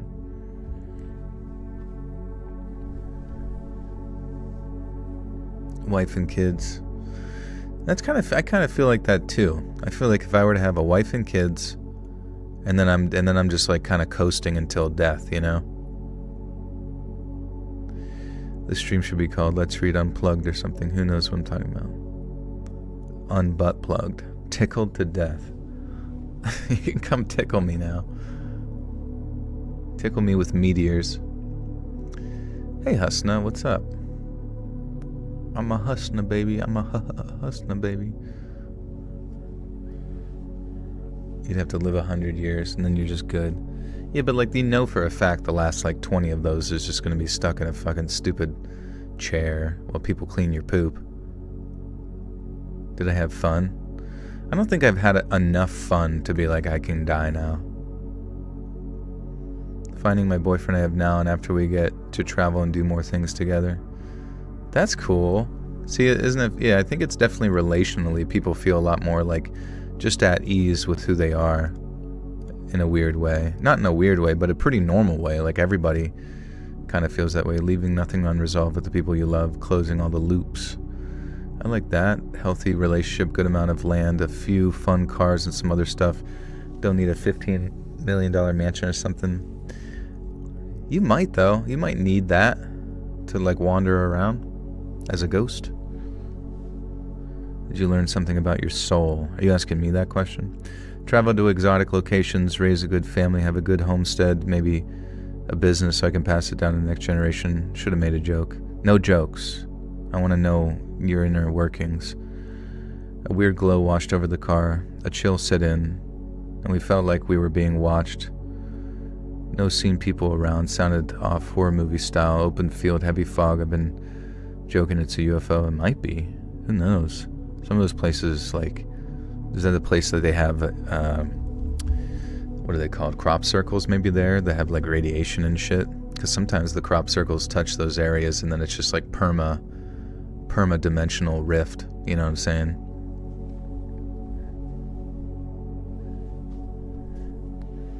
See my kids doing well in life, married with kids, die being a mom and a grandma.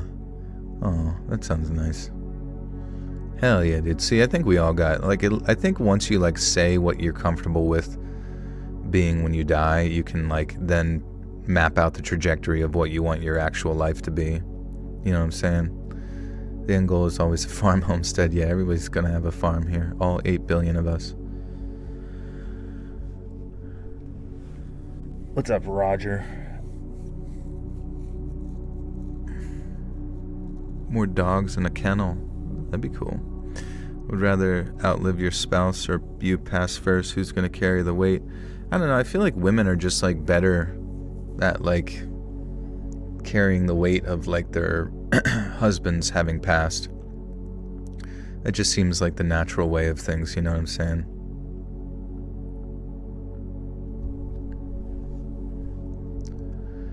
There's much more to the story, both his life and that night itself, but I'll hold off on that for now. I saw the bloody man somewhere in the range of 15 to maybe 30 times, and then my mom and I moved out of there to get our own place, and this was my grandfather's house, and I was gone for 5 years. Around 12 or 13 years old, I moved back to that house, and while I never saw the bloody man again, it was far from the last paranormal encounter I would have in that home. And after being back around 5 to 6 months or so, one day I was showing my little sister how to play a Sonic the Hedgehog game, and as I'm explaining it to her, as clear as day, a female voice says her name. And my sister instantly got up and went to the door and said, "Yeah, Ma?" And I was frozen solid in fear. Now this was for 2 reasons. The first was that I knew for a fact that that wasn't my mom's voice that said my sister's name. It was my grandmother's, who had been dead for 10 years. The second thing I knew was that my little sister didn't seem to realize was the voice would not come about. Okay.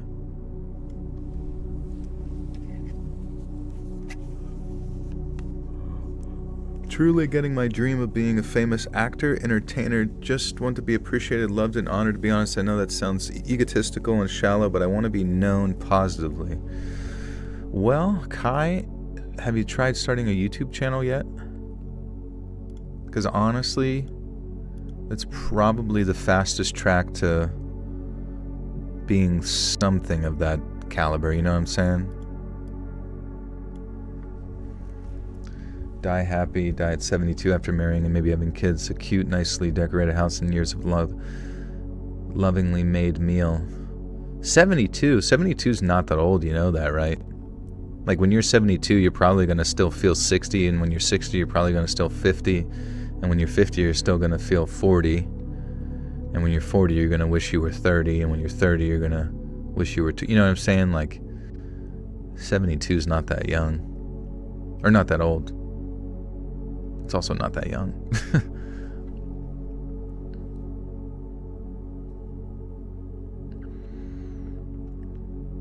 Your grandma's 80, she's doing good. Nice. Creating a fresh YouTube channel isn't easy these days without AI. My dad just busted his other hip on Friday, 8 hours away on a trail. Oh, fuck, I'm sorry to hear that. My great uncle is 70 and still does deep sea diving. 70 is not that old. Yeah, I mean, there's a big differentiation between some 70-year-olds and others. 70's the new 60, 60's the new 50. Penis, weenus. Have you ever eaten a succulent Chinese meal? Yes, always. It's so good. I thought about it a few times, maybe one day. Almost did get an acting career. There was no adults to answer the phone, though. What does that mean? Almost did get an acting career. There's no adults to answer the phone. Like the agents were super young or something? But either way, I mean, like, even Jack Black has a fucking huge social media presence, right? Obviously that he garnered from his acting career, but I'm just saying, like, if you want that thing, there can't be a maybe one day. Like, the maybe one day needs to be like this weekend. You know what I'm saying? Like, literally sit down and plan out, like, okay, this is the channel that I'm going to try to emulate and be, and this is what I want to be. I mean, even if it's just you in front of the camera giving, like, talks and, like, motivational talks of your experiences or whatever, or talking on a topic, someone's going to like it, you know what I mean?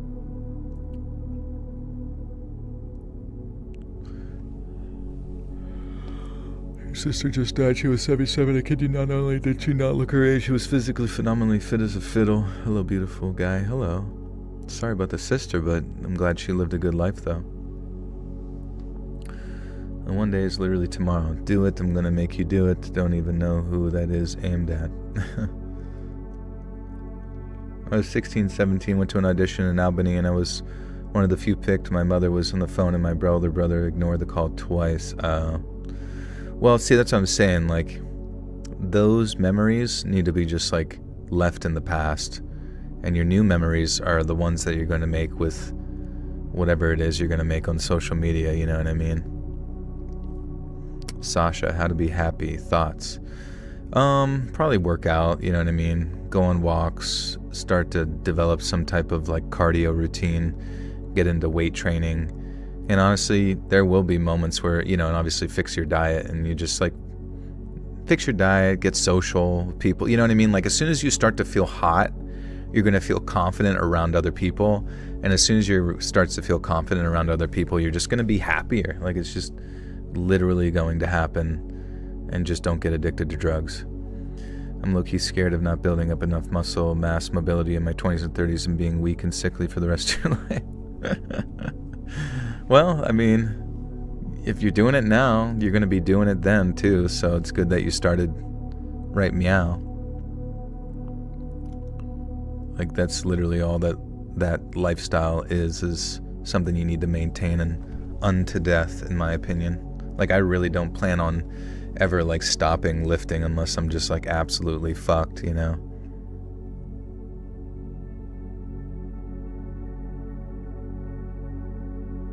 And the thing is, Kai, is that TV, like, I'm not even joking, TV is old news.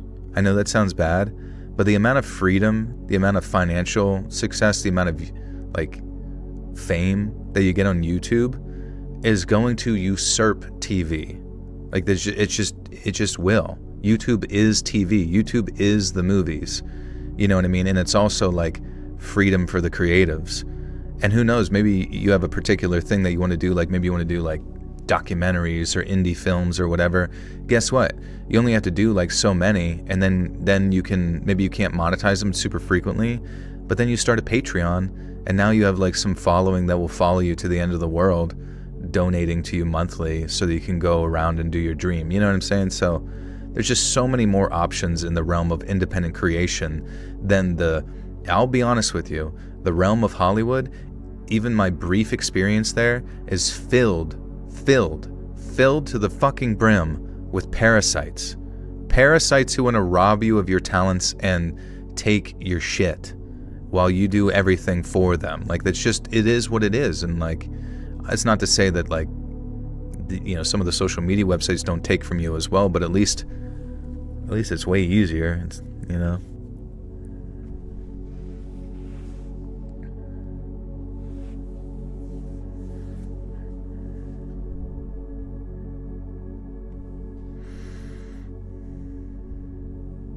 Yeah, there's Rumble is coming up too. I mean, you might as well just like spread it out everywhere, make clips of everything. I need someone to just like do hardcore, like hundreds of thousands of clips for me. I don't even watch TV. I'm a YouTube gal. Yeah, same, honestly. Like, what the fuck do I watch on TV? I don't watch shows. I barely watch football. I barely go to the movies. I put on my stupid fucking YouTube shit and listen to like some idiot in front of his computer talk about shit almost every day. Literally almost every day. I just listen to other people have personal conversations about nothing, and then if I get bored I click on the next one. Like, it's how it goes. Or I scroll on Reels.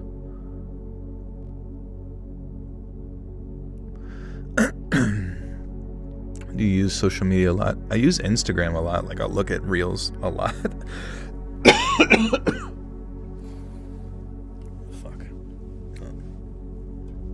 Okuyasu Nijimura. You hear about the Palantir going live? Oh, fuck. I thought it was already live. What does that officially mean? Does that mean like anything we ever say about Israel is like clocked and cocked? Are we all getting deported to fucking Guantanamo Bay for sending memes?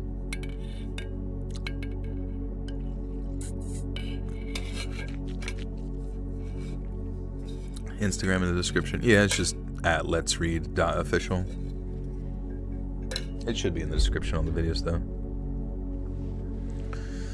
Maybe. Let's see. Let's ask Chat BBC. Alright. So, Palantir is live? Question mark?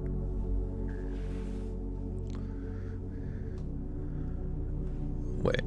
What? Palantir is a publicly traded company in a stock market? No, what? No, like...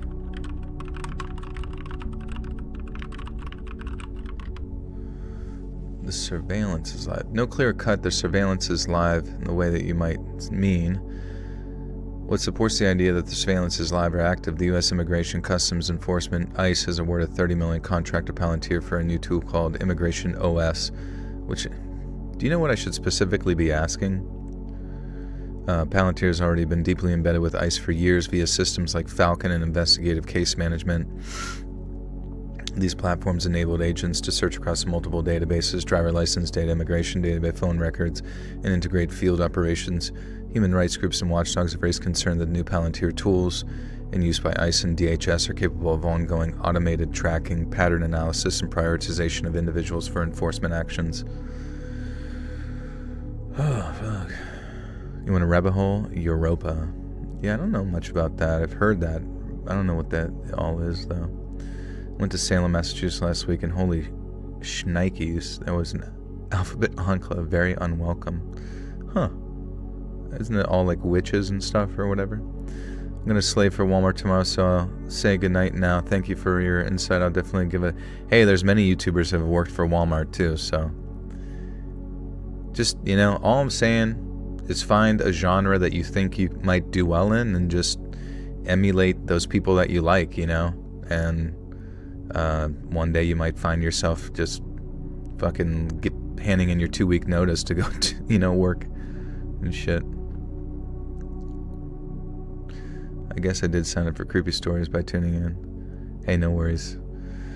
Oh, fuck.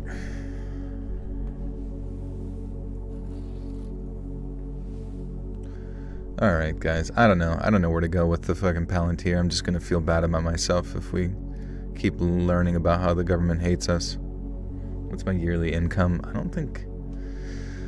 I would like to not disclose my money. Some said he'll follow Mr. Nightmare spell and he's gonna be Mr. Toilet. Hell yeah, dude. Honestly, yeah, that's how you do it. You put a Mr. in your name and you just pop off. It's illegal for you to ask me that. Oh, fuck. Only Palantir you get, yeah, Lord of the Rings. I know, isn't it so lame? So telling, naming it that. I'm biting my pinky? I don't think so. Alright, see you, Kai. Take care.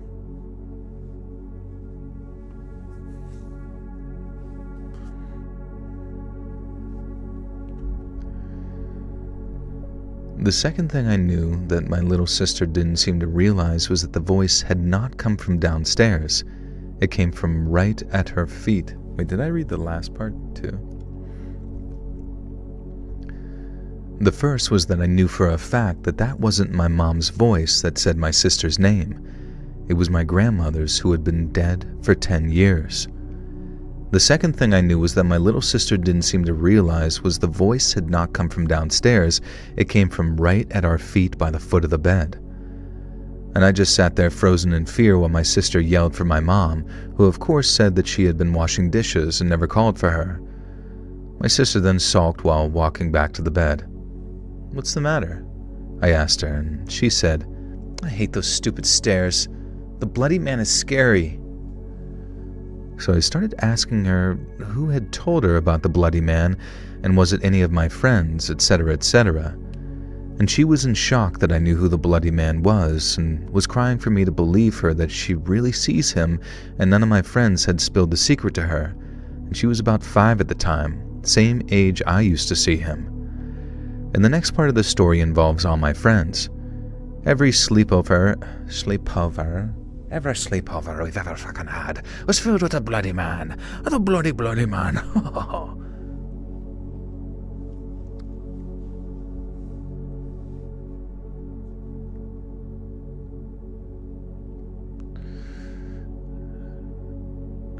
What do you guys are? Guys, don't argue with each other, please.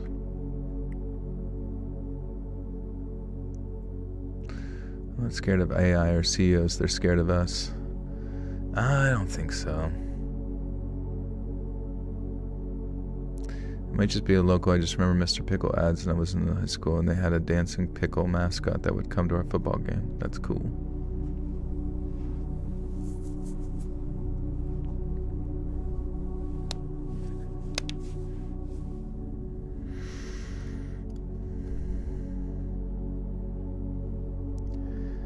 The next part of the story involves all my friends. Every sleepover after hearing my grandmother's voice, my bedroom door started shaking and... Wait, what was going on?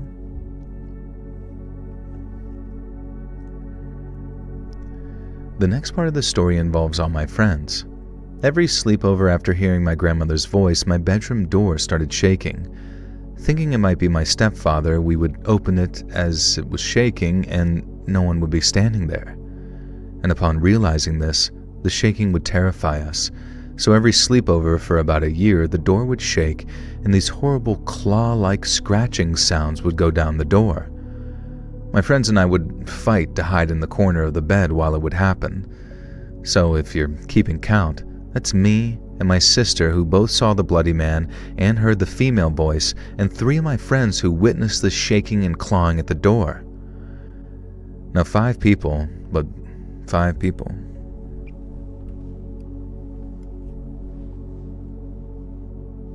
Should you start doing gaming content on YouTube again? You could.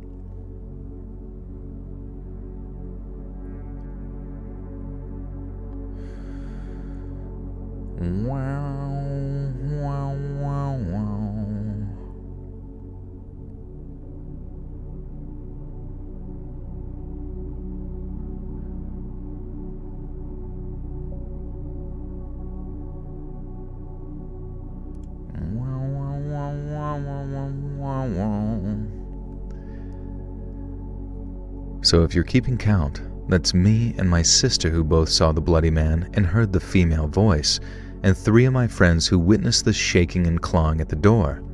5 people. But believe it or not, the last part of the story gets even crazier. We sold the house and moved a couple of cities over about a year later. One thing I forgot to mention is the reason I moved back at 12 and 13 is my grandfather had a bunch of mini strokes and was in a wheelchair, so my mom moved back in to take care of him. Well, after we moved away, I told my mom that it surprised me that she sold her childhood house, and she talked about all the bad memories that she had there that had replaced the good. And then she said, plus, Grampy started creeping me out towards the end. And it turns out he started telling her, your brother's still here. Every night, up and down those goddamn stairs. Up and down, up and down. He saw the, quote, bloody man, too. His son. But that's not the craziest part. About 7 to 8 years after selling the house, the guy that bought it saw my uncle in a gym and beelined it toward... In a gym? What the hell is... What the hell is in that house? Oh, okay. Damn. Am I almost done? I don't know. I think I got a few more in me, honestly. I know we've been going for a while, but like I want this like paranormal video to be pretty epic, so Joel/Let's Read, any advice on starting a scary story channels like yours and others? I don't know, like my channel kind of popped off from like a trend. You kind of have to find like a trend that starts to like blow up. You can be a trendsetter, you know what I'm saying, if you have an idea for something, but like think about like horror and how it's like you don't have to be horror, right? But if you're doing reading, it was like what? It was creepypasta, and then I got in on that, but I got in really, really late, right? Like by that point, like Mr. Creepypasta already had like 1 million subs, so it's like everybody was trying it, you know? And then, yeah, so like, you know, then I got in a little bit as a late adopter to the True Scary Stories thing. And then, yeah, so it's like that was still like, in my opinion, a trend that I was able to jump on. Hey, Kevin, what's up, dude? And yeah, so the idea is that you try to get into a trend. And there's all sorts of trends you could try. You could like, you know, curate scary videos, you know, and comment on them like Bizarre Bub. That's a little bit harder to do. Probably a little bit harder to break into, but you never know. You know, you might be able to do what like, what's his name? Nexpo did, with like scary videos I found around the internet type thing, like those. Am I standing or sitting down? I'm standing. I just have a stand-up desk. It's what I'm used to. I love horrors, but I think, but there aren't many girl voices I've seen. Yeah, the girl voices I've seen tend to do better by showing their faces related to true crime stories. That's not saying you have to do that exactly, but that's a kind of an idea. Like, what if you were to like curate videos for spooky videos that you found on the internet, but like you show your face, you know, kind of cuts back and forth in the editing between you and the video, being like, now what you can see here, I don't know about you guys, but what I see, you know what I'm saying? Exposed video is so well done. The dude goes 200% on presentation. Yeah, he does a great job, and but at the same time, he's gotten better over time, which you will too if you just, you know, give it a whirl. You know what I'm saying? I'm lying down in an exercise ball. Yeah, I'm just bouncing on it. I'm literally levitating. Do you need to show your face to start as a guy? I don't think you do. I mean, I think guys lean more on their maybe voice or something like that, where it's like women, it's good to lean into the beauty and like the personality kind of thing, you know. But you know, it just depends on what people sign up for, you know what I'm saying? I'm hanging upside down like a bat, shooting sonar out of my butt, or whatever they do.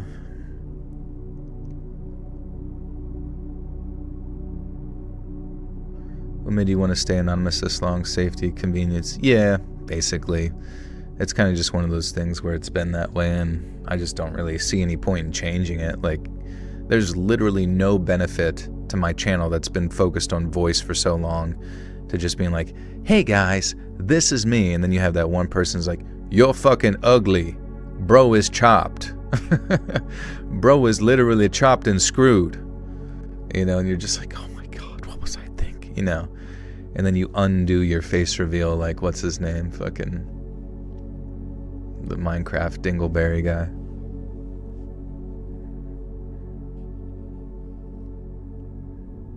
I feel like recording myself, like showing myself, like I need to get better at it. It's all good.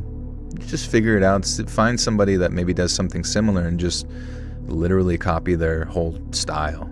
From like what camera they have, to microphone, to editing presentation, to like where the green screen goes and how you edit, you know what I mean? Like it takes some time, but you could even do like a practice channel for a little while and then start your real channel. How old am I? 35.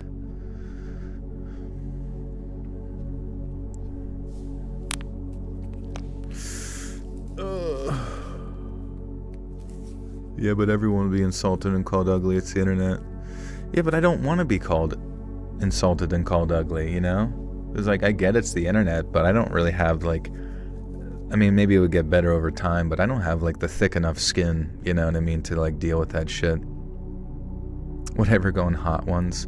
No, I'm probably not. I mean, I have no, like, I'm not even that popular. Like, if you really think about it, like I get like 4 million views a month. That's like in the grander scheme of like YouTube shit, like that you do well, but you're not like hot ones big, you know?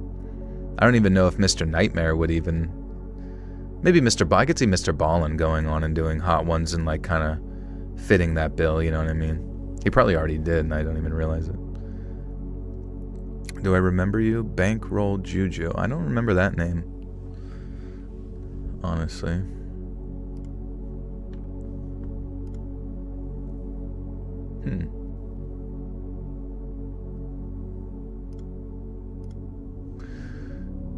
I'm handsome and loved. Thank you, dude. Appreciate that. I'm a baddie. I'm a bad person.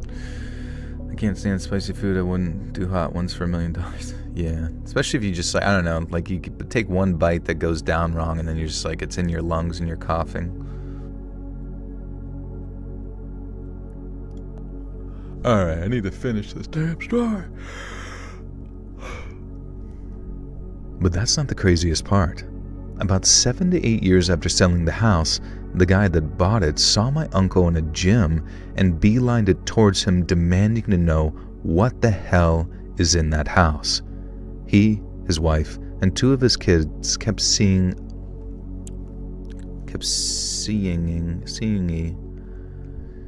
He, his wife, and 2 of his kids kept seeing Uncle around the house. I made it a point to walk by the house to try and catch someone coming out. What the fuck? I made it a point to walk by the house to try and catch someone coming out once I heard the gym story, and one day I caught the youngest son leaving. I introduced myself and asked him about what they saw, and he said he was too young at the time, but his mom, dad, and 2 brothers would always see my uncle behind them in mirrors in the house. And they got rid of the mirrors and it stopped, he said. Now, I don't quite understand that part because mirrors had nothing to do with it for me, but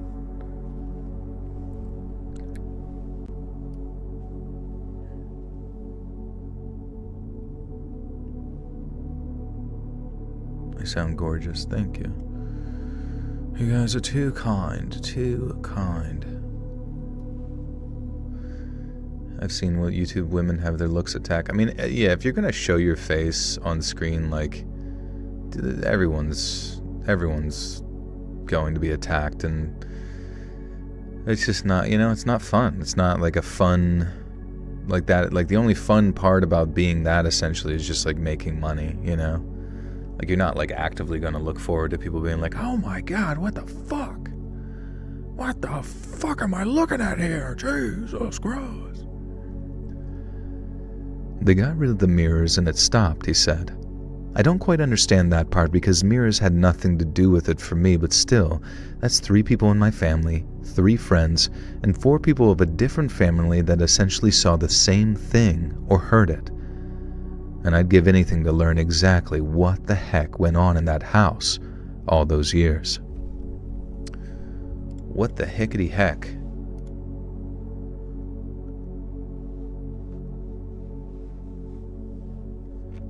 Okay, I think we keep going, right? I think we only really have like 3 more to go.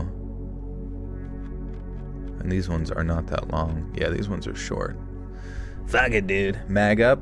Alright, Justin, we'll do a mag up and we'll read these last short 3. Be right back. Be nice to each other. Don't yell about stuff.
Alright.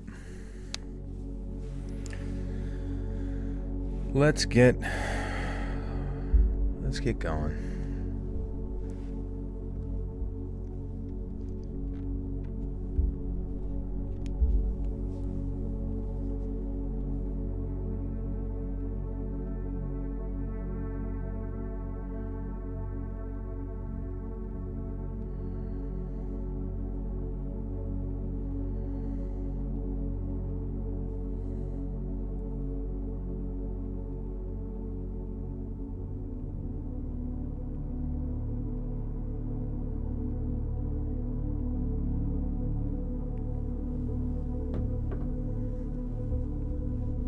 Listening to stream while playing BF6 is great. Yeah, nice.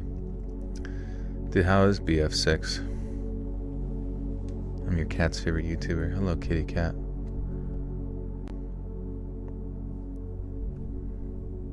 When I was 16, my sister and I were walking home for lunch, a half block from the high school. A girl in my younger sister's class was driving someone's car in the parking lot doing donuts, and it appeared the girl in the front seat was scared and wanted out. The door opened and she was pulled under the car. The driver must have thought that she was still on top of her and ended up backing up over her for... Jesus. Okay.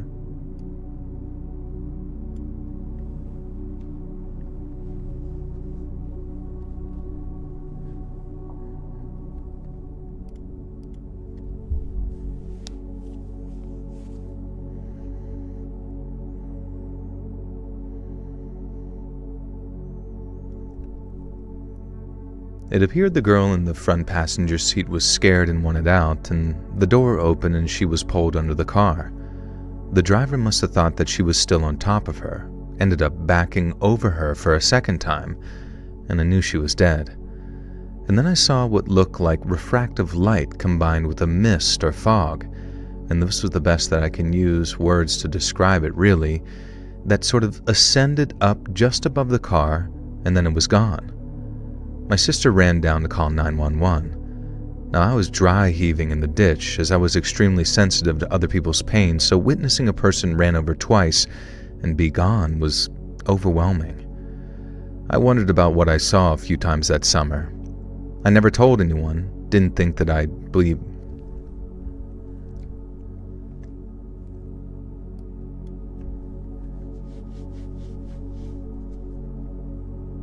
Can I ask you guys a theological question? Would that be of possibility?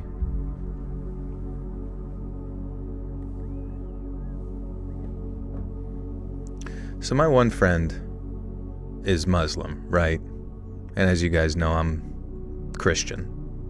And they sent me like it was like a funny meme, right? Where it was like,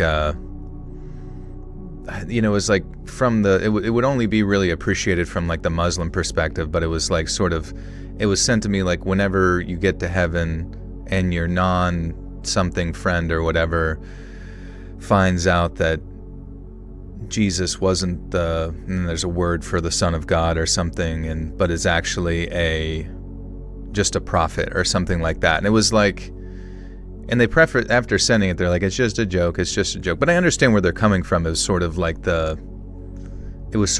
a jab or some, I don't know, like a light jabbering back and forth between the competitive nature or something in religion, the Abrahamic religions or differences between Muslim, Christian, and the fact that like the Christians think that Jesus is God and the Muslims have, a veneration for Jesus, but believe him not to be a Messiah or one equal to God, but to be like a prophet, and therefore I don't really know.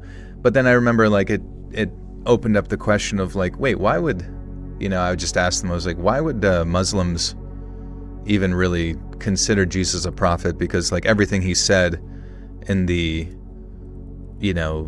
Gospels or New Testament or whatever was,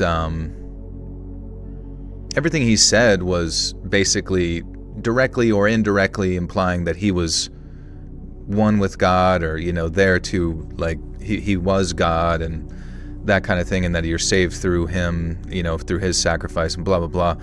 And I just ask that simple question, why then would the Muslims even include him as a quote-unquote prophet when technically everything he says wasn't even necessarily prophetic towards their religion or anything, and that it was in many ways, I guess, maybe considered blasphemous or anti their message in a way? Why would he even be involved in that eventual creation of said religion, right? You know what I mean? And then I just remember that they got very angry, me asking that question.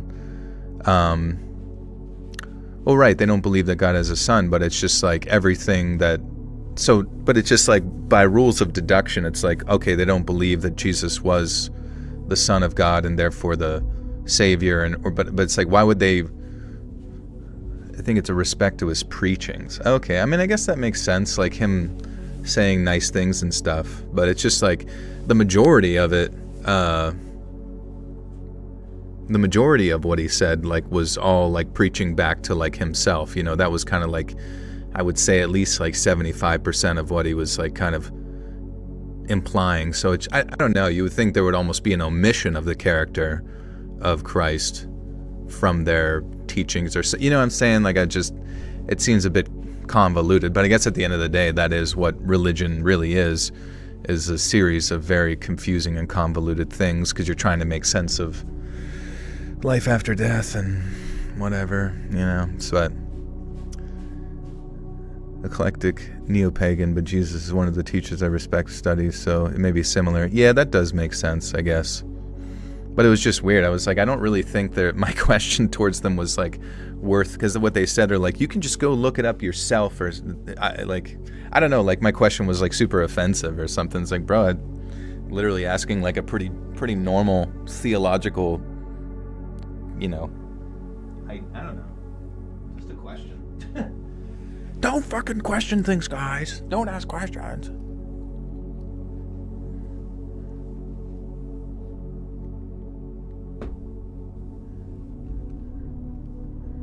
Very sensitive. Whatever. I don't know. Doesn't matter. Who cares? Anyways.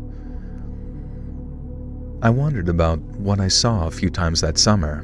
Never told anyone, and didn't think that I'd be believed. It was a long, faded memory by the time that I was in my late 20s. My BFF was driving my car to drop me at SeaTac for a business trip on the old Highway 99 viaduct. Viaduct?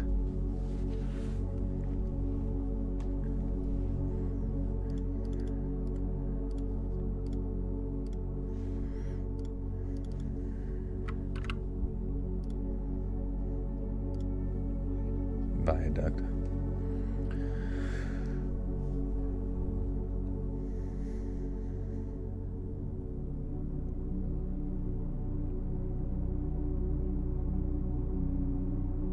You got to remember that our book, the Quran, is different to yours. It is respect to his teachings, but our Prophet Muhammad was final message or prophet of God. Yeah, but the teachings of Jesus was antithetical, you know what I mean, to the teachings of Muhammad, in the sense that Jesus pretty consistently equated himself to, obviously he had other parables and stuff that taught people to treat each other well, but the primary teachings were that of him being essentially the solution and the final sacrifice for God, equal to God, God sending himself in human form. So the whole point I'm saying is that why even consider him at all whenever his teachings baseline or are technically heretical, you know what I'm saying? It's antithetical to what would be, I don't know, what would be taught in Islam, that's all I'm saying, is that it just, why even keep him around in the storyline if it's just going to confuse things.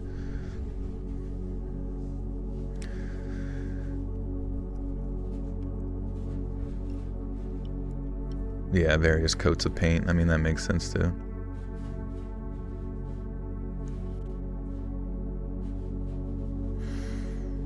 Viaduct.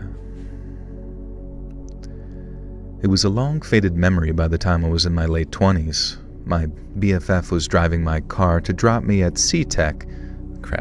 SeaTac. What about the Talmud? Yeah, the Talmud. I remember like seeing somewhere where it talked about like Jesus being boiled in shit, and I was like, that's not very nice. But I don't know to what extent where that is in the Talmud, or if it's all Talmuds, or I don't know. I'm sure in the same way that there's like 10,000 subsects of like Christianity, I'm sure there's like 10,000 subsect teachings of like Islam and Judaism and all that kind of shit. His reaction isn't a good one. As a Muslim, we're supposed to engage. We have the capacity or knowledge too, and if not, we're meant to research a proper answer and then come back and tell you. Yeah, maybe that was their frustration, is that it was like, I don't know, therefore fuck you kind of thing, you know, which is fair. I understand why people can get frustrated when they don't feel in control suddenly, you know. It's like you're talking about their spiritual identity, so it's like to suddenly make them have a question is like essentially questioning one's like internal identity, and therefore, you think Christian and Muslim couples last? No, dude, take it from me. I know like 7 people in my life who have attempted to date who are like loosely Christians, loosely agnostic, loosely whatever, you know, basically just Westerners, and they date Muslims, whether they're from Pakistan, Iraq, fucking Iran, you know what I'm saying? Like every one of them, now it depends, I'm sure obviously there's circumstances, but every story I heard was that the Muslim like the Muslim person has to hide the Westerner from their Muslim family because they are not Muslim.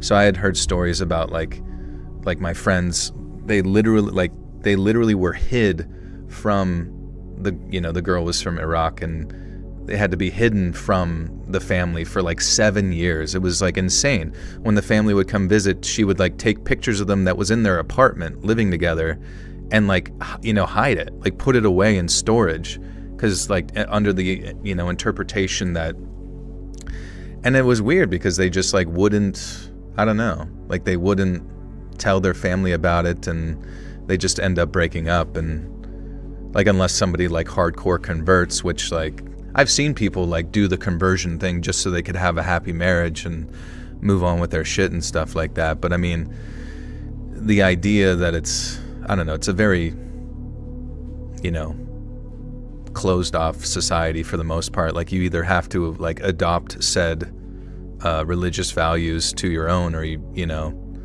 or I don't know, maybe they cut them off from the family. I don't know what the fuck. Get in the closet. Right, yeah, exactly. At the time of the Quran was written, most of the people were either Christian or Jewish, and they didn't completely discredit Jesus, only said he wasn't the true Messiah in order to convert people.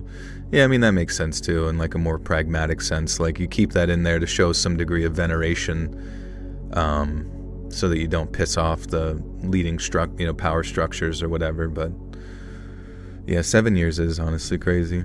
Your daughter converted a few years back. Yeah, I mean, it's sort of the expectation, I suppose. But I think like just in general, like two religions, especially if you're two very like if the person's Christian from the West and they're like, you know, they're like, whatever, I don't give a fuck. Sure, maybe that can occur. But like, if they're both very strongly tied to their faiths, it's just going to cause so many different divisionary aspects within the relationship that I just don't really see how it can ever be maintained, especially if like one's family is going to like disown them or cut them off or something for finding out that they're with somebody that's whatever they are.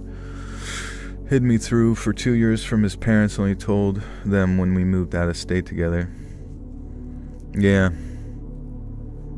I don't know, it's sad, man. Whatever. I don't know. Religion's weird, man. It was a long faded memory by the time I was in my late 20s. My BFF was driving my car to drop me at SeaTac for a business trip on the old Highway 99 viaduct. We came up on an accident that had just occurred, motorcycle versus SUV. The SUV was on its side, wheels facing the bay, and a woman was having a panic attack, and another woman was kneeling by the motorcyclist, reaching for a pulse. I saw the same refracted light and foggy but transparent particles move up and away from him and then disappear just as the woman sunk her head down, and I interpreted that as no pulse. What could it possibly be but a soul or a quantum group of particles from the elements of a supernova that gave us life, returning to the fold? This isn't the only experience I've had that didn't have an explanation based on our current understanding of quantum physics, chemistry, biology, any of the sciences. But it's one I have witnessed twice under similar circumstances, so it would be difficult to explain it away as a reflection of some light bouncing off of metal or other anomalies. That story was interesting.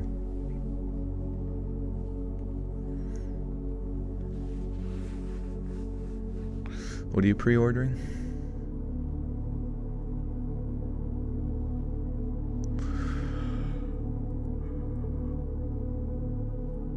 I'm good with religious and whole stop. None of that for me. I mean, it's like I can see it being beneficial. Obviously, it's created entire cultures. It creates structures. Like, it can create familial structures. But I do feel that your familial structures have to be on the same wavelength. Otherwise, you're just going to create division within the homestead, you know? Yeah, we're still going 5 hours strong. You're going to pre-order some painkillers. Whoa, they're releasing new Fent. Sick. Could you all be a religious man and also believe in the theory of evolution? I think so. I think it's possible. It's definitely a little bit confusing, but I definitely feel that they're not completely mutually exclusive concepts to a degree. Now, granted, some might argue, yes, they are, and I understand where they're coming from too. But if you wanted to, you know, approach it from a more like Stanley Kubrick-esque sort of, remember at the beginning of 2001 Space Odyssey, where it's like everything in existence has sort of transpired to the creation of monkey men, you know what I mean, in the past, and then you sort of like introduce that black obelisk to the monkey men, and then they touch it, and then it gives them a degree of intelligence boost, which sets them on the trajectory of the evolutionary path that they are. But these beings that have done that are, I guess, like outside of space and time, and, you know, therefore they are, you know, what we would describe as spiritual beings, you know what I'm saying? First time I'm catching that one, I just wanted to pop in and say that you're hilarious and awesome reader. Hey, thank you. Appreciate you. Thank you. I read the screenplay book for 2001. Was it good? You gotta have a certain mindset, yeah. We're talking Dead Space lore. Right, yeah, I mean, I guess that's kind of how that is, too. But yeah, it was like 2001 Space Odyssey. So good. Such a good, well, it's boring at times, and I definitely fall asleep, but then you end up waking up at the end of the movie when it's like screaming at you. Am I staying up late? I technically don't want to, but we got 2 more stories. What time is it where you live, Joel? Here in Sweden, it's 10 in the morning. It is 4 in the morning here, so I guess you're 6 hours ahead of me. I'm on the east coast of the U.S. Religious on a decent level, but also think the theory of evolution is right. Yeah, it's hard to freaking say anything, honestly. Like, what is any of it? Time zone besties. East Coast? East Side? My first time actually commenting on live, Joel. We have differing views, but you've helped me fall asleep so many times. So for that, I'm eternally grateful. Have a wonderful night, guys. Thanks, Marissa. Sleep well. Appreciate you. Okay. South Africa. Firstly, I don't want to convince anyone that I really have this skill. My objective is to report and answer questions from people who are really interested or curious about the subject. In parapsychology, telepathy is the ability to acquire information about another person's thoughts, feelings, or activities without using verbal, body, sign, or written language. I discovered this skill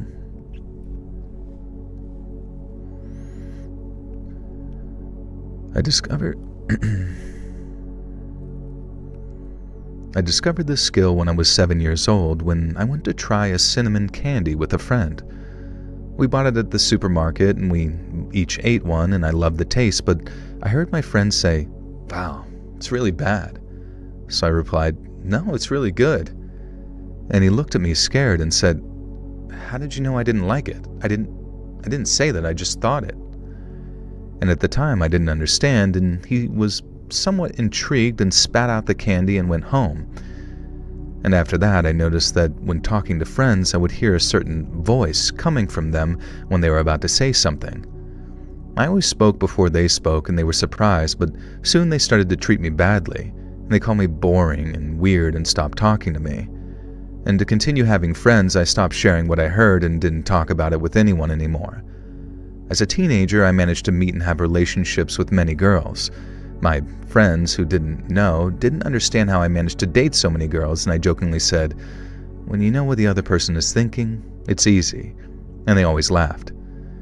The voice I hear doesn't always have the same voice as the person. Sometimes it's just the person's intention or feeling at that moment, and sometimes it's the same as the person's voice. It depends on how they represent their Dude, that would be so insane to be able to read thoughts and it not drive you insane. If Earth was flat, I don't think it would be a secret. I think we would be capital punishment and tourist attraction. People would profit, try to build off of it, and I think there'd be slides. I hope so. But yeah, I mean, even if it is flat, like, who gives a shit? Like, genuinely, who cares? I guess the only people that would care are the ones trying to, like, I don't know, generate a certain narrative of sorts. But at the same time, even if it was, and you told me, like, I earnestly found out it was flat, I'd be like, okay, sweet, what should I jerk off to next? I can't read thoughts, but I hear sounds and think about colors sometimes. That's cool.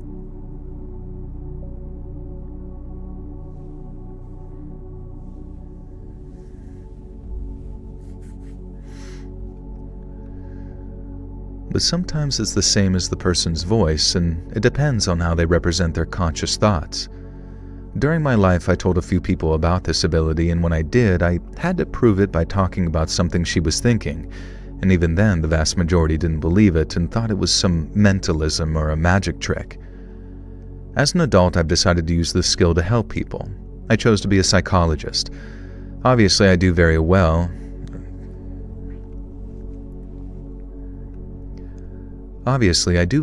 During the sessions, and my patients praise my work a lot as I know exactly what they are feeling and thinking. Now, forgive my bad English. I used to be a translator. Oops. There's no substitute. Okay. As an adult, I decided to use this skill to help people. I chose to be a psychologist. Obviously, I do very well during the sessions, and my patients praise my work a lot as I know exactly what they are feeling and thinking. Hell yeah, brother. That's fucking sick. That's fucking cool. You can read my goddamn mind.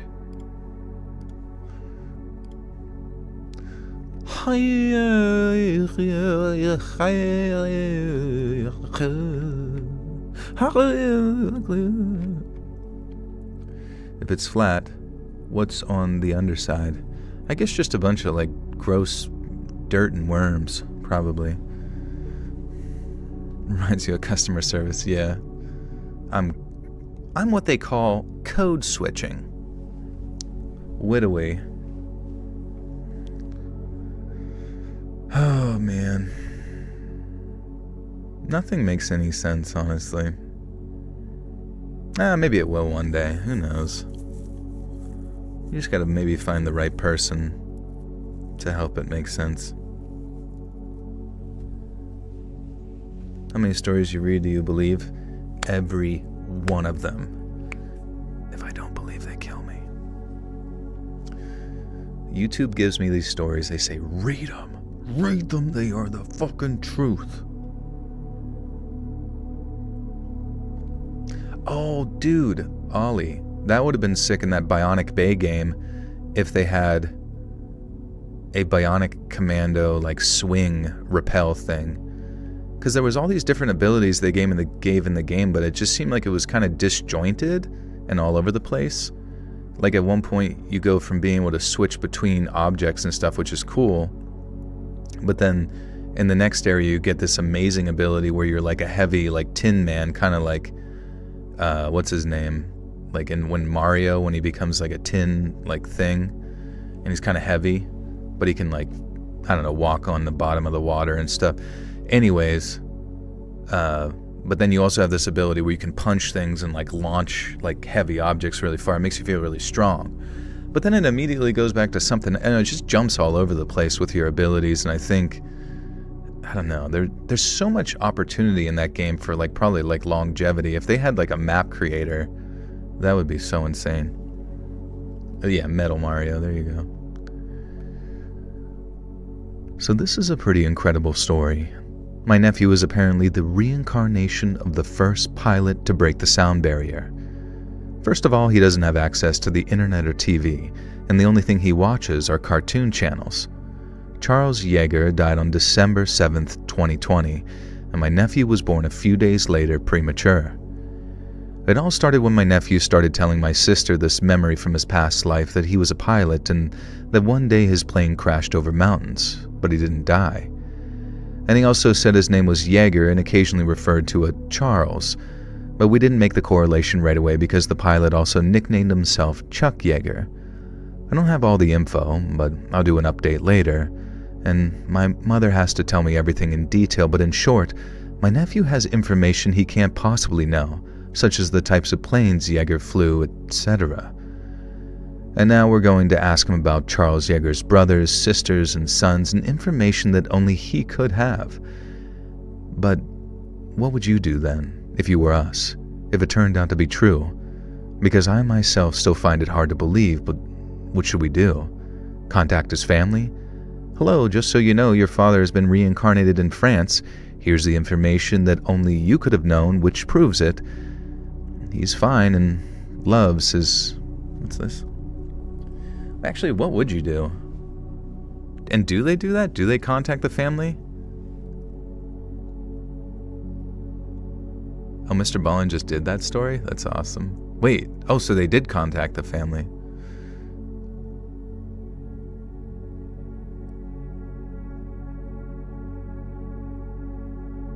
Your husband's Muslim, currently playing PUBG and trying to comment on the theme. Can't hear anything. Should I do pills top? What?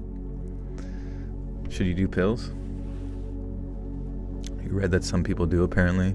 I mean, that would be sweet, where you just like, hey, this is them, they're back.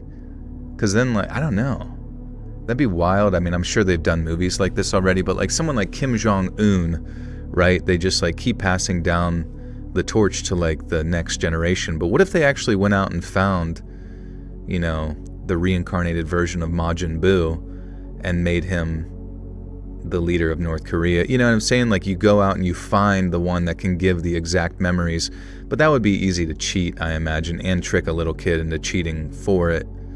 I don't know. I feel like there's got to be a more, like a cool Illuminati way to do it. I guess I'm trying to ask this, how do you pick from all the CL submissions that you do next? Oh, yeah, I mean, I have somebody that digs through for like a particular topic, but sometimes I'll just, like in these generalized, and the really generalized Reddit ones, same with paranormal, I'll just pull from what we've accrued for permissions and stuff. Reincarnated version of someone defeats the purpose. I feel like finding the reincarnated version of someone defeats the... Oh, like to continue their like stuff. But I was just saying, like, you know how... Remember when the Queen died? I remember Lazy Masquerade did this video where the Queen dies, right? And then there was something like that was caught on a broadcast where they were saying like, she can't be transferred anymore. Like something happened where it was like a really creepy transmission that said she can't be transferred anymore, or she can't be... And basically, it's like some sort of strange, I don't know, implication that like the royal families and their like Illuminati bullshit can just like transfer their souls onto the next body or something. But then once in a while they fuck up and then they get caught in like, I don't know, maybe they use up too many transfers. There's limitations. You've redeemed, do not redeem. You redeemed them, you know, already. And then you're stuck in some weird purgatory or whatever. Hello from the UK, just dropped my daughter off at school, now it's time to go back to bed. Hell yeah, dude. Get some sleepies. Dude, the post wake up, like morning sleep where you get like 3 or 4 more hours is like the most rejuvenating sleep ever. She was permanently dead, implying that she was really dead this time. Right, yeah, it was... Oh. I wonder if it was a choice and the mortal was criticizing it. Who knows, man? It's just, I'm curious if there's something similar to that where they know where someone is going to be reincarnated, so they come and find you and have you. I mean, I guess they do that, with like Dalai Lama adjacent stuff? Isn't there like something in that sort of realm where they try to find the next one and you just keep reincarnating and being in charge of something or something? I have no fucking clue. I went to a tea leaf reading once and was super skeptical and grumpy about having to go and came out baffled. What happened? They told you about the leaves, what tea you were going to have. But what would you do then if you were us? Oh wait, that's what I had to figure out how to say this silly word. It's some type of French bullshit.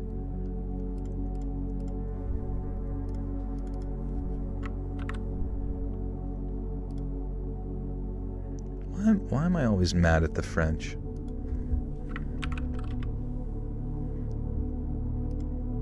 What the fuck? Damn, what's going on? Oh. That's really funny. They wrote it...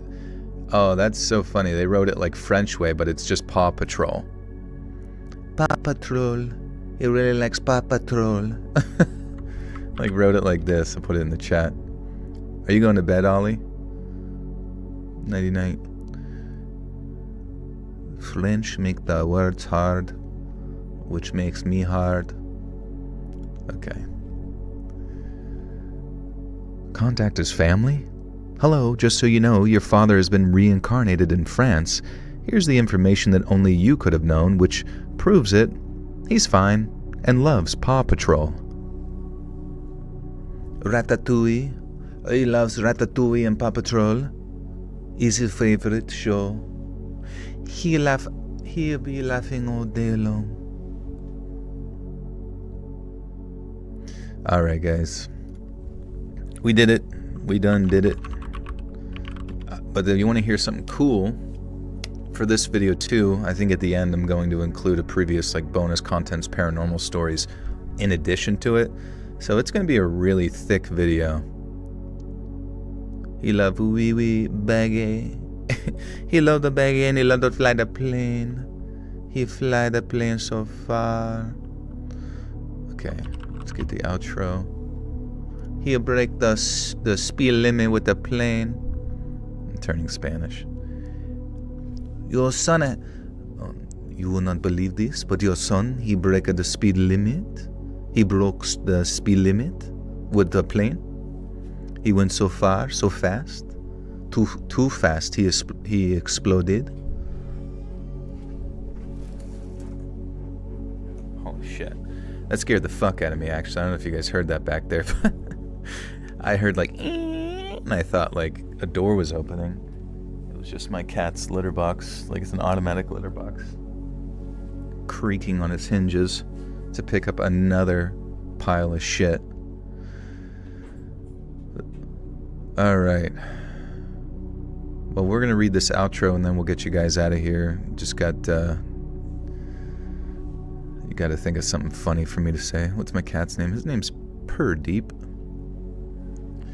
Something with Amelia Earhart's reincarnation. That would be sick. She could man the guns.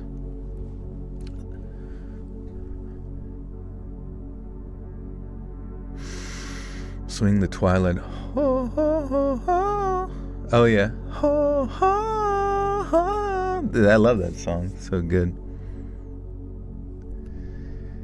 Hey friends, thanks for listening. Click that notification bell to be alerted of all future narrations. I release new videos every Monday and Thursday at 9 p.m. Eastern Time, and there are super fun live streams every Sunday and Wednesday night. If you get a story, be sure to submit them over at my email at letsreadsubmissions@gmail.com, and you might even hear your story featured on the next video. And if you want to support me even more, grab early access to all future narrations and bonus content over on Patreon, or click that big join button to hear about the extra perks for members of the channel. And check out the Let's Read podcast, where you can hear all of these stories in big compilations located anywhere you listen to podcasts. I also have a true crime channel called Saturn Soul. Go subscribe. All links in the description below. Thanks so much, friends. And remember, ho, ho, ho, ho, ho. I don't know how the song goes. Think of something else different, guys. I don't know what to say. Nighty-night. Or was that good? You guys like that one? You guys like it when I make that sound? You guys like that noise? Alright, sweet. We'll keep it. Say something French. Ooh, oh, oui, oui. I just crashed my aeroplane. Ooh, I'm dead. I'm into a baby. Yeah. Alright, guys. Much love to you. Thanks for hanging out for 5+ hours with me. Appreciate you. I'm going to get this up and edited over on Patreon. It's only $1 a month over there for early access. And then I'm going to get it up on YouTube. Another one in the books for Spooky Month. I'll be back streaming this Sunday, most likely. Otherwise, if I go live any earlier, I'll let you know on Instagram at letsread.official. Go over there and follow my story. Love you guys. Appreciate you. Thanks for being great and kind and open-minded to have a discussion. Okay. Oui, oui. Bye-bye. See you later.